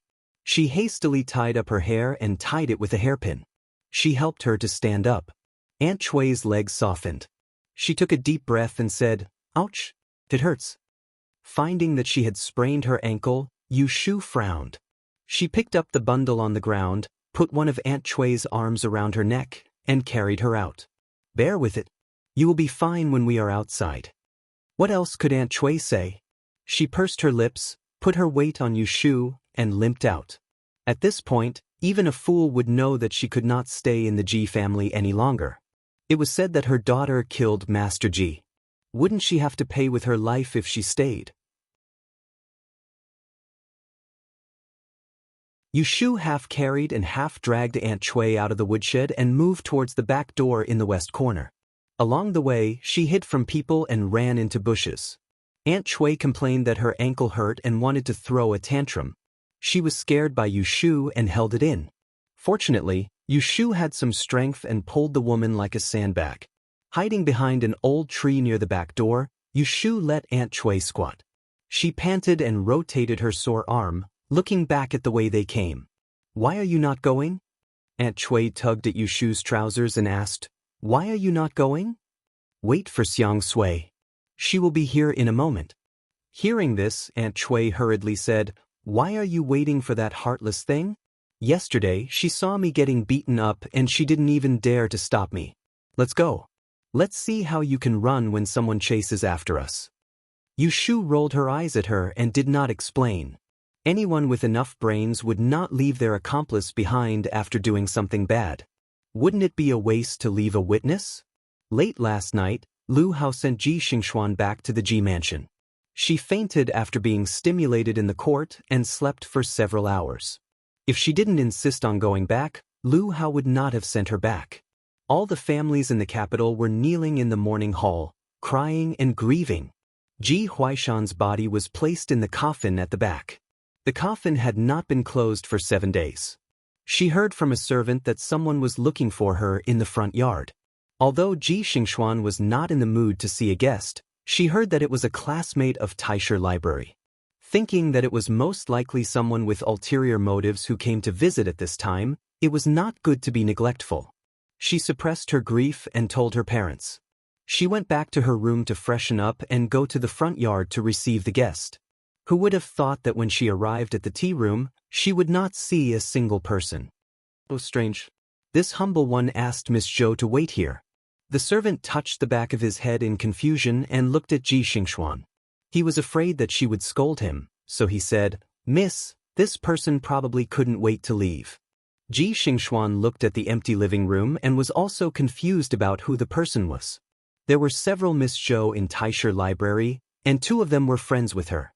One was the daughter of the Assistant Minister of the Ministry of Justice, and the other was the sister of the General of the Yulin Royal Guards. She didn't know who it was. "What does that miss look like?" Ji Xingxuan asked. Looks. The servant was speechless and didn't know how to describe the person's appearance. After a long time, he said, "Looks like a son of a rich family."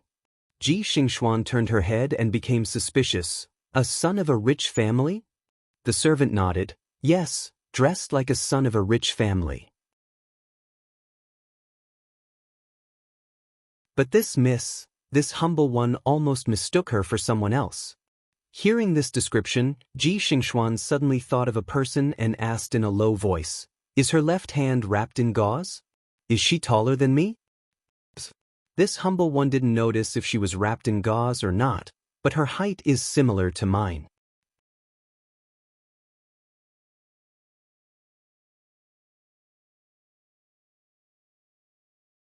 Chapter 308. Ji Xingxuan sensed that the intruder was Yu Shu. By the time he and his servants rushed to the woodshed in the backyard, Yu Shu had already rescued Aunt Cui. The axe that was thrown on the ground and the door lock that was pried open proved this. However, by the time they reached the back door, Yu Shu and the others were nowhere to be seen.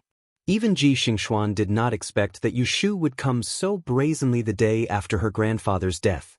Ji Xingxuan sent a few retainers out to chase them away, then walked towards the morning hall with a gloomy face. Halfway there, she bumped into Ji Xiaogu, who had rushed over after hearing the news. "Xingxuan, what's going on? I heard that some random person has snuck into the Fu." Ji Xingxuan sneered. "It's not some random person. It's that Yu Shu who came to rescue mother." Ji Hyotani turned pale with fright. "What? She broke in? Where is she?" "She saved that aunt and ran away." Ji Xingxuan was unusually calm. Ji Hyotani's face darkened. He hesitated for a moment before turning to the steward who had followed him. "Go and report to the authorities. Say that someone broke into the Fu and kidnapped a family member." "Third uncle, it's better not to do this." Ji Xingxuan stopped the steward and turned to speak to Ji Hyotani with a serious expression. "Such a big matter has just happened in the family. Grandfather's body is not cold yet. If we go to the authorities because of such a scandal, won't it be a disgrace?" Ji Hyotani frowned. "But we can't just let them go like this." "What can we do even if we don't let them go?" Ji Xingxuan lowered his eyes that were red from last night's crying and said calmly, "Third uncle, don't you know that Yu Shu has the Shui family's eldest son to stand up for her? Now, she has Daozi as her shield. She has nothing to fear. That's why she dares to break into our house. What could he do to her? Don't forget, grandfather has already passed away. This right magistrate's office exists only in name. In the capital, it has no power or influence. You can't even straighten your back. You say you won't let them go, but you have to see if they'll let us go first." After listening to Ji Xingxuan's honest words, Ji Hyotani's expression changed again. Indeed, the Ji family was such a big family, and they were all supported by the old man above them. Now Ji Huaishan was dead. It was difficult for them to gain a foothold in the capital, let alone make things difficult for others. After understanding this, although Ji Hyotani was unwilling, he knew that it was not the right time to cause trouble. He could only suppress his anger and waved his hand to let the steward leave. Ji Xingxuan looked at him and persuaded, "Third uncle, you don't have to be angry. Yu Shu's birth mother was just a servant in our family. The contract is with you. Even if she runs away to the ends of the earth, this can't be changed. She was born a member of the Ji family, but she died. If she dies, she will be a ghost of our Ji family." Ji Hyotani's expression became better. He sighed and sorted out his emotions. Then he said to Ji Xingxuan with some shame, "You're so thoughtful. I'm already so old, but I can't control my emotions. I almost lost my mind." Ji Xingxuan shook her head expressionlessly and said to him, "Third uncle, I'll go back to the morning hall first." Ji Hyotani looked at Ji Xingxuan's departing figure with a complicated expression. He noticed that his obedient and sensible niece seemed to have changed since she returned to the mansion last night. He didn't know if this was a good thing or a bad thing. Yu Shu and Xiang Sui each carried Aunt Cui and ran out of the Ji mansion through the back door. They followed a small road to the south, crossed 2 streets, and rented a carriage in front of a courier station. They helped Aunt Cui into the carriage and ordered the driver to head east of the city. Aunt Cui leaned on Xiang Sui, half dead. She massaged her legs and panted, "Look, see if anyone is chasing us." Yu Shu touched her little finger, which was starting to hurt again, and said, "Don't worry, no one is chasing us." She calculated the time. Ji Xingxuan should know that she had been here by now. If Ji Xingxuan hadn't been blinded by hatred, she wouldn't have sent people to chase after them since they had run away. Ji Huaishan was dead. When the tree falls, the monkeys scatter. The few people in the Ji family couldn't do anything to her. Moreover, there was such a big mess waiting to be cleaned up. How could they have the energy to deal with her? Yu Shu knew this, so she dared to take Aunt Cui away. If it was before the collapse of the Ji family, she wouldn't have thought that it would be so easy to get Aunt Cui out. Miss, where are we going?" Xiang Sui asked Yu Shu timidly. She used all the courage she had in the past 10 years today. She ran out with Yu Shu and became a fugitive slave. Yu Shu said, "Find an inn in the east of the city to stay. I will find a place for you to stay in these 2 days, and then you can settle down." Yu Shu didn't intend to take Aunt Cui back to Zhao Hui's house. Firstly, Zhao Hui was pregnant. She didn't want to leave Aunt Cui, a woman who didn't know anything, with her. Secondly, it was in case the Ji family didn't know what was good for them and came to fight with her. When the carriage was far away, Aunt Cui knew that she was safe. She wiped her tears again and scolded Yu Shu, "It's all your fault, you wicked girl. What did you do to make me end up like this? Which god did I offend to give birth to a bastard like you? You come to kill me," sob. Yu Shu hated seeing people cry. She endured it when she ran away from the Ji family. Now her fingers were hurting. Hearing Aunt Cui's words, she pulled a long face and said coldly, "If you cry again, I will send you back. Anyway, I have broken off the relationship with the Ji family." "Mother, you are still a member of that family, aren't you?" Concubine Cui had been in contact with Yu Shu for the past few days and found that her daughter had a bad temper. Moreover, they were not close to each other. She was afraid that Yu Shu would really abandon her, so she immediately pursed her lips and swallowed her tears. Yu Shu looked at her with satisfaction and thought that it was a good thing to let her suffer this time. At least she had taught this woman how to be sensible. The carriage took them to the east of the city. Yu Shu stopped the carriage on the way. She got off the carriage and helped Aunt Cui to walk for a while. They found a remote inn and found the best guest room to settle Aunt Cui and Xiang Sui. "You stay here first. I will ask the waiter to send hot water and food," Yu Shu said and was about to go out. Seeing that she was leaving, Aunt Cui was afraid that she would not come back, so she hurriedly stopped her. "Where are you going?" Yu Shu turned her head and looked at her expression. She guessed what was on her mind. She smiled and said, "I am going out to buy something. I will be back in a while." Aunt Cui said embarrassedly, "Then come back quickly." Yu Shu went downstairs and called the waiter. She walked around the nearby streets and bought what she needed. At the same time, she asked if there were any rented houses nearby. After an hour, she returned to the inn. The door was closed from the inside. She knocked on the door. Xiang Sui asked twice before opening the door carefully. It was obvious that she was afraid that someone from the Ji family would chase after her. "Where is my mother?" Yushu did not see Aunt Chui outside. Xiang Sui pointed to the inner room and whispered, "Aunt went to sleep after eating." Yushu nodded her head. She put the big and small bags on the table. She picked out the medicine for bruises and injuries and put it inside. Aunt Chui was lying on her side on the bed facing inwards. She was still snoring. She did not sleep well yesterday. Once she relaxed and filled her stomach, she fell asleep. Yushu sat at the end of the bed. She lifted a corner of the quilt and pulled up Aunt Chui's trousers. She looked at the condition of her ankle sprain. She poured out the medicine and rubbed it on Aunt Chui's foot. Concubine Chui groaned a few times in her dream, but did not wake up. She subconsciously wanted to withdraw her foot, but Yushu firmly held it down. She twisted her foot a few times and then became obedient. Xiang Sui looked at Yushu's actions. She could not help but feel touched. She thought, Aunt Chui has always treated Miss badly, but Miss is still so filial. After applying medicine with great difficulty, Yushu heaved a sigh of relief. She used her sleeve to wipe the sweat on her forehead and pulled the quilt over Aunt Chui. She stood up and led Xiang Sui outside. She instructed, "I bought a change of clothes. I've bought a change of clothes. Tonight, help my mother wash and change. Sui, look after my mother. Don't leave this room. If she's hungry, call for the waiter to send food up. I'll come back tomorrow."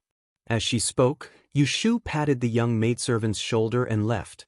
Yushu left in the morning and only returned when it was almost dusk. When she arrived at the entrance of her house, she saw the luxurious-looking carriage that was parked at the side of the road. Her footsteps paused for a moment, and only then did she recall that Shui Rui had mentioned last night that Jing Chen had gone to Wangji Tower afterward and said that he would look for her again today. After hesitating for a moment, Yushu lifted her feet and walked through the door. She immediately saw the two guards guarding outside the living room in the front yard like door guards. When the two guards saw her, they turned around and said something. Yushu took a few steps forward and saw Jing Chen's figure appear in front of the living room. Under the afterglow of the setting sun, he was still dressed in clean white robes, untainted by even a speck of dust. He was still the same person, but Yushu couldn't tell what was different about him. Because when she saw him now, her heart was not filled with joy but helplessness. "Xiaoyu," Jing Chen saw that Yushu looked tired and forgot about yesterday's unhappiness. He asked with concern, "Where did you go?" Yushu was not in a hurry to answer him. She walked forward and saw that Zhao Hui and He Fangji were not in the living room. She then said to Jing Chen, "Come in and talk." The two sat down in the living room and faced each other. Yushu took a blanket and poured a cup of tea. She took a sip and said, "I went to the Ji mansion today." Jing Chen's expression changed. He asked, "You went to see your mother?" Yushu nodded and looked at him meaningfully. "The Ji family thinks that I killed Ji Huaishan. Yesterday, they beat my mother up and locked her in the woodshed." Jing Chen frowned and said, "Is there anything I can help with?" Yushu laughed self-deprecatingly. "Why would you help me? Aren't you the same as them? Aren't you convinced that I killed old Ji?" "When did I say that?" Jing Chen was stunned. "Even if you don't say it, isn't that what you're thinking in your heart?" Yushu stared straight at Jing Chen as if she wanted to see through his thoughts. She went straight to the point.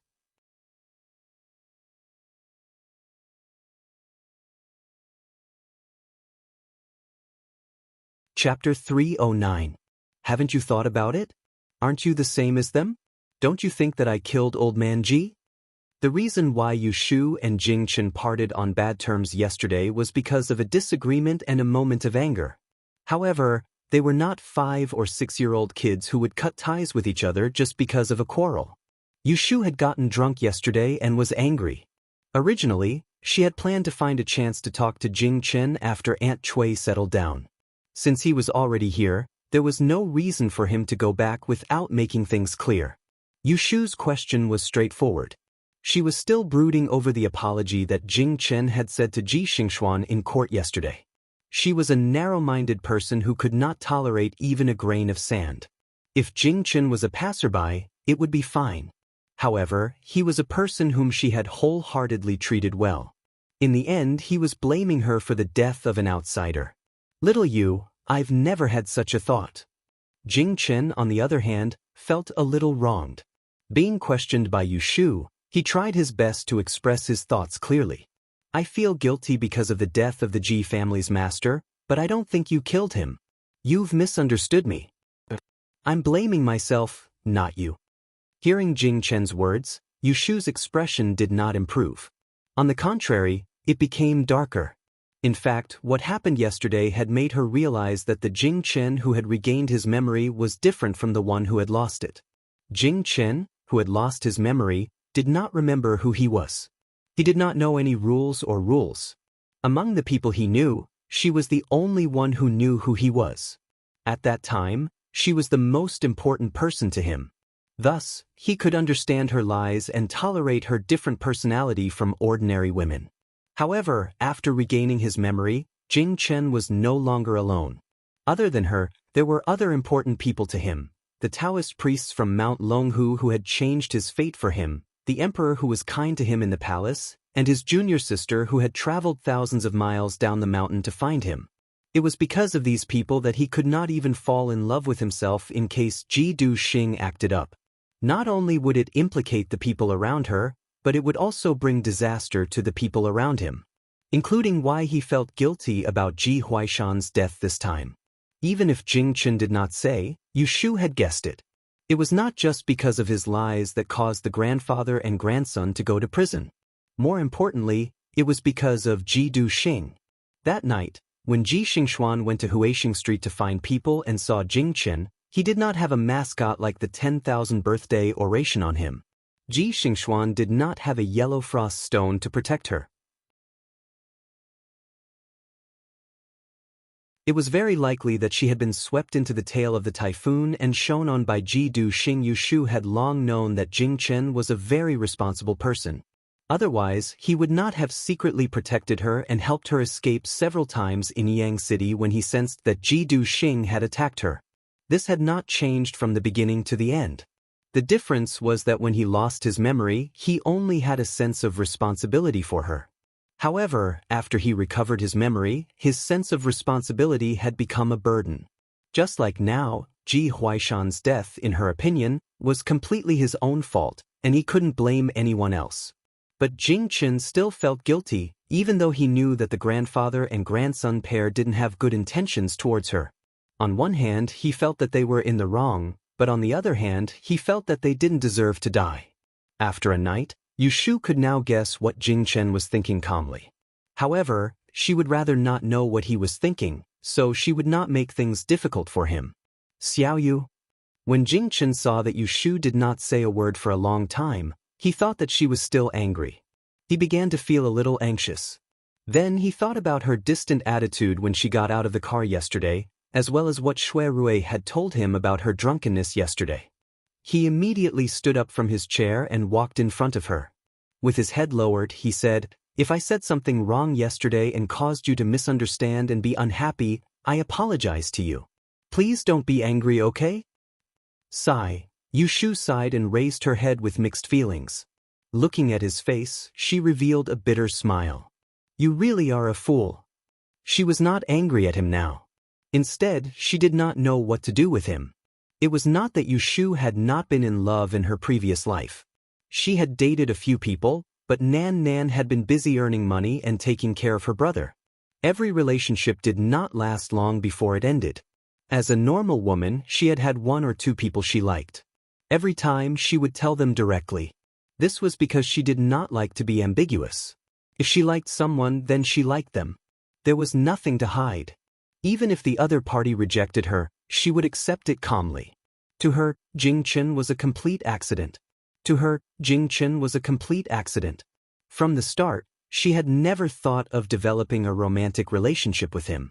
She had only treated him as a good brother who had gone through thick and thin with her.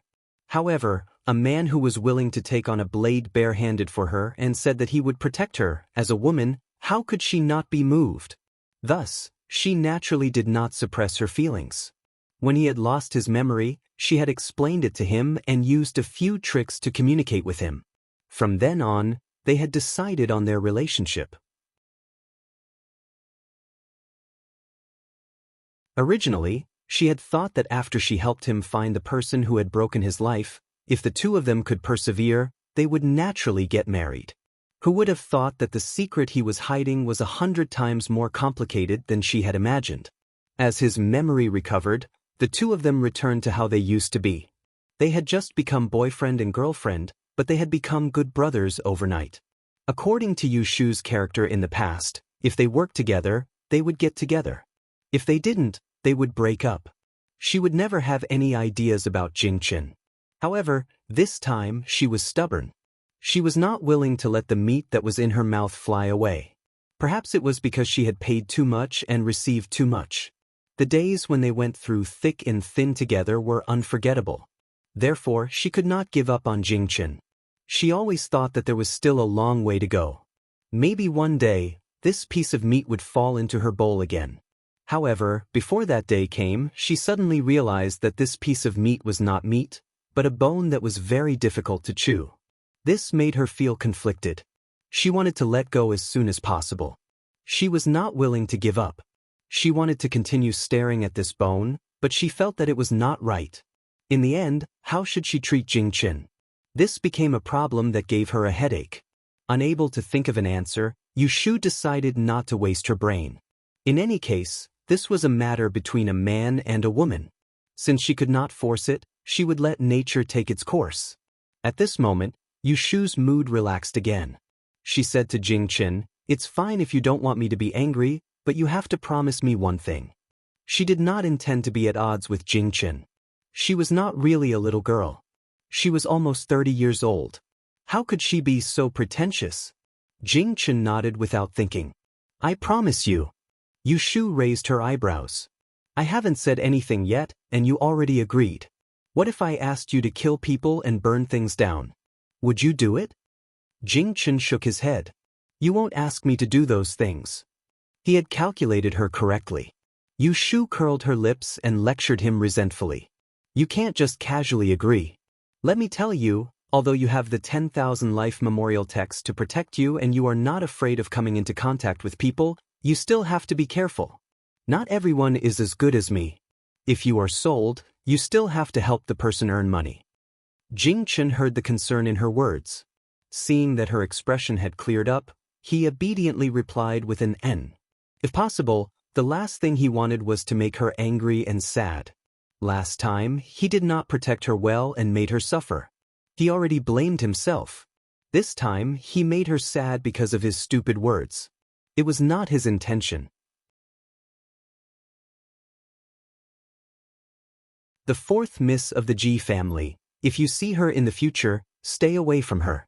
Don't say a word to her. Do you understand? Yu Shu made a request. It sounded random, but in fact, she had her concerns.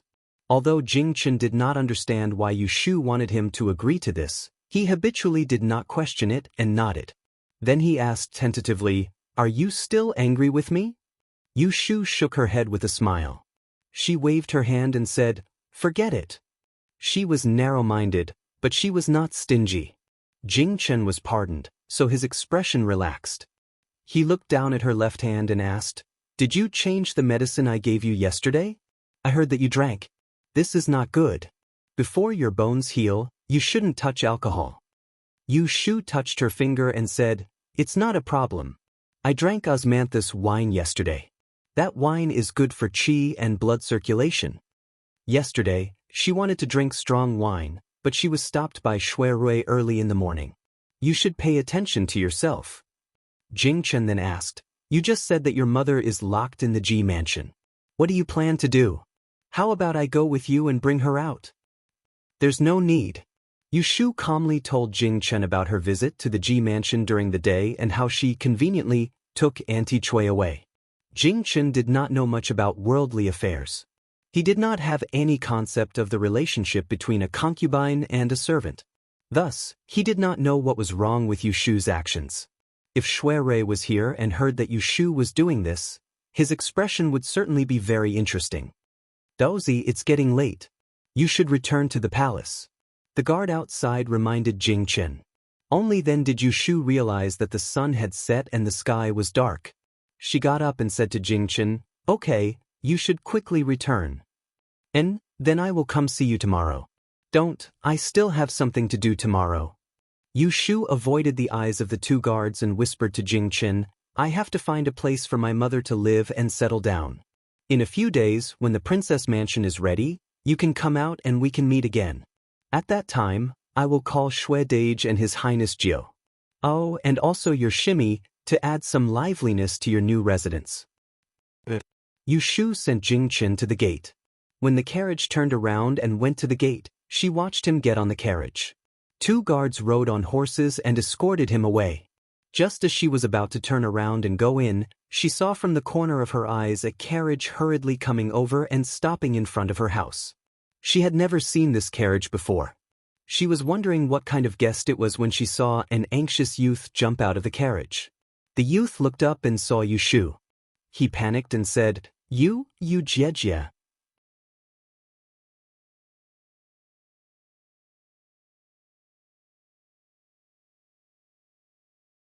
Chapter 310.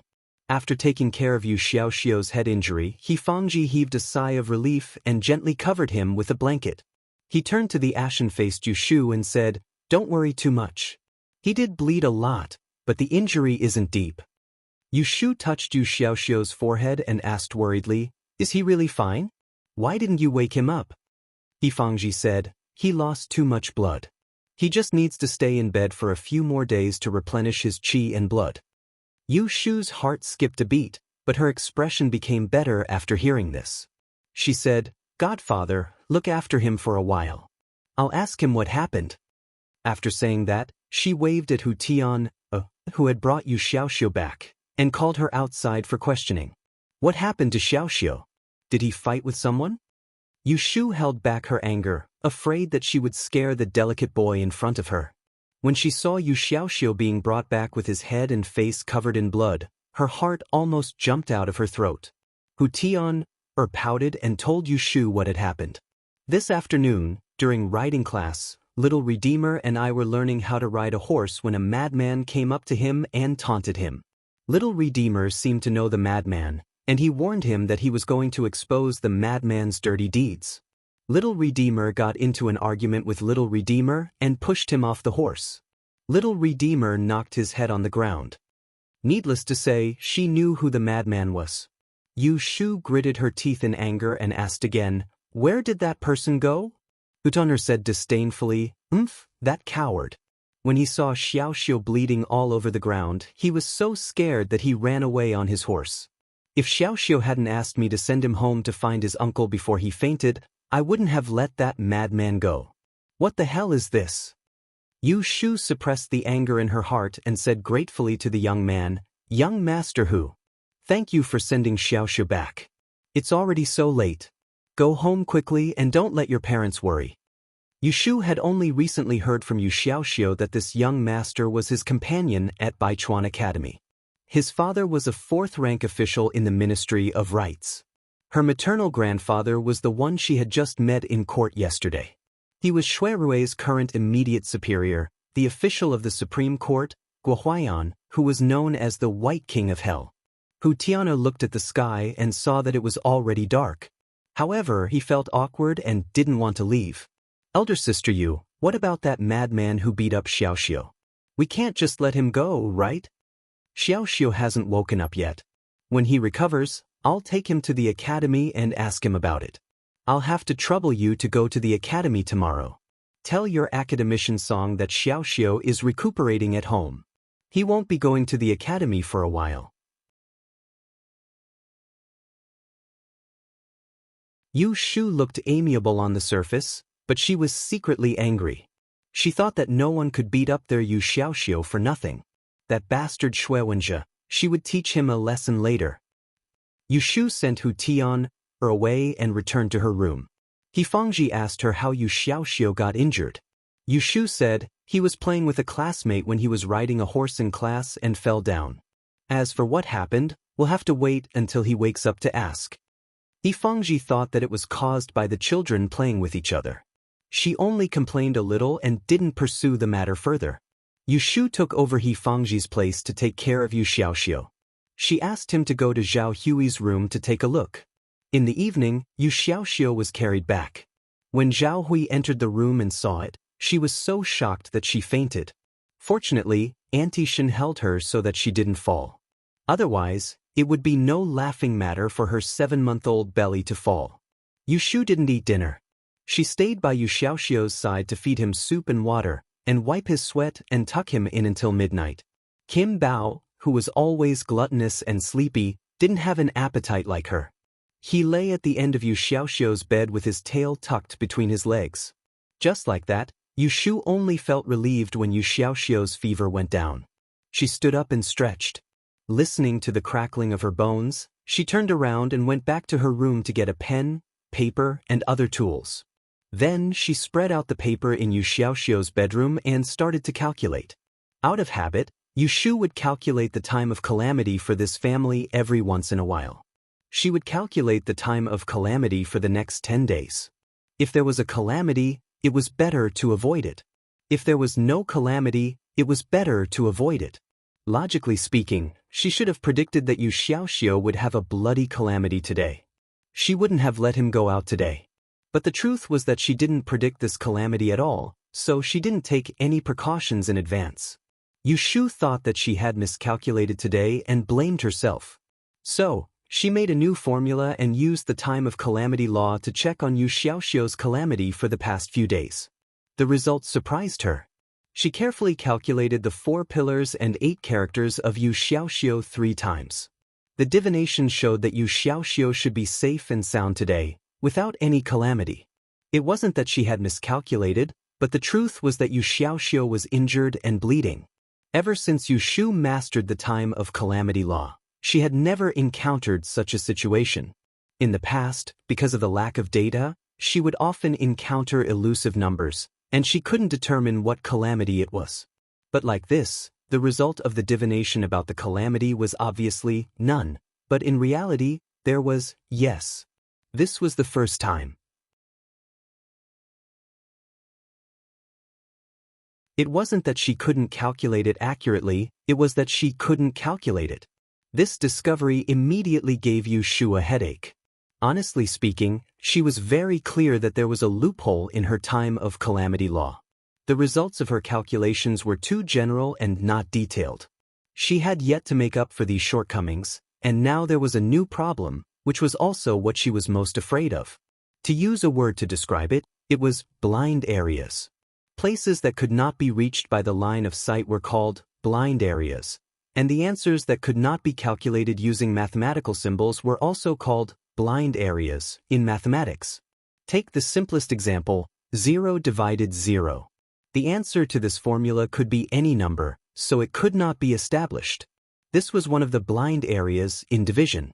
And when faced with such a blind area, one could only ignore it. There was no way to solve it.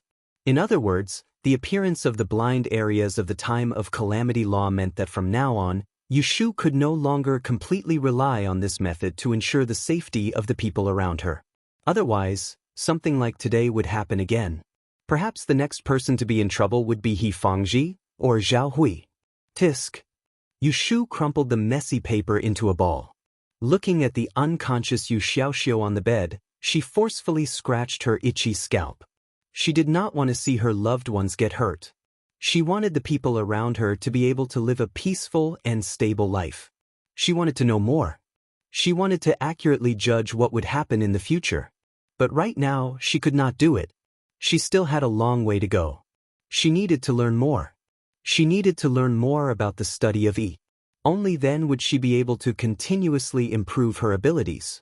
It was easy to say, but it was hard to do. All of the exquisite study of Yi were owned by the study of Yi. They were not passed on to outsiders. How could she learn in such a short time? If only Master Qingzheng was here. Up until now, the thing that Yu Shu regretted the most was that she did not learn more from Taoist Qingzheng. Now, no one knew where he had run off to, and it was impossible to find him. Then, Yu Shu thought of Jing Chen, but she wasn't sure. But she was not sure if Jing Chen could teach her the mysteries of Mount Longhu Taoism. Moreover, what she lacked the most right now was more systematic learning. For a self-taught Iku, her foundation couldn't compare to those children of aristocratic families who had been exposed to Iku since young, not to mention Ji Xingxuan, who had read a lot of books. Even Xia Mingming was more knowledgeable than her.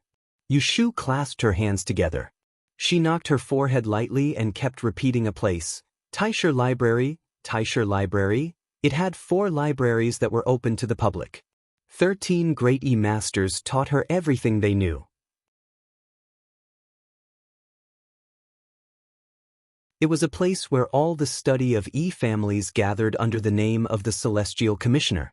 She really wanted to enter the Taisher Library. Yushu took care of Yu Xiaoxiu last night. In addition, she was thinking about something else. She did not rest much all night. The next morning, He Fangji came to examine Yu Xiaoxiu. She took the opportunity to go back to her room to freshen up. She changed her wrinkled clothes and rummaged in the wardrobe. She found an old robe and put it on. She tied up her long hair in front of the mirror and wrapped a scarf around it. She dressed up like the day when she set up the stall in Autumn Osmanthus Lane. Aunt Chui and Xiang Sui were still living in the inn in the east of the city. She had to find a house for them as soon as possible. She could not let them stay in that crowded place for too long. Yushu brought enough money. She went next door to see that Yu Xiaoxiu had not woken up yet. She told He Fangji that she was going to Baichuan Academy and went out. She rented a carriage pulled by a mule in the market. Yushu sat in the shed that was full of a strange smell. She thought about when she would go to Pei Jing's place to get the horse he gave her for her birthday to train. Otherwise, it would be inconvenient to go back and forth in a sedan chair. Yushu first went to the inn to see Aunt Chui. The master and servant got up late and were still eating breakfast. They had a basket of steamed buns, porridge and pickles. It was not that Aunt Chui was thrifty. It was just that the inn was remote and there was nothing good to eat other than that. Aunt Chui was still angry that Yushu had implicated her to this extent. She ignored everyone who saw her. She kept a straight face and let Xiang Sui pass the message. Sui, ask that unfilial daughter how long she plans to let us stay in this inn. Xiang Sui carefully turned her head to look at Yushu. Miss, Aunt asked me to ask you. Yushu was not in the mood to play with her, so she sat down opposite concubine Chui and said, I'll go out in a moment and rent an empty house for you to stay in. Buy some bedding and bedding as well as some daily necessities, then you can move in. Hearing her arrangement, Aunt Chui slammed the table and glared at her. You want me, a woman, to live alone outside? I only have a useless servant girl. She doesn't even have someone to boil water and cook. How do you want me to live? Yushu said, I will find an old maid to cook for you later. Aunt Chui was still unwilling. She said acidly, How much money do you have? What kind of good house can you rent? I won't live in that broken-down place. Didn't you say that you found a godmother to live with? It just so happens that Xiaoxiu is also there. I want to live with Xiaoxiu. I will pack my things now. Take me there. Yushu rolled her eyes and said grumpily, Mother, you should at least think about it. That's my godmother's home, not yours. It's perfectly justifiable for me to live there. What's the point of you going there? You don't even know them. Aren't you ashamed to live in someone else's home? Aunt Chui's face reddened. She said angrily, Why would I be ashamed? You can abandon your biological mother to live a good life and make me suffer. Why would I be afraid of being ashamed? Fine, you don't think it's embarrassing? Yushu continued. Then aren't you afraid that the Ji family will send people to capture you? Let me tell you first. Third Master knows where my godmother's home is. Who knows, there might be people waiting at the door for you. The moment you show your face, they will capture you.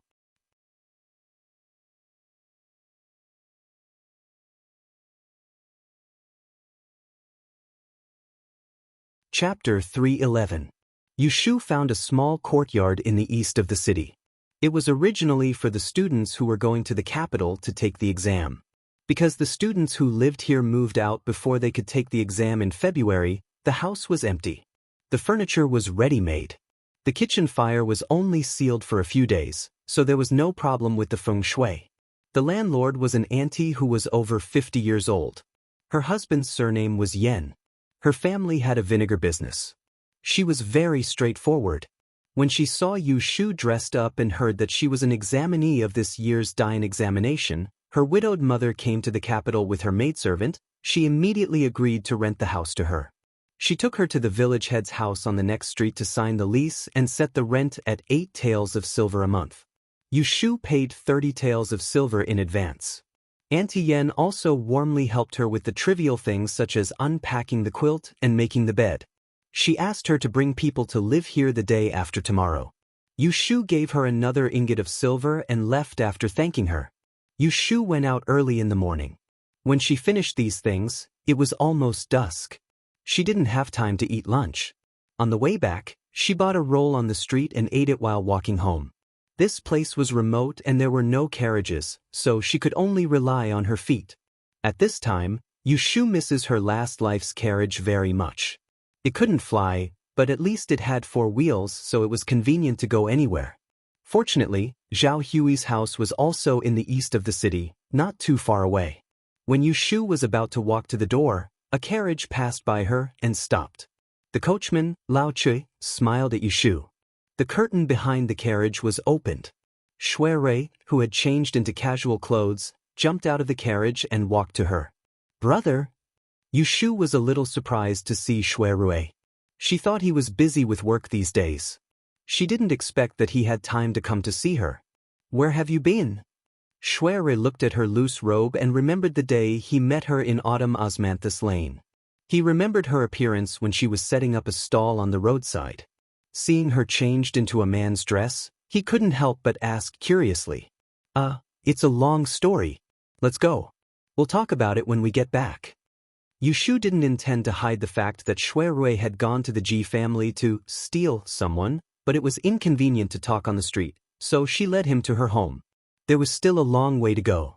Shui Rui waved his hand and signaled Lao Chui to drive the car first, then slowly walked back with Yu Shu. Shui Rui was about half a foot taller than Yu Shu. The two of them walked side by side. One was tall and the other was slender. From the back, they looked like a pair of brothers who had a good relationship. "Why are you free today?"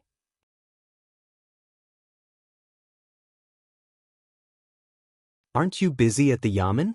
What about the Ji family's case? Is there a statement?" Yu Shu kept asking. It was true that Ji Huaishan had committed suicide, but the case had not been resolved yet. Yu Shu was very concerned about how to convict him. "This is what I wanted to tell you. The case was just decided this afternoon." Shui Rui tilted his head and looked at Yu Shu's expectant eyes. He hesitated for a moment. He said, "Ji Huaishan was stripped of his post as the right judge of the Celestial Commissioner for leaking the Dayan examination questions. He was demoted to a clumsy commoner. His whole family was sent to Gunzhou. He died because he was afraid of punishment. Considering that Ji Huaishan had made great contributions during his tenure as the Celestial Commissioner, the emperor showed mercy and allowed his family to bury him. They were fined 1,000 taels of silver, but they were not sent out. As for Ji Xingxuan, due to insufficient evidence and junior eunuch Ren as a guarantor, she was not convicted of cheating. She was released from her home and will no longer be arrested." Even though Yu Shu was mentally prepared, when she heard the verdict, she still couldn't help but curse her grandfather in her heart. They really let their whole family off the hook. It wasn't that Yu Shu was heartless and wanted to see their family ruined to be happy. But this Ji family didn't have any good people. Now that they had formed a death grudge with her, staying in Jing City and not leaving would be a disaster for her. Shui Rui was also very clear on this point. When he saw Yu Shu's depressed face, he comforted, "The right magistrate has already been defeated. The Ji family doesn't have a deep foundation in Jing City. Without Ji Huaishan, they can only tuck their tail between their legs. You don't have to worry about them finding you for revenge for the time being." Just a few steps away from the door of the house, Yu Shu stopped. She asked him worriedly, "Isn't there still Ning Wangyi?" She wasn't afraid of the current Ji family. She wasn't afraid of Ji Xingxuan, a defeated opponent. What she was worried about was Ning Wang, Lu Hao, who had come out at the end of the court to save the beauty. She wasn't arrogant to the point where she considered everyone beneath her. In front of true power, she was just an ant. Shui Rui's eyes flashed. He smiled slightly as he said, even though Ning Wang has feelings for Ji Xingxuan, he isn't stupid enough to openly support them. Also, the Twin Yang gathering of the second month is coming. He's busy recruiting talents and doesn't have the extra energy to manage other matters. Also, I'm here, what are you worried about? Hearing the protectiveness in his words, Yushu laughed dryly as she scratched her neck. She didn't want to see Shui Rui go against Ning Wang because of her. Right, what's going on with the Twin Yang gathering? That day at the restaurant, I heard you and the Ninth Prince talking about it. Didn't you say that the participants are all traitors? Why do I hear that there are also matters of the princes? Yushu asked curiously. Last time, Shui Rui had told her that the Twin Yang gathering would start from the Dragon Festival on the second day of the second month and would last for 49 days. All the major trading halls in Enling City would participate. The traders of various families would gather here to compete for a golden plaque that was bestowed by the emperor with the title of number 1 hall in the world. Oh, it's like this. Shui Rui stood at the door of Zhao Hui's house and explained to Yushu, during the period of the Twin Yang gathering, it is during the release of the results of the Great Yen examination. It is also the time when the imperial examinations are held. Enling City is home to the talents of the world. It is a grand occasion that only occurs once every 3 years. Other than the gathering of traders, there were also scholars and martial artists, competing with each other in the realm of knowledge. Because these traders, scholars, and martial artists have not yet entered official careers and have nothing to do with the state, they are not involved in forming factions for personal gain. Therefore, with the tacit consent of the emperor, during the period of the Twin Yang gathering, all the nobles in the capital, the powerful families, the trading halls, the academies, and the martial halls will participate and select talents for their own use. Hearing this, Yushu came to a sudden realization. Wasn't this dual Yang society just a talent exchange meeting? It was just that it was only held once every 3 years, so there were a lot of high-quality human resources accumulated. It was no wonder that all the princes were rubbing their hands together. After all, how could they miss this opportunity to openly recruit talents? So that's how it is. I understand. Yushu nodded and said half-jokingly, then I can also participate in this Twin Yang gathering. If I don't get into the Taisher library, at least I have a way out in the future. To be honest, if she couldn't enter the Taisher library, it was not bad to find a backer in this Twin Yang gathering. Shui Rui glanced at her and said lightly, I have already booked you. Where else do you want to go? Yushu was stunned for a moment. She muttered with a strange expression, what are you talking about? When did I become yours? Shui Rui frowned. You forgot so quickly? You signed a contract with me. If you can't enter the Taisher library, you have to obediently stay in my Wangji Tower to manage for 3 years. After his reminder, Yushu finally understood the meaning of his words. She coughed awkwardly. She had almost forgotten about this.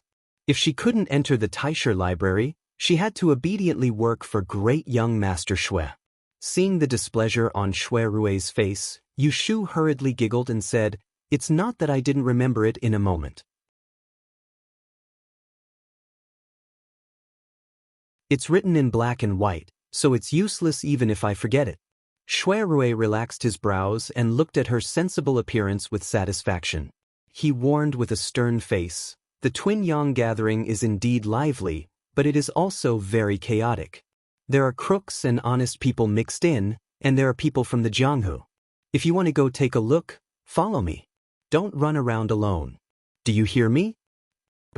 Yushu answered as she counted the days in her heart.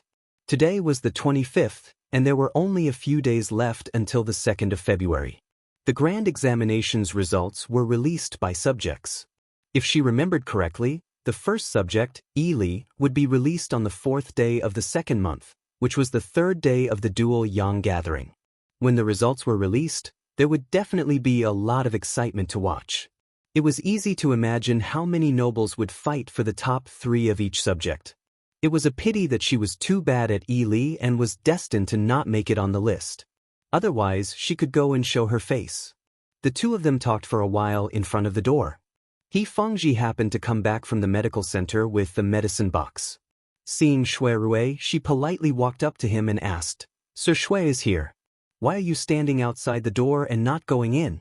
When Yu Shu was taken away by the Celestial Commissioner's officers in broad daylight, He Fangji was so anxious that she went around asking for help. It was Shui Rui who sent someone to inform them. Later, he and Jing Chen sent Yu Shu back. Seeing that his identity could no longer be hidden, Yu Shu asked for Shui Rui's opinion and told Zhao Hui, her husband, and Pei Jing that Shui Rui was the eldest son of the Shui family. She also specifically told them not to leak the fact that Shui Rui had stayed in Yang, so He Fangji changed her story.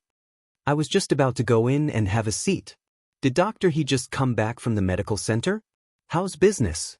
After He Fangji invited Shui Rui in, he put on an amiable and approachable face. Yu Shu curled her lips.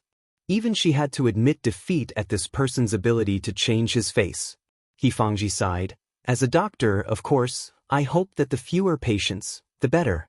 But I have to support my family, and I'm afraid that no one will come to see me and get medicine. It's really difficult." Shui Rui smiled in understanding. Humans eat grains, and they also have emotions. Falling sick is a very common thing, and it follows this logic. There's no need for a physician to be too concerned about it, you just have to treat the patient well. Listening to his opinion, He Fangji nodded repeatedly, "You're right." As they were talking, they arrived at the entrance of the hall. He Fangji stopped and said to Yu Shu, "Take Mr. Shui to see Xiaoxiu first. I just made a prescription this afternoon. Go to the kitchen and tell them to brew it."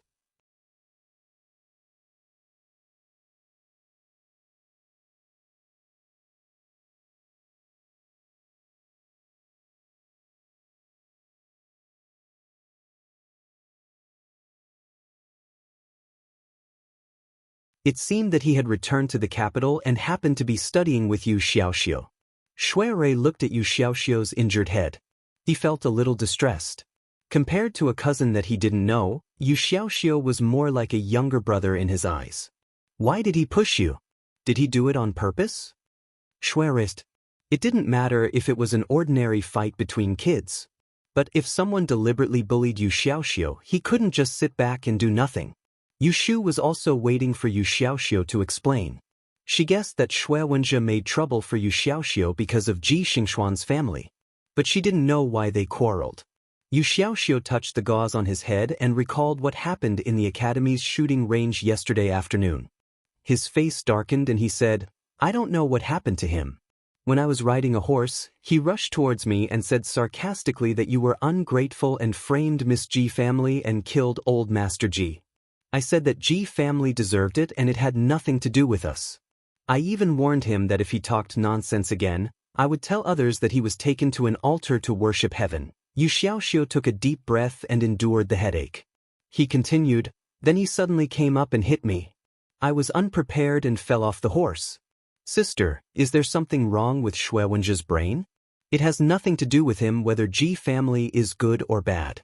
He doesn't need to stand up for them and bite people like a mad dog. Was he struck by lightning that night? He hasn't recovered yet." Yu Xiaoxiu didn't like to talk before because he felt inferior. In fact, he had a sharp tongue. Yu Shu and Shui Rui listened to the story. The former was furious while the latter looked at Yu Shu in confusion. Why did Shui Wenjie? Yu Shu knew what he was confused about. She explained, "This young master of the Shui family used to live in Yang City and studied in Sanji's study house like us. He has a good relationship with Ji Xingxuan. When I sent Xiaoxiu to the academy a while ago, I happened to meet his mother who was taking him to school. He should have just returned to the capital city. Ji family has a funeral these 2 days.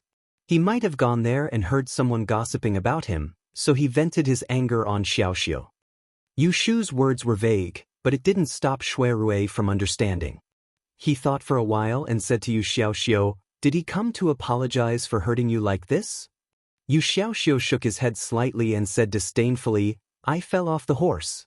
He ran away faster than a rabbit when he saw what happened. I heard from Hu Tianer that he went to school as usual today as if nothing had happened. He didn't feel anything wrong at all." During the day, Yu Shu went out to run some errands. Hu Tianer came to visit Yu Xiaoxiu at noon and told him about Shui Wenjie's current situation. Shui Rui glanced sideways and saw Yu Shu's sneer. His eyelids twitched. He knew that Yu Xiaoxiu was the apple of her eye. She couldn't touch him and she couldn't do anything to him. Now that he was hurt by someone maliciously, he didn't know how she would vent her anger. So he said to Yu Xiaoxiu, "You should recuperate first. When you're better, Brother Shui will accompany you to the academy and let him apologize to you in person." Yu Shu heard his words and raised her eyebrows. "Brother, you don't have to worry about this. I will teach that guy a lesson." She told Shui Rui the truth, but she didn't want Shui Rui to stand up for him. She had already thought about it. After 2 days, when Yu Xiaoxiu could get out of bed, she would find 2 ruffians in the suburbs and take them to the north of the city. Then she would lure Shui Wenjie out of the academy and cover his head.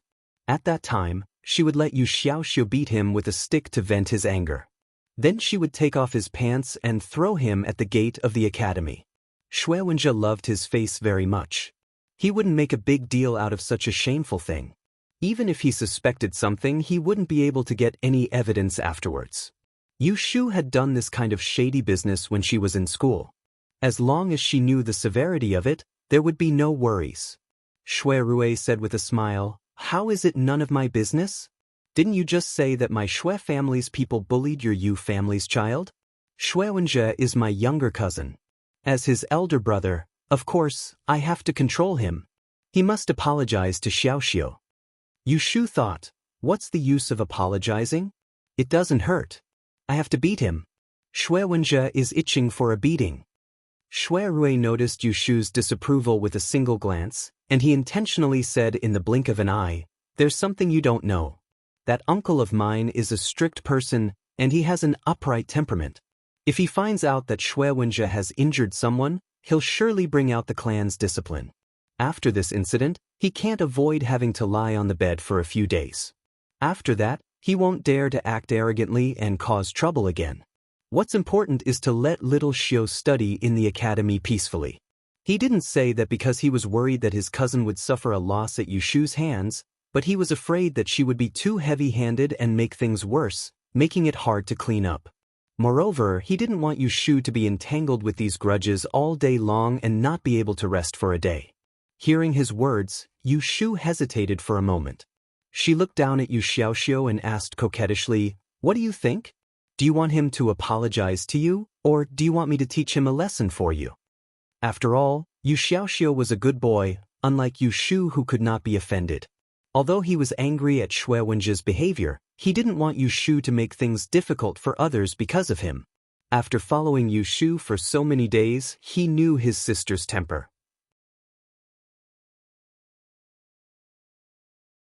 If he really let her teach others a lesson, she might be very angry. So he said, "Shui Wenjie is a lunatic. I don't want to lower myself to his level. I just want him to apologize to me. There's no need to teach him a lesson. Let his parents take care of him." Shui Rui saw that the boy was sensible and liked him.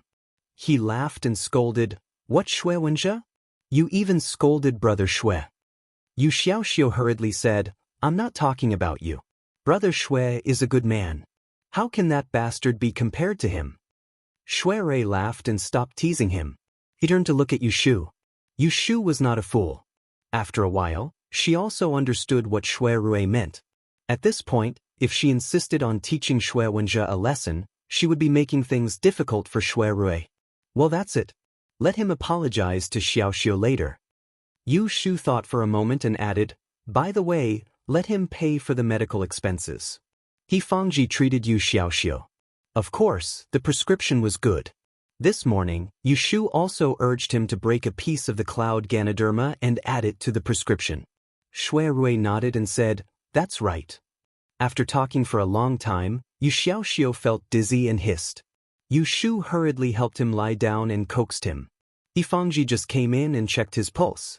After confirming that there was nothing wrong, Yu Shu left Xiaoxiu in his care and took Shui Rui to the next room to talk. Yu Shu told Shui Rui that she went to the Ji family yesterday to rescue Aunt Chui.